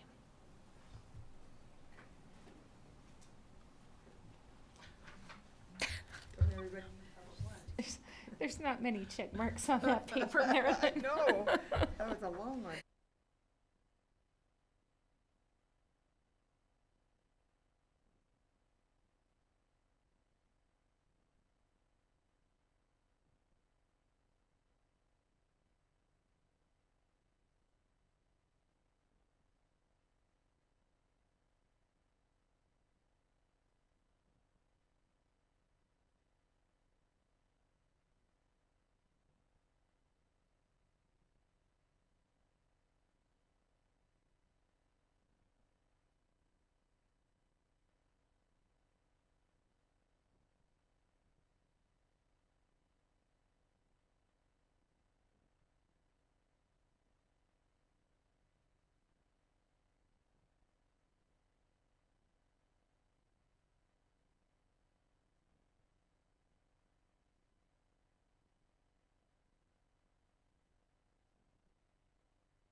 one nation, under God, indivisible, with liberty and justice for all. May be seated. We are just on the second to last day of July, and it's a great opportunity in July. A lot of us are out and holiday and breaks, but the 4th of July, and of course we just finished our state holiday of the 24th, the Pioneer Day. And I love July. I think it's a great month, and I've always appreciated this quote that has come from Jeffrey R. Holland.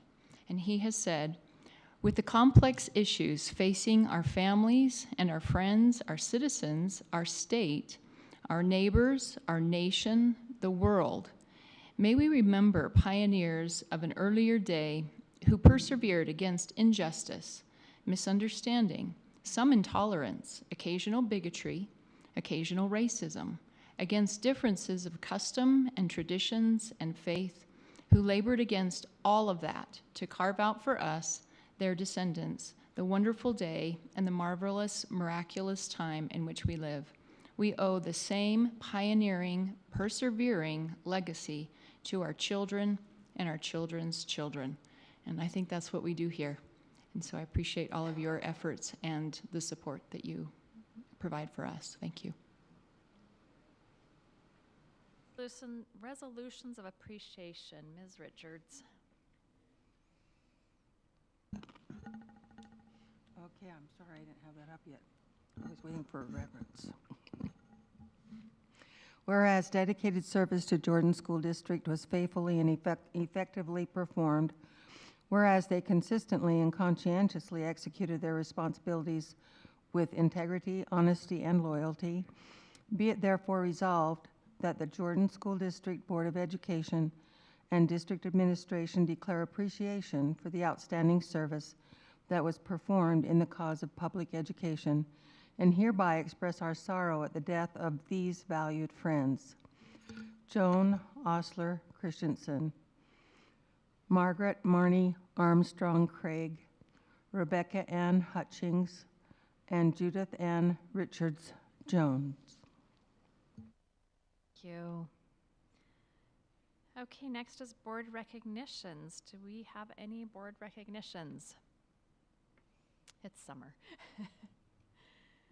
I will just do a quick thank you to the custodians and sweeps and hard workers who have been deep cleaning our buildings. They are looking amazing, and that is a labor of love. I want to recognize our communications staff. Being involved in the press conference yesterday, I was just so impressed, and wasn't surprised because we have top-notch communication staff. I already know that we have the best in the state, but just watching them in action and so much respect amongst all of the the media outlets. They anticipate the needs. They know what we need. They know what the reporters need. They were so good, so professional, and really do such a great job of making us look good. So I really just want to thank Sandy Reescraft and Doug and our communications department. Superintendent, do you have any recognitions? I would like to recognize the middle school math teachers who took time out of their summer and went to Denver for the Hive Conference.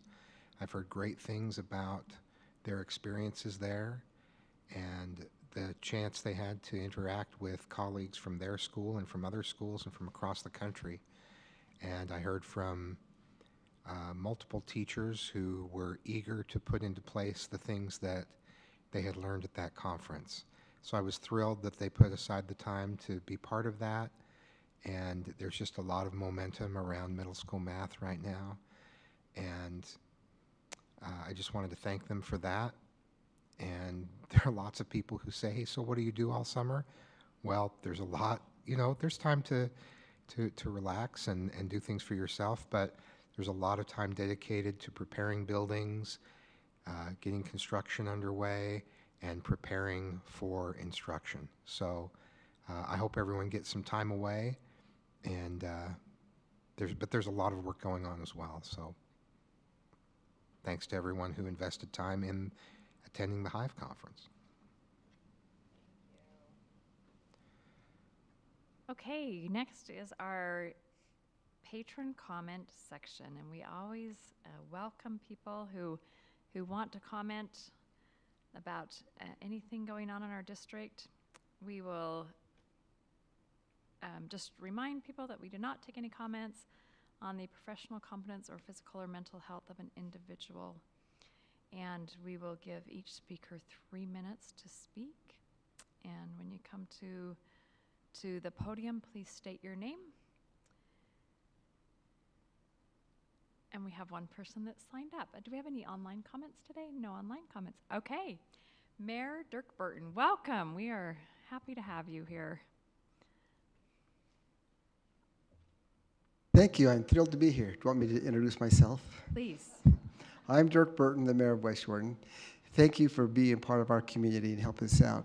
And as you know, school is just right around the corner, and we are getting our crossing guards ready. And thank you for collaborating with us when you get your safe routes to school organized, and then you can bring them to our traffic engineer and coordinate with that with them so we can get that going.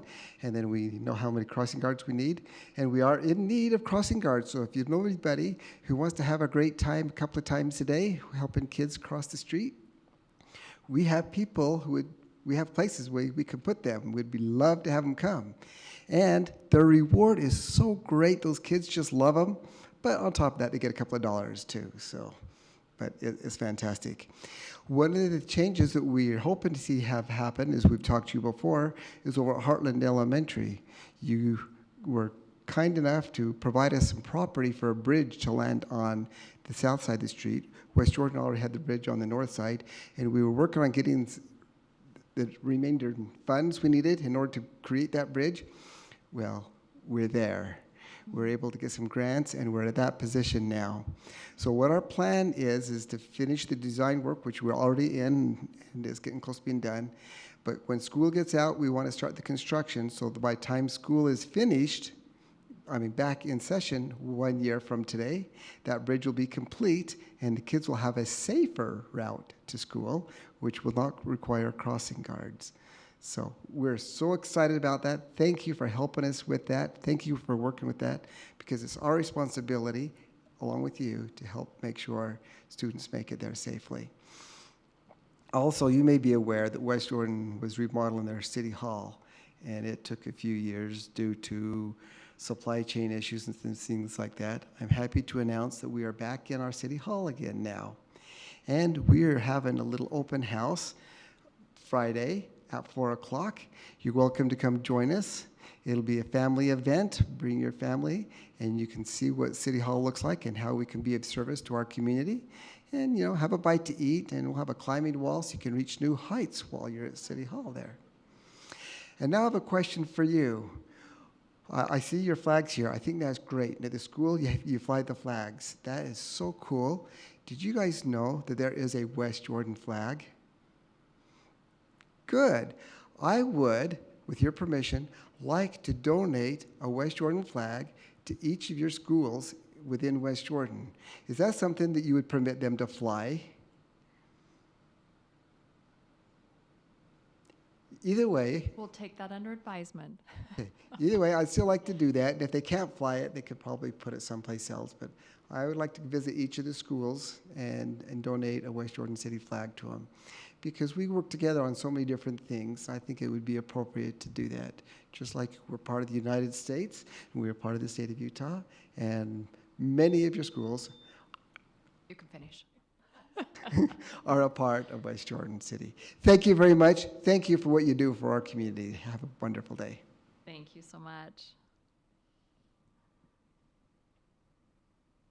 Okay, is there anyone that intended to sign up that didn't? Yeah, come forward and please state your name. Hi, I'm Janet Sanders. I am a high school teacher and the president of the Jordan Education Association. I'm just reaffirming the concern of teachers about the cell phone policy, and just telling you that I know that there will be teachers who are reaching out to you, very disappointed that we don't have a policy for this school year that is beginning. we were more or less promised that we would, and we don't. And I understand that things take time and that there's a process to go through, but it is going to be a serious frustration. And I wish that we could look to some of our own resources in the district. For example, just an example, West Hills Middle School this year is not, this past year did not allow cell phones in classrooms. They had a policy that said that their first confiscation, they would pick up the device at the end of the day in the attendance office. The second confiscation, there was lunch detention, and then they could pick up the device at the end of the day in the attendance office. The third plus confiscation after school detention, device will be held for parent pickup. I've heard from many teachers that this has been incredibly successful, that every morning they get on and they say, this is just a reminder, this is a cell phone-free school. There's no cost to that. The students still have them during breaks and lunch, yes, but it has made a tremendous difference in the way that classes can run, the amount of time that teachers have to spend on managing cell phones. I know as a teacher myself, I just spend a lot of time telling people to put their cell phones, and there's a certain amount of fatigue that goes along with that, and a feeling that, you know, you're not being supported. So I appreciate the schools, and I know that West Hills isn't the only one, that have been proactive and reached out and already started policies. And I would love to see something like that encouraged. If we can't do it through policy, at least we could do it through administrative meetings, share these policies with these ideas with principals, because I know that there are teachers who are clamoring for this. As we learned at a meeting earlier this year, there was a teacher at my school who had the students put their phones in a shoe holder during a test, about 20 minutes, and she told them not to silence their phones, just as a little experiment. And in that 20-minute time period, there were over 300 notifications. 300 notifications in that 20-minute period, 300 distractions that her students would have faced. And we're at School to Learn. And I just would really encourage you to feel the urgency that teachers and educators feel about this issue, and look at what we're already doing and what's already working, and let's see if we can spread that. And then maybe long-term we need to look at something else, but in the meantime, let's look at what we're already doing. Thank you. Thank you. Okay, that concludes our public comment section. Can I get a motion to approve the consent agenda item? I move that we approve the consent agenda item, board minutes. I'll second it. Okay, motion by Ms. Dean, second by Mr. Robinson to approve the consent agenda item, board minutes. All in favor, please say aye. Aye. Aye. Anyone opposed, say nay. That motion passes unanimously. Can I get a motion to accept the consent agenda items? I move that we accept the consent agenda items A through F. I'll second. Okay, motion by Ms. Dean, second by Ms. Richards to accept the consent agenda items A through F. All in favor of that motion, please say aye. Aye. Aye. Aye. Anyone opposed? Okay, that motion passes unanimously. Can I just ask really quickly, on item F, I noticed that the points that were deducted on our fraud risk assessment seem to relate to board members, and I would love for that to be a future agenda item for us to address. Okay, I will note it as a possible future agenda item. Thank you.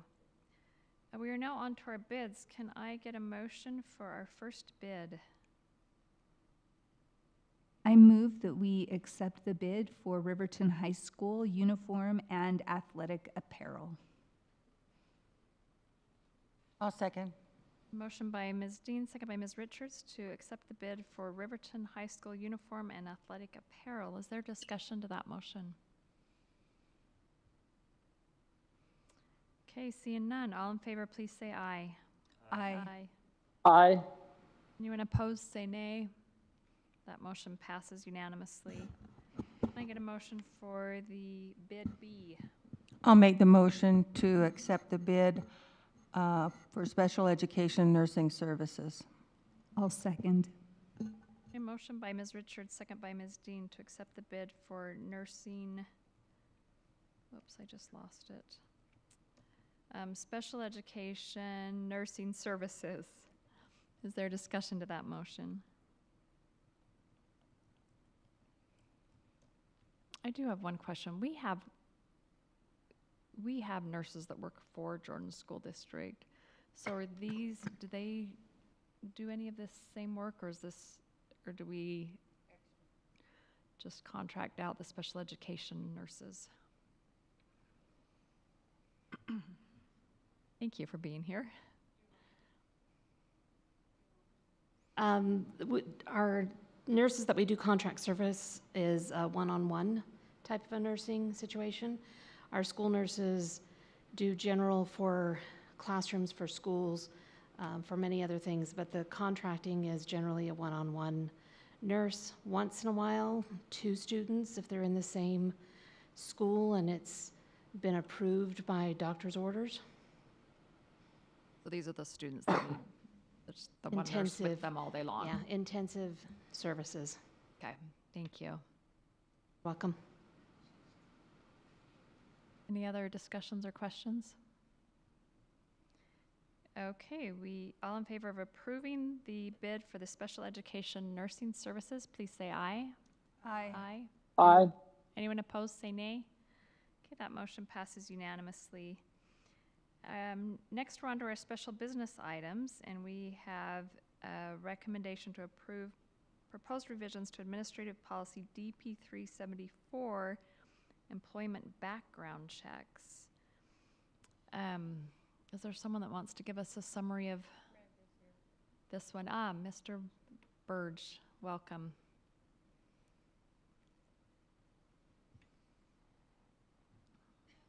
You just give us a brief summary of the changes. We have Absolutely. discussed this in multiple study sessions.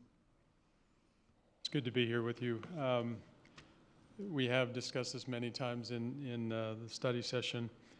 In essence, the changes were allowing certain potential applicants to be considered if they have a felony, and the felony is based on certain things. So, for example, any type of sexual assault or anything related to crimes against a person, regardless of how long ago, it's not acceptable continuing from the past. Things that might be considered might be a DUI that occurred, and we put in some time frames in the policy that would allow us that if it's prior to that time frame, we could be considering them for employment.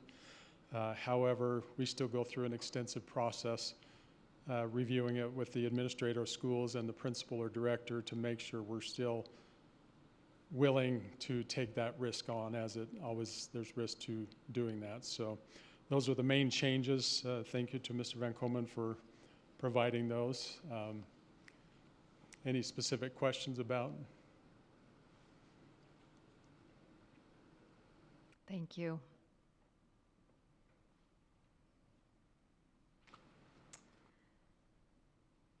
Okay, we have public input on this. Is there anyone from the public that wishes to address us about this policy change? Okay, seeing none, I will take a motion.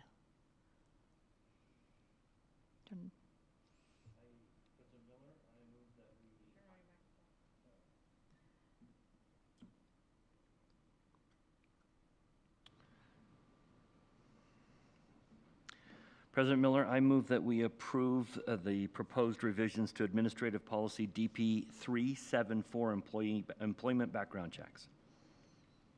I'll second that. Okay, we have a motion by Mr. Dunford, second by Ms. Richards to approve the proposed revisions to Administrative Policy DP 374, employment background checks. Is there any discussion to that motion? Yes. So at the last board meeting, I shared my opinion on the changes to this policy, and I would like to share part of one of our policies of GP 101, governing style, and B, says the Board of Education directs, controls, and inspires the organization through the careful establishment of broad written policies reflecting the board's values and perspectives. And then this is the sentence that I feel is very pertinent to this. The board's major policy focus is on the intended long-term impacts outside the staff organization, not on the administrative or programmatic means of attaining those effects. And I feel like this policy is such that it is dictating the programmatic means of attaining those effects. And I think that it is somewhat overreaching that we need to tell the Human Resources Department and our superintendent how to hire people when I believe that they are not willing to risk the safety of staff, students, the reputation of the school district, or even their own jobs in order to hire somebody.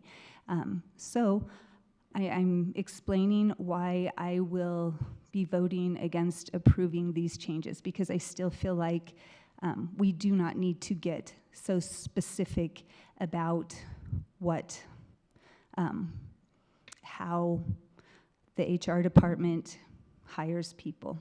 And I feel like GP 101, letter B, also supports this. Thank you.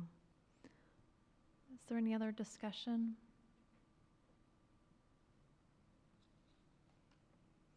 Okay, we have a motion to approve the proposed revisions to Administrative Policy DP 374, employment background checks. All in favor, please say aye. Aye. Aye. Aye. Those opposed say nay. Nay. Okay, that passes with 5 in favor and 1 opposed.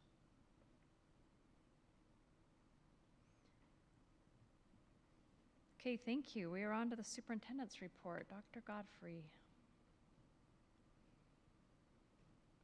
No additional report, just that we're gearing up for our new teacher induction. It started last year, and it's really an exciting event to see all those new teachers. And so we're just gearing up for the year to come, and I appreciate everyone's work there. All right, committee reports or comments by board members. Do we have anything? Ms. Richards? Yes, just really quickly. I just wanted to make you aware that the seismic report will be reported on. Finally, we're looking toward August 13th, and Mr. Thomas and Mr. Rostrom will be presenting that to us. Also, yeah, the summer projects are going very well. If you've been by several of our schools, you see some parking lots appearing, and you see some different things that we approved are happening, and I appreciate the auxiliary department headed by Mr. Thomas, and of course Mr. Rostrom, and all they do to get these things done before school begins. And also they've started on the ASB parking lot, and it's coming along well too, so thank you for all your work. So remind me on summer projects for next year, is that going to be the second board meeting in August that we do that? Yeah, we're going to do it at the second board meeting. That's what we're gearing up for. Yeah. Okay. We meet again next Tuesday, but next Monday, by the way. Okay. Any other committee reports? Okay. I just wanted to make a comment, and can you hear me? Yes, go ahead. Okay, I just want to make some comments. It's not a committee, but the board approved me to go and attend the ETSI conference, the International Technology of Education Technology. And anyways, we went to Denver. We received the Distinguished District Award, and it was great to be with teaching and learning team, but we also send a lot of other of our educators, and I think there was 14 or 15 different presentations that our people did, and it was really interesting. I got to see a lot of our people in action, but I also took the time to go into some of the classes, and especially things like AI and those other issues. We were able to, we're just so far ahead of everyone else. So I just wanted to thank Teaching and Learning and Dr. Godfrey and all the staff for the great work that they're doing to move this district into the leader in education in Utah and throughout the nation. Thank you. Okay, I have a couple of things from Utah School Boards Association. First of all, conference proposals are due August 6th, so next week. So if anyone has any good ideas of something that we should be teaching at the January conference, let me know. And then also USBA is starting a new webinar. I think it'll be monthly. It's a policy update webinar. And I don't know, did you guys get an email on this yet? I recall. I wondered if it just came to board members. So I'll make sure and find it and send it on to you. But the first one is August 7th, and it's from 11 to 11:30. And they'll have someone from legal counsel just address a couple of kind of the hot policy topics that are going on right now, and just kind of address what legal ramifications are, and maybe some case study on that. So it should be pretty interesting, so that we can stay updated and informed. And then the other thing Utah School Boards is working on is Legislator Day in the Classroom. And this is going to be a statewide initiative. It's going to be the week of September 23rd to 27th that we want every legislator to spend time in a classroom. And so as a district, we'll be reaching out to our individual legislators and setting up a time for them to come and have a real meaningful experience. We don't want it to be the dog and pony show. We want them to come have a meaningful classroom experience. And so I've talked to government relations about it, and government relations will work. Dr. Anderson, of course, part of that will kind of work on what our strategy is for that. Like week to happen. interact with the students and teachers, or just to observe, or you're still working on that? Yeah, so if you guys have ideas, let me know. But yes, they could teach a class, they could observe in a class, we could do a combination. Yeah, okay, okay, excellent. And I know a couple legislators that have done that successfully. Yeah. And so there'll be a lot of buzz about it, statewide. Hopefully the media will cover it, and I think you should have gotten an email with just the poster announcing it, the lunch plate email. Did you get that from USBA? Yep. Okay. So some clever advertising for it too. So those are the big things coming up there. Anything else? Any other committee reports or comments? This is like the fastest general session meeting we have ever had. Okay, that comes to the end of our general session items. We do have a lot of study session items left, though. So we will go ahead and close our general session and then meet back in the study session room in 5 minutes. We don't need a break, right? Okay, 5 minutes in there.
Okay, we are back to our study session, and we are on the second agenda item, which is an update on the plans for the 9800 South building.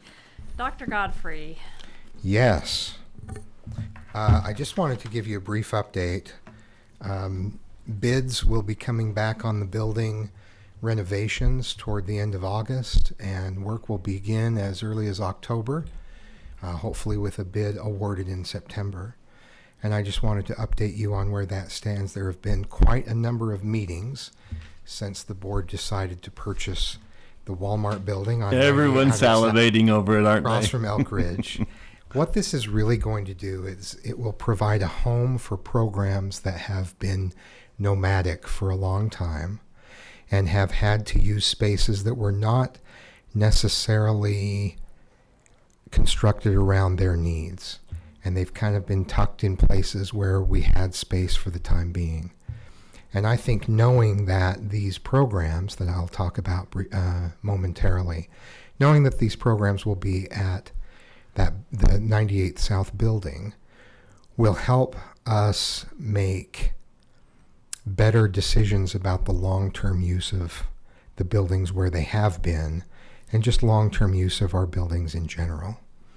It's a fantastic site. It's going to be a great location for access. And we started out casting a wider net, once Bangerter's in place. I check Google Maps every time on the way home to see whether I should take Bangerter or something else. But we cast a wide net on the programs that we might possibly house there. There were a lot of possibilities. And we ultimately narrowed that down to 5, and then we narrowed it down to 4 because that 5th was just making everyone have less space than they needed.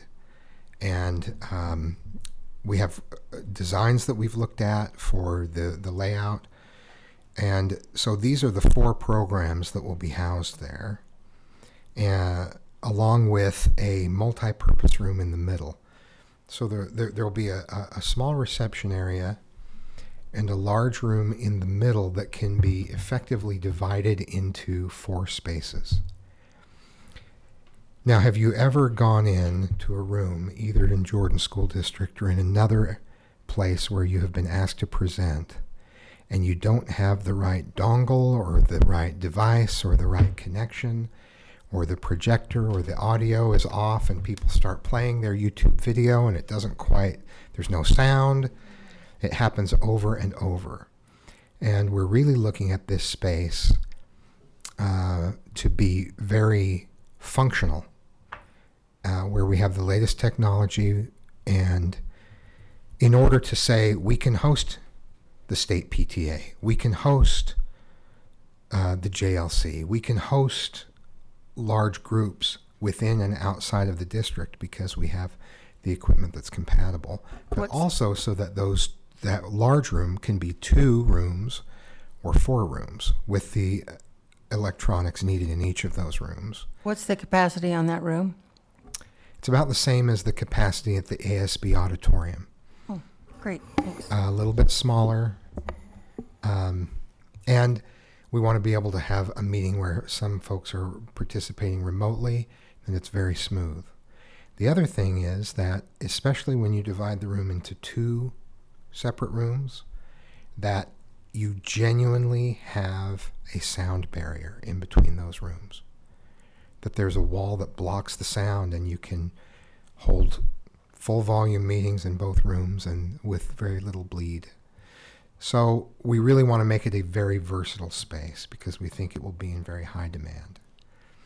I went to reserve a space in ASB, and by the reservation, the person who reserved the room in advance said, "This cannot be changed," in all caps. So I didn't question it, and we moved on to another room. But there's demand for space. It was one of Scott's departments. He knows who it is. At any rate, that meeting space will be put to very good use. The other programs there are, first of all, the Jordan Education Foundation. Mike Haynes drives through the night. He gets access to various gates and portables and rooms where we have donations spread throughout the district to try to find space. And we have had to turn down donations because we didn't have adequate space. So he will have warehouse space at the back with storage shelves and where you can store full pallets, where you can set up to load backpacks and for teachers and load overnight packs of food for students, and where you really have the space that you need to store and to assemble donations, with a reception and offices and meeting room toward the front of the building. So you come to the building, you're bringing your big check, you get a photo op. Come try us out. Bring a big check a year from now, and we'd be happy to take a great photo with you. The group that will take up the majority or the most space in the building, not the majority, is the Child Development Center. So we'll have early intervention and preschool there. And what that does is it creates a designated space for them with storage and just space to meet the needs of those youngest students that we serve. And the drive-through on the west side is going to be a covered playground area. So it will be really very useful that they're able to go out. I was thinking about using that as a drive-through to drop kids off and send them through the pneumatic tubes, but that was shot down pretty quickly. Watching Willy Wonka will disabuse you of that idea pretty fast. But the CDC will finally have the space that it needs, but what that also means is that Kari Sue Hamilton School will have the space that it needs. And that is a huge, that would be a huge expense to try to replicate Kari Sue Hamilton School or expand it even further, because the board already voted years ago to expand it. So that really does have a positive impact for that program, which would now be centralized and better able to meet the needs of families, but also opens up Kari Sue Hamilton School so they can do some things they've needed to do for a long time. Now everyone's a little bit scattered around in the coming year, but it hurts a little less knowing that the 9800 South building is going to become available, right?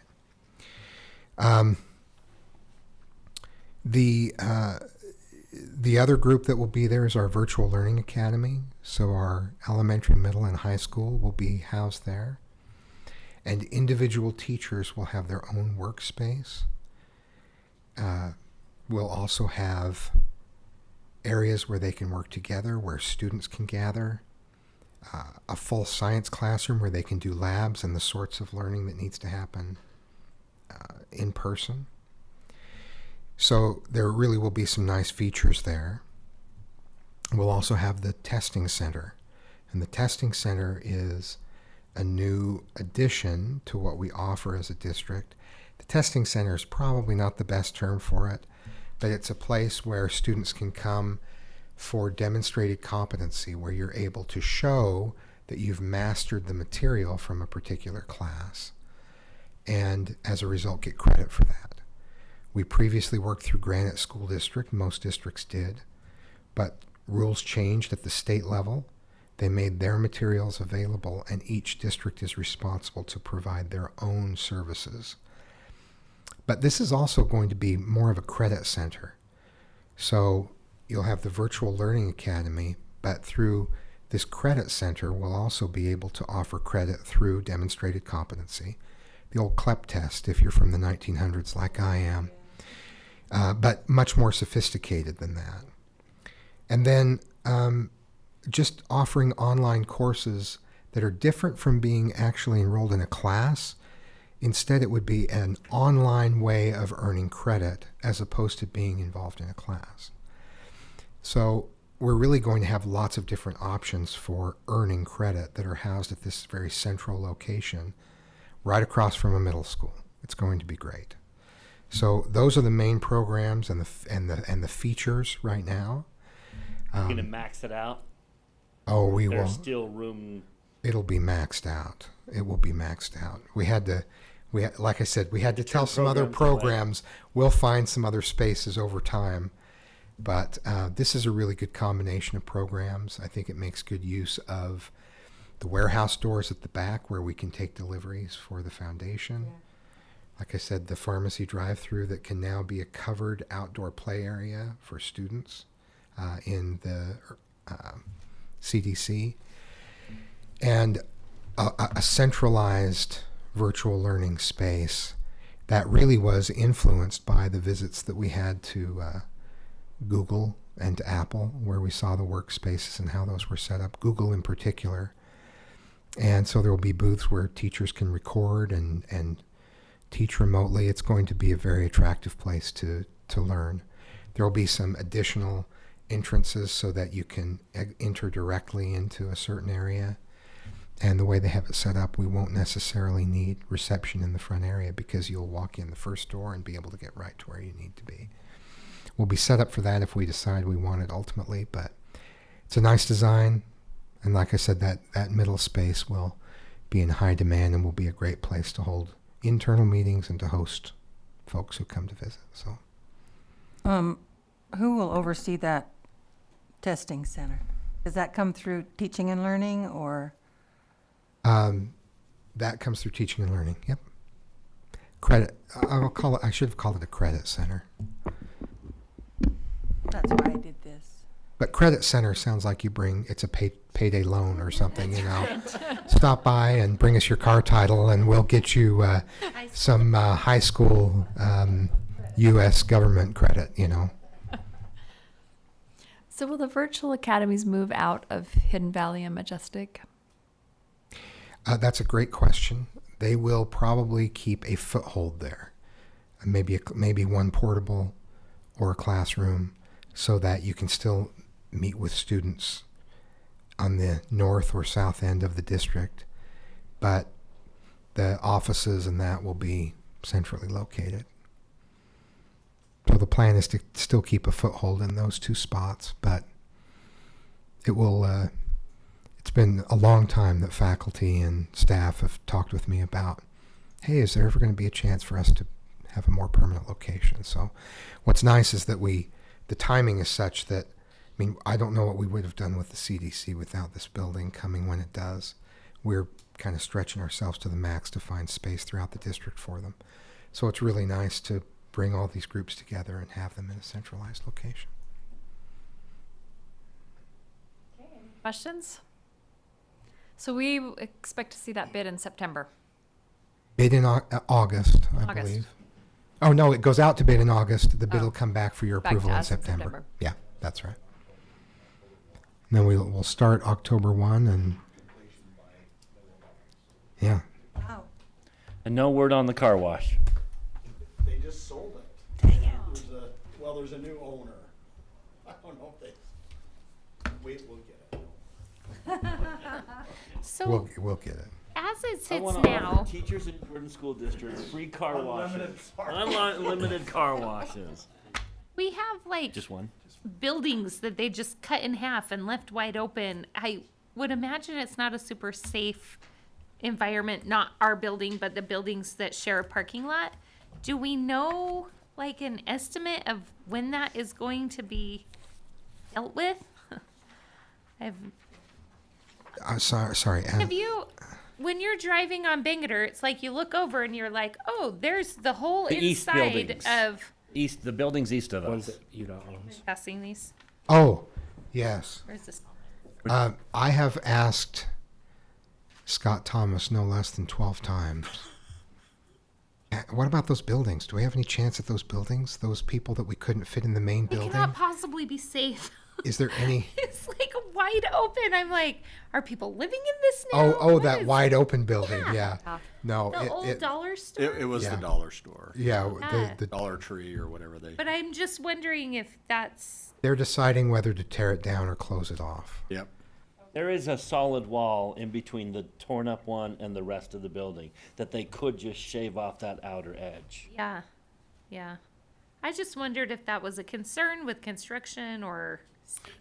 Not really. So they've contained it pretty well. And so as we've worked with the UDOT folks, and the surplus people, you know, like the superintendent said, we were able to get a hold of them and say, look, this is a desire. We'd like to have a chance at these buildings someday. And they said, yeah, we're not going to do anything. It won't go out for auction until the project's completely done. And they're thinking at least another year. I think they've got another year, maybe a little bit more on that. And in the interim, they're going to decide what they're going to do with that building. It just depends on all the easements and construction and things that they need. They're trying to decide, is it better off to go ahead and just complete that construction and put that, you know, rebuild that? But they don't know how far over the easement's going to be. So if it comes over too much further, then they'll just lop it off. But yeah, they're very aware that we're interested to look at, you know, what they might have in the future.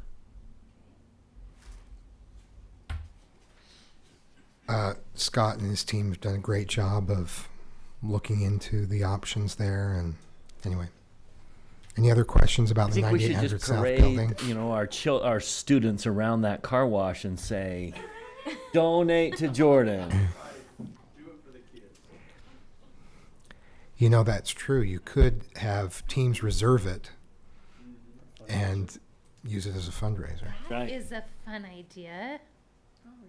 Come get your car washed. Endless as a fundraiser possibilities. for Right. So many possibilities. Thank you very much. We're excited for that bid to come forward, and it will address a lot of issues and give a lot of programs and people and students a home. So thank you. It's great. Thank you.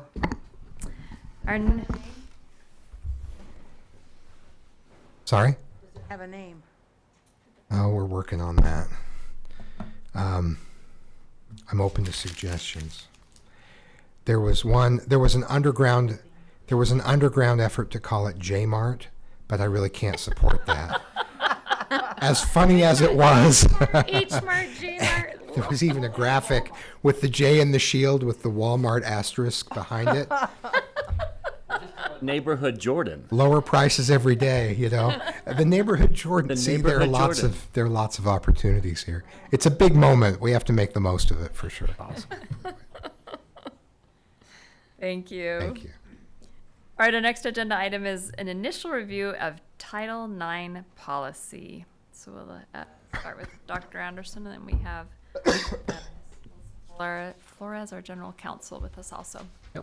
Thank you, President Miller.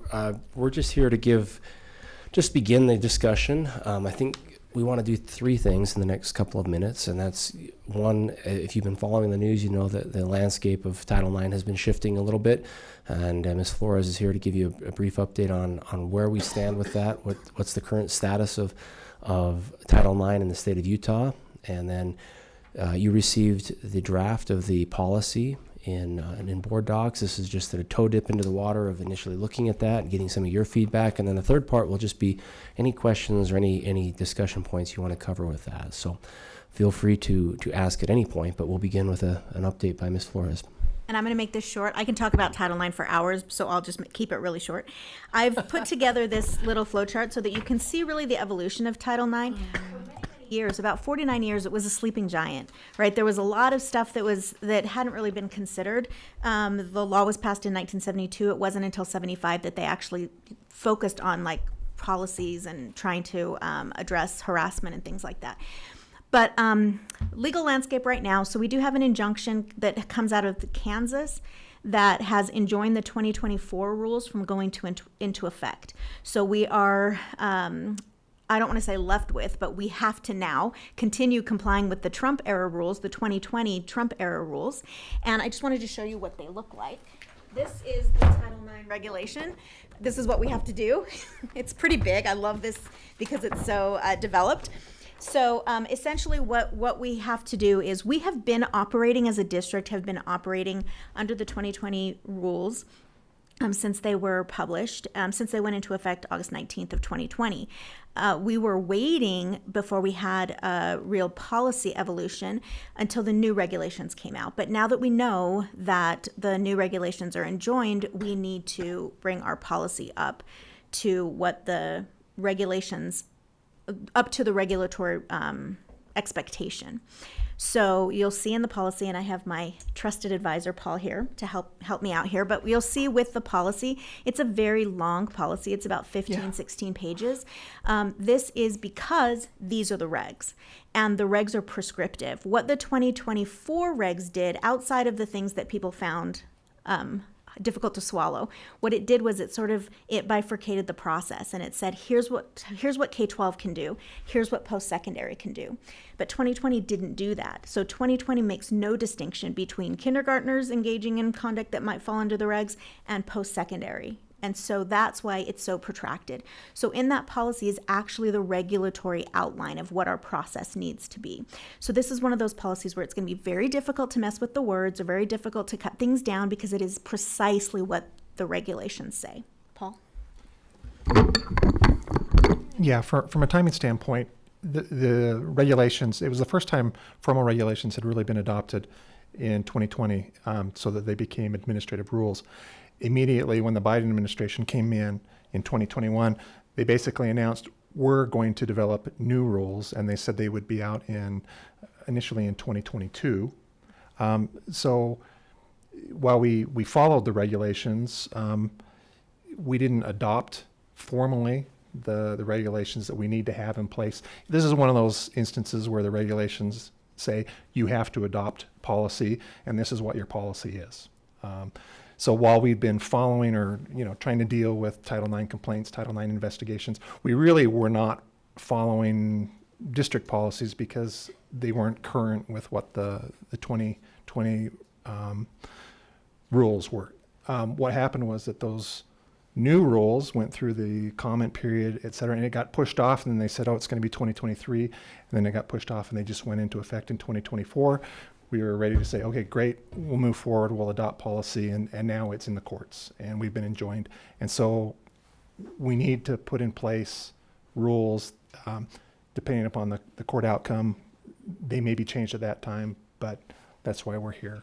Yeah, and just another point, there still is, a lot of people think that having the 2024 rules enjoined will now put us at a level where we're going to be able to comply with any state laws that might come in, touching and concerning Title IX matters.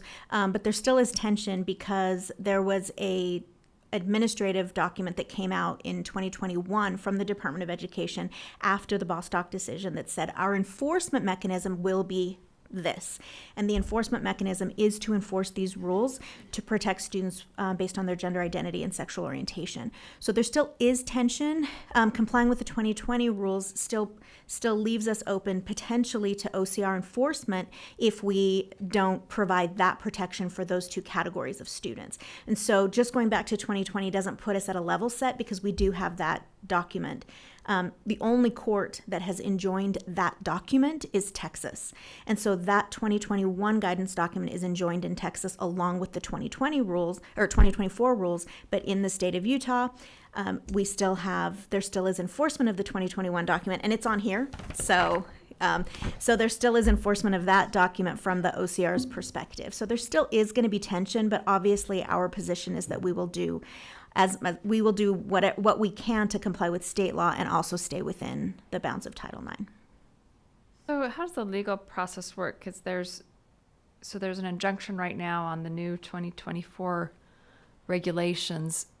Could that change in a week, in a year? Like, how does that process work? So the 2024 regs are enjoined in 15 states, and then Kansas also did this thing that allowed 3 advocacy groups to list wherever their students are attending, their membership's students are attending, and those particular schools or school districts are enjoined as well.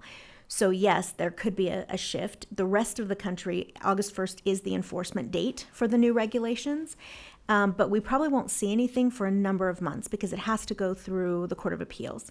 There's been one decision already in the Court of Appeals that denied severability. So the Department of Education argued, they asked if they could have the part of the rules that were not in contention, like the ones that nobody had problems with, if they would allow those to go in, and the court that enjoined said, the Court of Appeals said, no, we're not going to let any rules go in. So yes, there may be a change. I think a lot will depend on what happens in our general election, and a lot will depend there, but it could be a while before we know anything.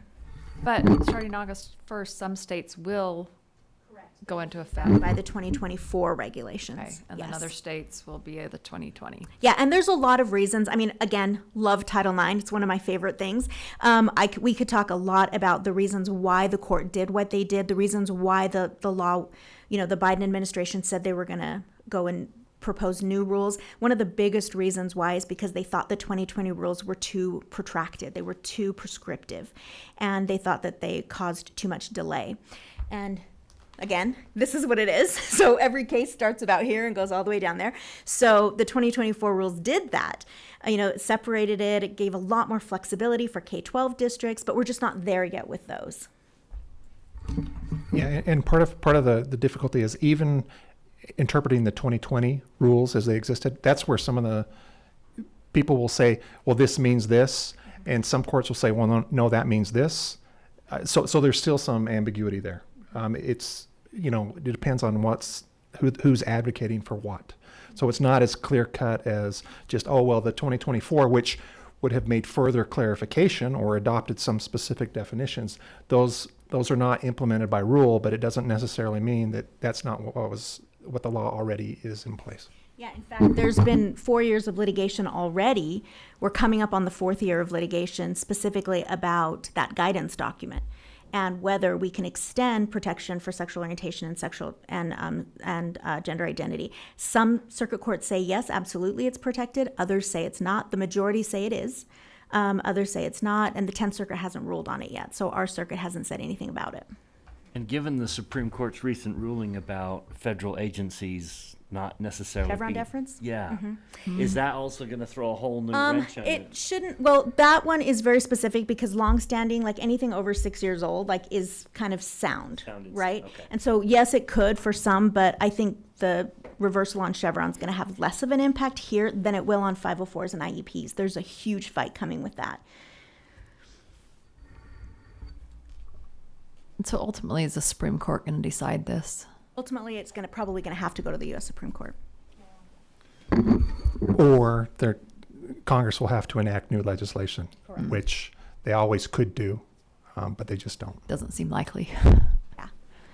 So when you read that policy, just know that every step of that policy, that's why we have a table of contents. We want it to be reader friendly. Every step of that policy actually goes to a regulatory piece. I'm happy to put every regulatory citation in there if you want, but we're also developing a Title IX web page that will list more information about every step of the way, because they're very what a lot of our people in going through the 2020 regs, a lot of our parents, a lot of our students find it to be very aggressive. And it's aggressive because we're talking about everything from, campus sexual assault down to, a consent, a touching without consent, right? So, I mean, it's everything. So it is very prescriptive. And so we're going to put together a website. We're in the process of it right now to make things more palatable, so that parents can understand why things are done the way they're done.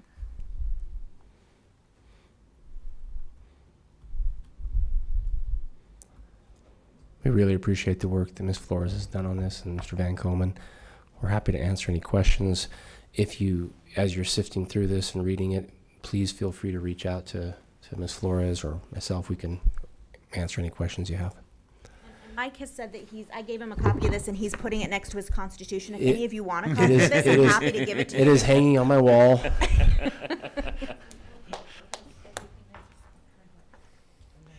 Just a general question. Where are we most vulnerable? Is it our athletic programs? Is it classroom? Where are we most likely to have Title IX issues? So I think that's twofold. The first one is post-COVID athletics, because a lot of schools and districts across the country sort of shuttered different sports and things because of COVID, as a byproduct of COVID.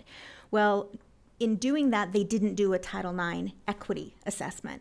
So I think we need to, and that's something Paul and I have talked about. We really need to look at some equity assessments to make sure that we haven't inadvertently violated Title IX by doing those kinds of things. So that's one where I think we definitely need to look at it. And then I also think the obvious, right, is protection for students, particularly as it pertains to state law and the legislative focus with Title IX, and then what the federal government would require of us. And anecdotally, I think it's really important to share this, and I apologize, I'll make it really short. I have a friend who's an attorney with the Office for Civil Rights, and we were talking about this, and she said when she was first hired, she was hired right after the 2020 regs went into effect. They gave her, the OCR has a checklist. And because this rule is so prescriptive, that their guidance is if you walk away from an investigation, or if you walk away from an interview and all of the checks aren't marked, that means that they are not in compliance with the regs, and then you dig deeper. And so they are very prescriptive, and I think we've seen it with districts in our own state where they haven't had some of those checks marked, right? And so we're just moving to kind of get us there, so that no one will ever have a box that's not checked. But I think our biggest vulnerability right now is that tension between state law and federal law. And does this policy try to thread that needle? No, it doesn't, because if we try to thread the needle in policy, and if that policy, quite frankly, if the policy said we will comply with state law, we're violating federal law. So we're trying to do it with two separate policies. We're trying to really full-throated, really trying to comply with our state law, and also protect our students under the federal law. In the vast majority of any case that we deal with Title IX, there won't be this conflict. So we have to comply with the traditional, the well-defined issues that are covered under Title IX, whether it be athletics or whether it be discrimination or equal access, those sorts of issues. Are you our Title IX coordinator? I am. Okay. That's another thing we did, is we moved the Title IX coordinator role outside of all of the schools and centralized it. Do all of our administrators know that she's the Title IX coordinator, and as soon as, the red phone, they have a red phone in their office that they pick up and it rings? And Yes, it's not a touch tone. It's more of a Rotary. direct line, but yeah, it's a rotary. Actually, as long as my phone isn't in a bag somewhere. That's right. Yes, They know to look to her on Title IX issues, and we've been very grateful to have that.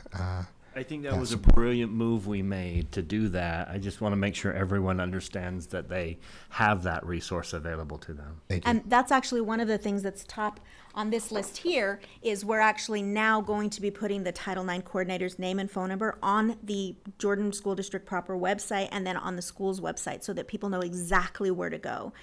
So just so that they get the information that they need when they need it. Thank you very much.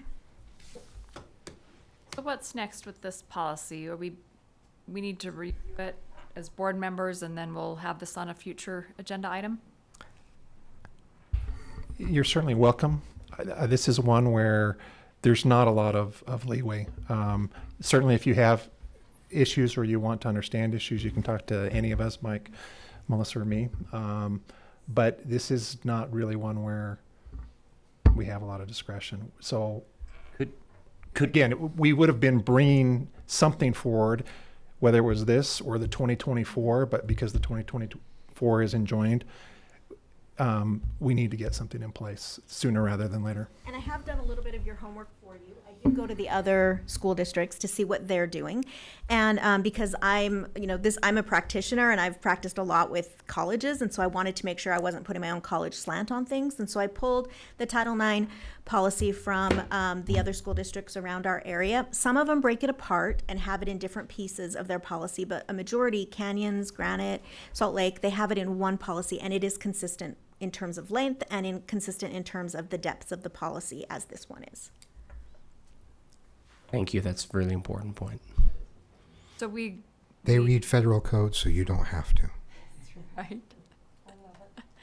Could we get that in the board directive? I very much appreciate that the board directive says, look, there's not a lot of wiggle room here. The board is committed to following the law, And much of this policy represents what is determined by state and federal law.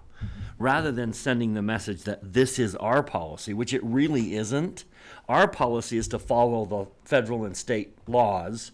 And so I would love it if somewhere in the board directive we could kind of say that there's not a lot of wiggle room here and the board is just simply responding to federal and state law. Absolutely, we can do that. Yes. Yeah. Okay.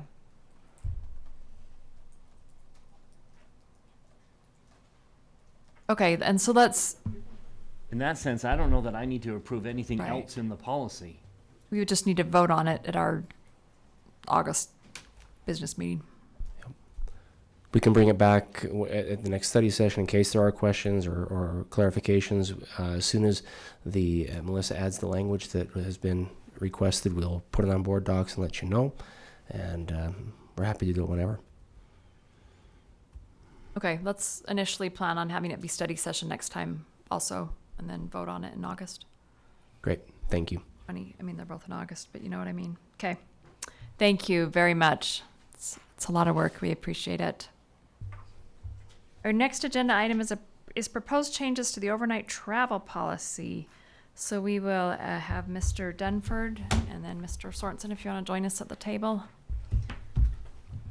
I am very grateful for the group of parents who came in and brought to our attention that our current policy is a challenge to them. And so I pledged to kind of take this and Mike and I have had several conversations, and I know this has facilitated a lot of conversations. So let me just lay everything out and say, here are the opposing principles, and we need to find the sweet spot in the middle, and then I have a proposal that I think is that sweet spot. I think we need to say to all the parents listening, to everyone who's interested in a change in this policy, that we feel very strongly that this is an educational organization and our highest priority is to provide education to our students. And we don't want students missing school. We don't want students outside of school. We want students in the classroom where they get educated. That's the very best thing we can do for our students. So kind of over on this side is we don't want students missing school. The whole reason we provide this education is to educate them. Now, that being said, I think we all know, and there's so much testimony, that extracurricular activities enhance that education experience.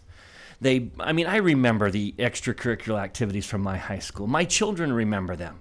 So to balance that is this idea of providing extracurricular activities provides variety and balances that life. And so we do want to provide extracurricular activities. We want people to go on trips and have band trips and go to competitions. There's a balance between that.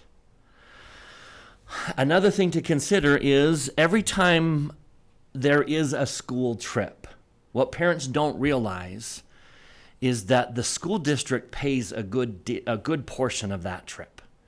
Because every time there's a fee waiver, the substitutes that we have to hire to replace the teachers that went, asking a teacher to re-teach any material that a student lost, there's always a cost. And so by increasing a travel policy, we need to understand that there's an educational cost, and there's a financial cost, and there's a burden on all of the rest of the teachers. So all of those things combined, I would like to try and find a sweet spot.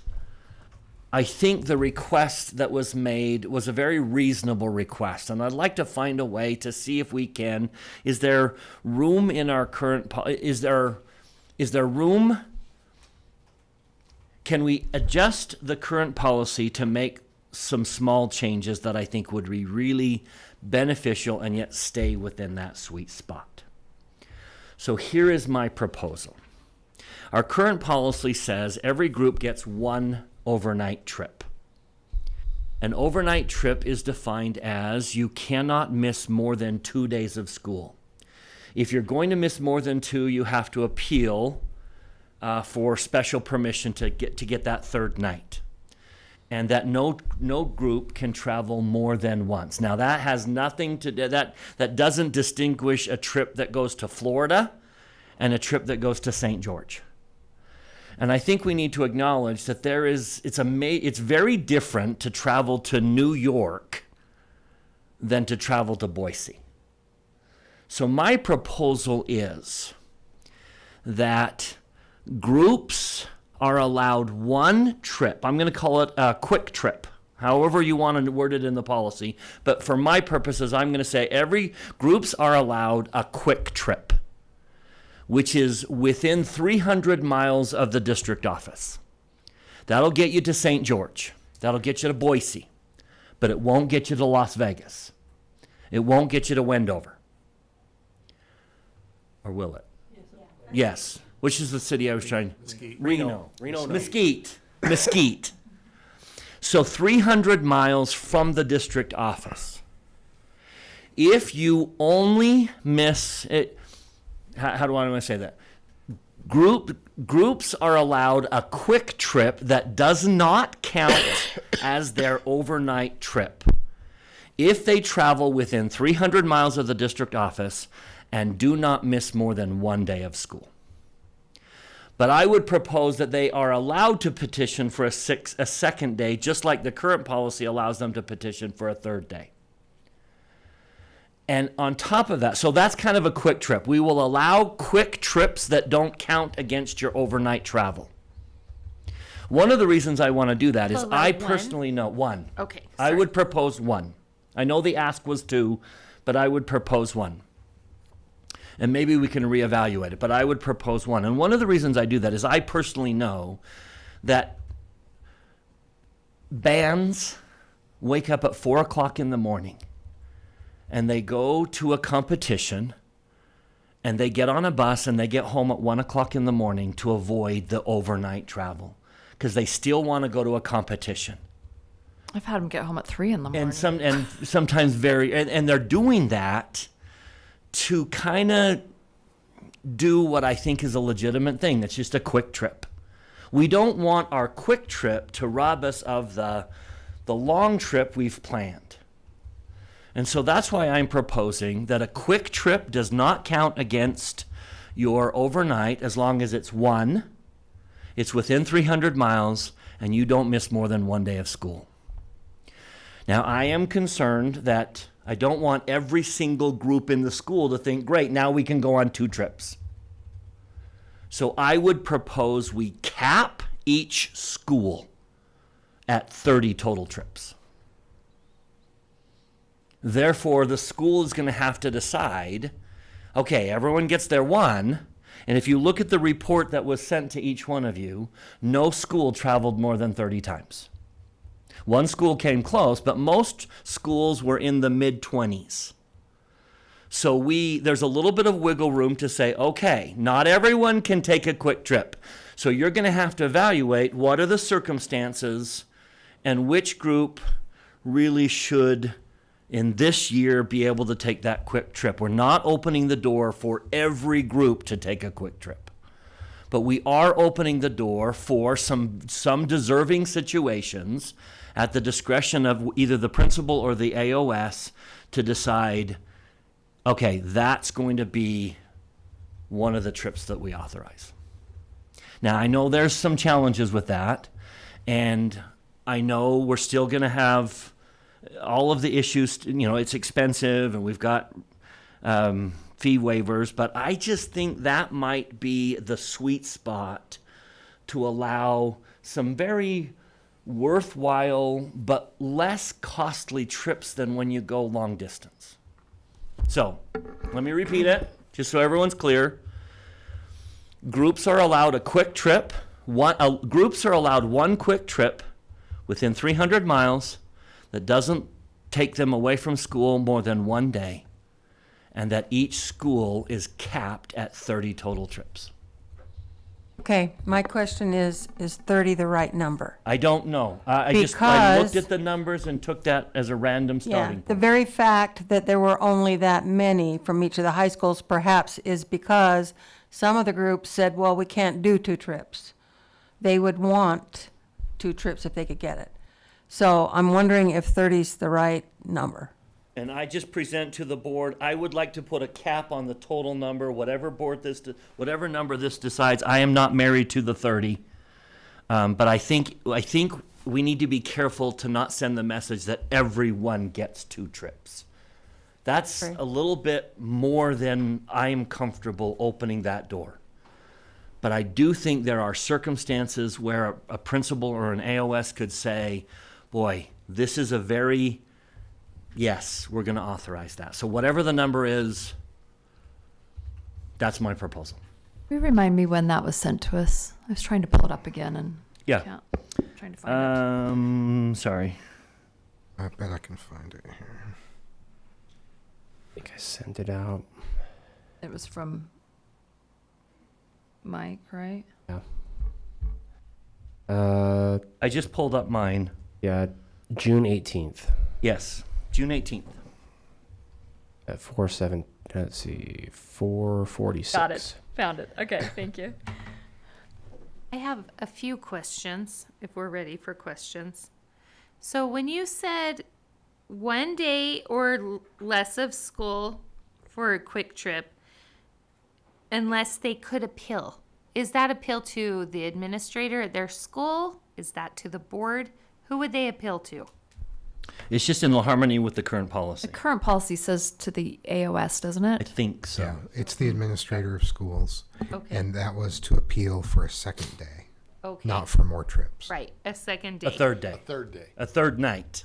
Well, You can take up to 2. currently it's a third one, but what you're proposing is that you could But on ask on for the a quick second trip. night on the quick, or a second day out of Yeah. school for the quick trip. That idea that under a certain circumstance, we're not shutting the door to a second day of school, but it would take the same permission that a normal trip would take for a third day. Okay.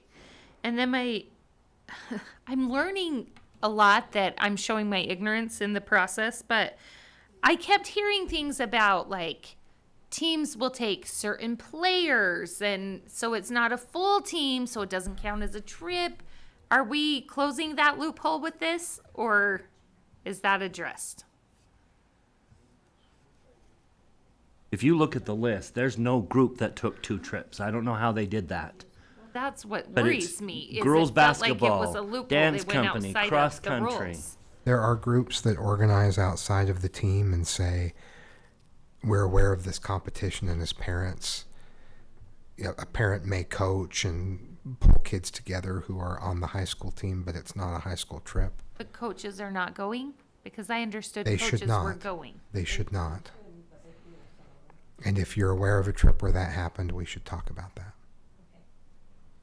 Okay, and then when you say 30, we're going to cap it at 30 trips. Are we saying 30 quick trips? 30 total. 30 complete, everybody in the school? Okay. Those were my questions. And so do these summer trips, that it seems like students are missing no school for summer trips, but they count as the same kind of travel. Do they? Current policy, you are not limited during the academic year. So it's August, when school starts to when school ends. So summer trips, you could actually do 2 trips in the summer, and that does not count against you. So summer's kind of a free because it doesn't impact the academic under current policy. Okay, so then I think that 30 might be too high of a number because the numbers on these reflect summer trips also that don't count against. Does that make sense? So the trips that would count as a trip are less than. Anyway, each school has at least 5 summer trips that are going into their total number of overnight travel trips. But Lisa, you've got to remember, we're not just talking athletic teams. We're talking debate, we're talking music, we're talking everybody. And if they hear that they can take a quick trip, they're going to step up. And the reason I chose 30 is one school had 29 total trips. And what I'm saying is, Some of those were actually they summer. had 25, I think. Let Right, me so see, 30 because for me, 30 is reasonable if they took 29 overnight trips or sorry, 25 overnight trips. But so is the summer ones going to count towards the 30 or not? No, they're not. They're not this is a list of all the trips taken that I requested, but by policy, they would not count as our overnight travel policy. So the school that had 29, 4 of those were in the summer. So they have had 25 during the school year, so we'd let them have 5 more? Yep. That Am I you're- reading that right, Brad? You are, yeah. So those that are on that list, they're all listed, the summer one's included, but You'll see to the what bar, you're you'll see the proposing, gray it bar, sounds like that. and we're just counting the ones below the gray bar. So your proposal is 30 during the School year. Yep. So one of our objectives with changing this and saying each school has a cap at 30 is to enable extracurricular groups to take more trips. But Like not we all of want to them can. encourage more trips. Yeah, so if you've got a national champion contending track team, that's a unique situation. And they have a track meet in St. George that they'd like to compete with. Now, I'm not necessarily saying, hey, everyone gets 2 trips, but we've got a unique situation here. Or this band was invited to perform at the Olympic opening ceremonies, but they've also planned this other trip over here. And so unique situations, it's not a matter of opening the door to say everyone gets 2, it's some get 2. And you're going to have to decide which ones get 2. By doing that, are we creating kind of a hostile situation between That's my fear. teams? For our principal. And yeah, I'm putting a kind of pressure on our principals to make these decisions where they don't want to create animosity at their schools, but they have to. And I get it. Principals make difficult decisions all the time, but I don't want to create more of those difficult decisions. And I don't know how to avoid it because either no one takes a second trip, or we allow some second trips, or everyone gets a second trip. And I don't think this board is comfortable saying everyone gets a second trip. So it's either no one gets a second trip, or under certain circumstances, some might be able to take a second quick trip. Okay, I'm sorry. They alluded to Alpine's policy. How does that differ from ours? Do you remember the group alluding to Alpine's? That they I have don't, 2 I'm trips. not familiar with Alpine's travel policy. Certainly look into it, but I'm not familiar with. Yeah, I enough don't right now know to the, speak to it. I don't know Just the I know that specifics. Tracy and Marilyn will remember years ago, we made the policy as it is because we felt like travel was a little bit out of Out control. of control, yes. And that's when we just simply said 1 trip per group. Mm-hmm. I just wonder if maybe we swung a little bit too far the other way. Possibly. And we need to loosen up and say, look, there are some unique situations.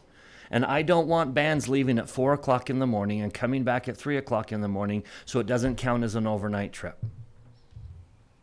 But do I think every group's going to do that? No, I don't think every group's going to do that.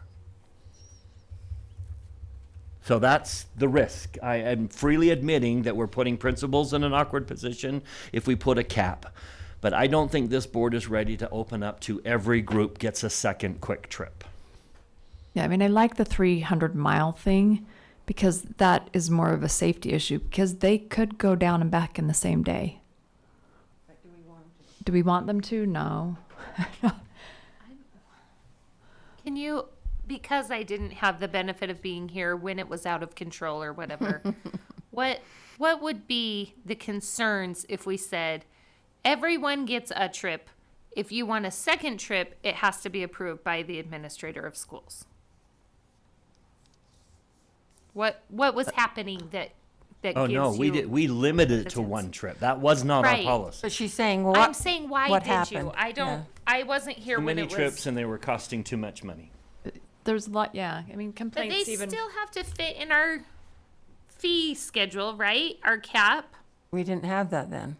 The aggregate amount is what you're referring to. It Huh? does. Mm-hmm. So I feel like the cost is kind of controlled already. Would that be too much of a strain on the AOS, on you? Just be aware, there is a Title IX issue here. If you're approving boys and not girls, True. that can be True. disproportionate treatment. So anyway, just If be aware. we made the possibility for everyone, would it still be a Title IX issue? On the having to request a second trip? Uh-huh. But it's not opening it up, it's what is the rubric for approving those trips? And that's where you have to be really tight and ensure you're benchmarking, ensure you're doing all of those things so that you can combat a complaint of discrimination on any protected category. So if we're putting our principals in the situation where they have to decide which groups get a second trip or which groups get a quick trip, they need to be sure that's balanced. Yeah. And I would say balanced against the entire district, not just their school. Alpine School District, in a quick review of their policy, it says that they allow 2 overnight trips per group, but do not limit the number per student because a student may be in multiple groups. I'm okay with saying they can all have two. I'm okay with saying they can have one and then one quick trip. Yes, that's what I meant to say. I don't want a New York and a Florida Yeah. in the same year. I don't want that either. And I don't think they could squeeze it into their aggregate total. Did I say that right? I mean, you still have to have coaches, willing to put this together and parents willing. They have to get approval And from the team in the EOS. I've just heard people talking about what a pain it is for administrators to handle the money and all of the logistics at home that go. And so I think that's something we need to consider too, like the time that we need to pay for people to put together all the logistics of the trip before it even happens and then after it happens. Do you know what I mean? Like, 'cause if we are doubling or just increasing by 50% the number of overnight trips that our students are taking, what does that equal as far as more administrative personnel? Or is it? And that's the reason for my cap, is I'm nervous about putting too much on our teachers, our coaches, our staff. I personally don't think the right thing to do is allow everyone 2 trips. I'm getting hung up on saying you get 2, but you don't.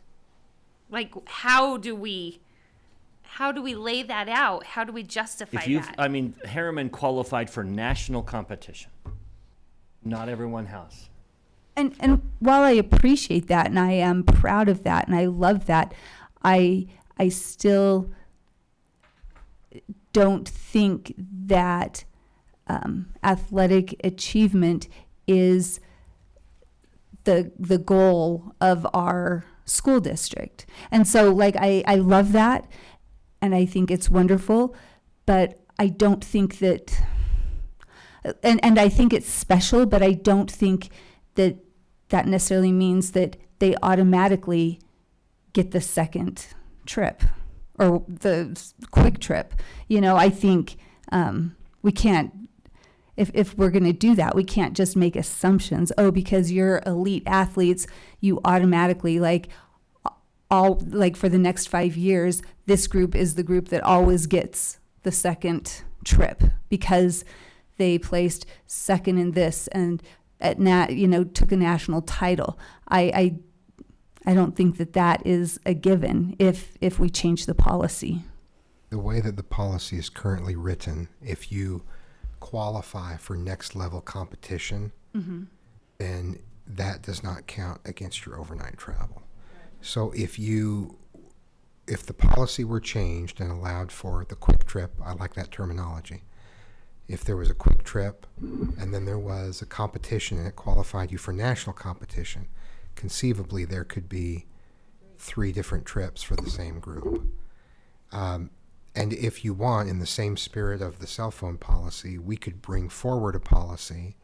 If you want to go down this path, because we have 2 meetings in August, we could bring a draft that captures this, that includes a sentence with an overall limit, and then you can just decide in the next 2 meetings whether you want that overall limit or not. But we can Cap. do the cap, yeah. We can write up whatever you need us to write up or not, depending on where you land on things tonight. I would like to offer a quick trip. I would like to offer the opportunity to take a quick trip, and it doesn't necessarily nullify your normal overnight trip. I would like to offer that. To everyone or 30? I'm nervous about offering it to everyone, so I know that's that. why I'm comfortable with the cap. But if this board says it's either all or none, then I'd choose all rather than none. No cap rather than. My first choice would be, let's put a cap on it, let's trust the administrators, because I think there are some legitimate cases where, yes, that's a deserving quick trip. I think you're just kind of wanting to take a secondary, and there's a difference there.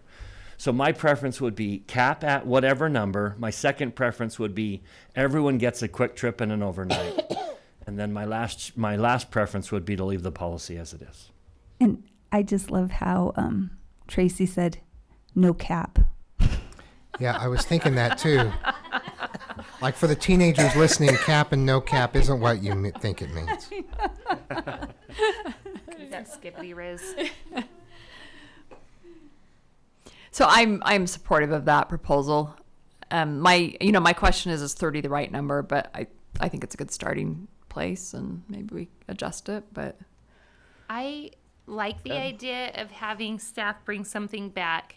I would love for it to include what Ms. Flores is pointing out about our Title IX considerations, and something else that I heard a lot of comments when we had many parents from the track sport. I know it was more than one school, but it seemed like they kept saying, our kids are ace students. Our kids can afford to miss more classes. Like, is that a consideration? Their academic standing and whether or not they're eligible to travel. So I'll leave that for you to ponder if you choose to include. If they're playing a sport, they have to carry a B average. To travel or to play the sport. Play the sport. To participate, to be on the team.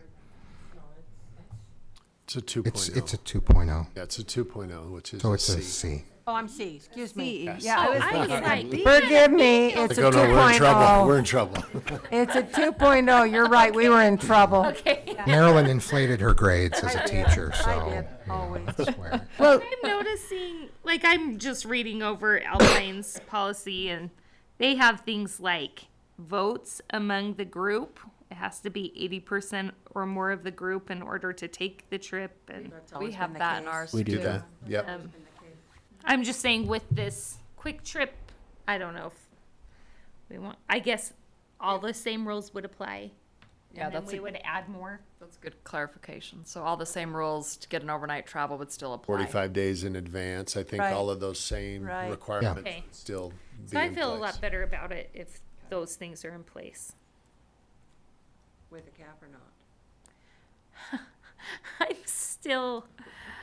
It's hard for me to do something that I think is inequitable. And I think that seems inequitable to say this possibility is open for you, but not for you. And so I would like to explore a way to make it more accessible for every team that had a real reason. and not just team. I mean, well, I guess it Well, is teams whatever. because like DECA has teams and FBLA has teams, and Right. HOSA and debate. So I guess it is a lot of times teams, I mean, but DECA would have competition in Layton. Yeah. And then have national competition, so, and, there are various groups that could benefit from that, including athletics, performing arts, and activities. So we'll I think bring that's back very the policy. legitimate to be able to go to Layton for a quick trip and then still go to your national competition. But it seems like I thought that the policy was already if you win a competition that puts you to the competition at the next level, that does not count That's a as little- the overnight travel. That's a little different than what we're talking about with DECA. But I thought that people compete and they qualify for the national competition for DECA. It doesn't apply to DECA if people qualify We've for reached the depths of my DECA knowledge. So It can. I guess It what I would can. say is So it like if depends people on the qualify, student group. and for Absolutely. HOSA, Some of them, the quick trip would be what qualified them for nationals. For others, it might not be. So it just kind of depends on the group. This would benefit a wide range of groups if you allowed for quick trips. It will be one sentence in the policy. And so we'll include that sentence and you can choose whether to include it in the final version or not.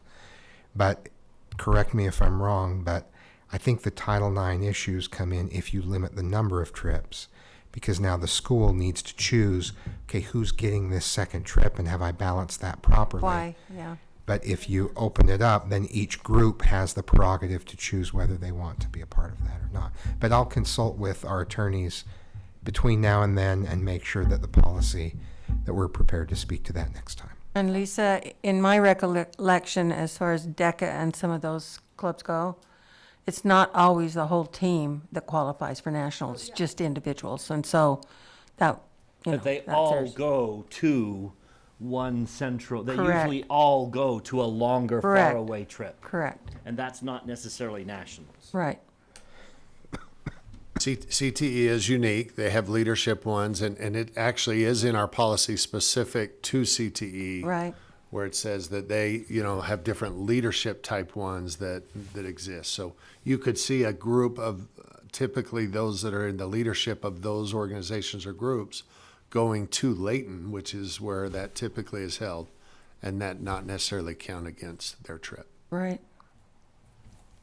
So that already does exist in our current policy as an exception. Okay, so we'll have staff bring back a red line change to the policy reflecting the quick trip concept. Okay, thank you. Okay, so further discussion. Thank you, Mr. Dunford, for actually doing Well, something with it. and one more thing, I am curious about which kind of, and I just need to read carefully the Pursue policy, it. but which kind of trips do not qualify as overnight travel?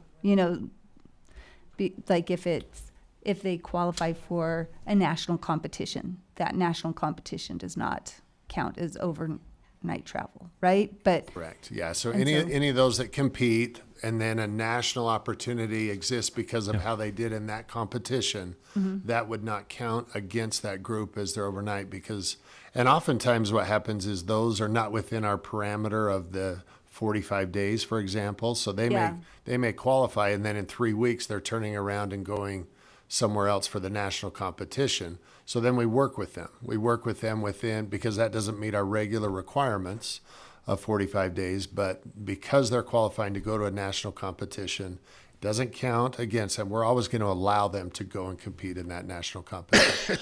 You can read AA 414, it has a lot of those in it. Like in the dance world, there's a lot of national competitions.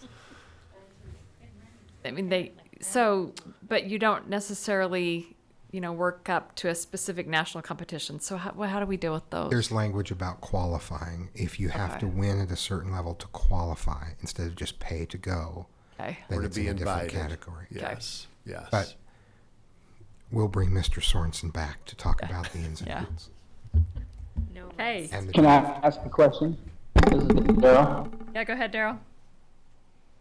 Okay, I missed some of the conversation because we just had some problems with the technology, but, so did you guys address, taking the whole team? Because I think some of the things that are being brought up are, they're taking a couple kids from the team versus taking a whole team. Did you guys address that? Yes. Okay, perfect. I'll go back and re-listen. Take some, just to recap, some from the team or all the team, it counts. If it's a team trip, it's a team trip. Coach goes. If that team if that team goes and you can miss it, it's a team trip. Okay, great. Anything else? So, because a lot of the a lot of the sports are getting around that by forming a club, and then the coach doesn't go, but they still go. That's not a team trip. It's Yeah. not nothing to do with the district. And we can't control that. And Okay. and honestly, I'm going to sound like a real killjoy, but I don't necessarily want to increase the number of trips taken by students in the district. I feel like they're really fun and great, but I feel like they're also a headache and bring a lot of potential for hijinks and liabilities for safety and different things. But I just want to say I don't feel great about increasing the number of trips as far as overnight travel that are done like with district insurance and district money. Fair point. And I share your concern about increasing administrative burden too. That's definitely a concern. Yeah. Okay, further discussion coming on this policy. That is the end of our study session item. Thank you all for being here tonight. We have a closed session item, so can I get a motion to go into closed session? We have 2 closed session items. Okay. I move that we go into closed session for character and competence of individuals, property, potential litigation, negotiations, and or security. Second. Okay, motion by Ms. Dean, second by Ms. Richards to go into closed session. Roll call vote. Ms. George. Yes. Ms. Richards. Yes. Ms. Dean. Yes. Mr. Dunford. Yes. Mr. Robinson. Yes. And I'm a yes. So we will now adjourn and go into closed session. See ya. See ya. Have a good night.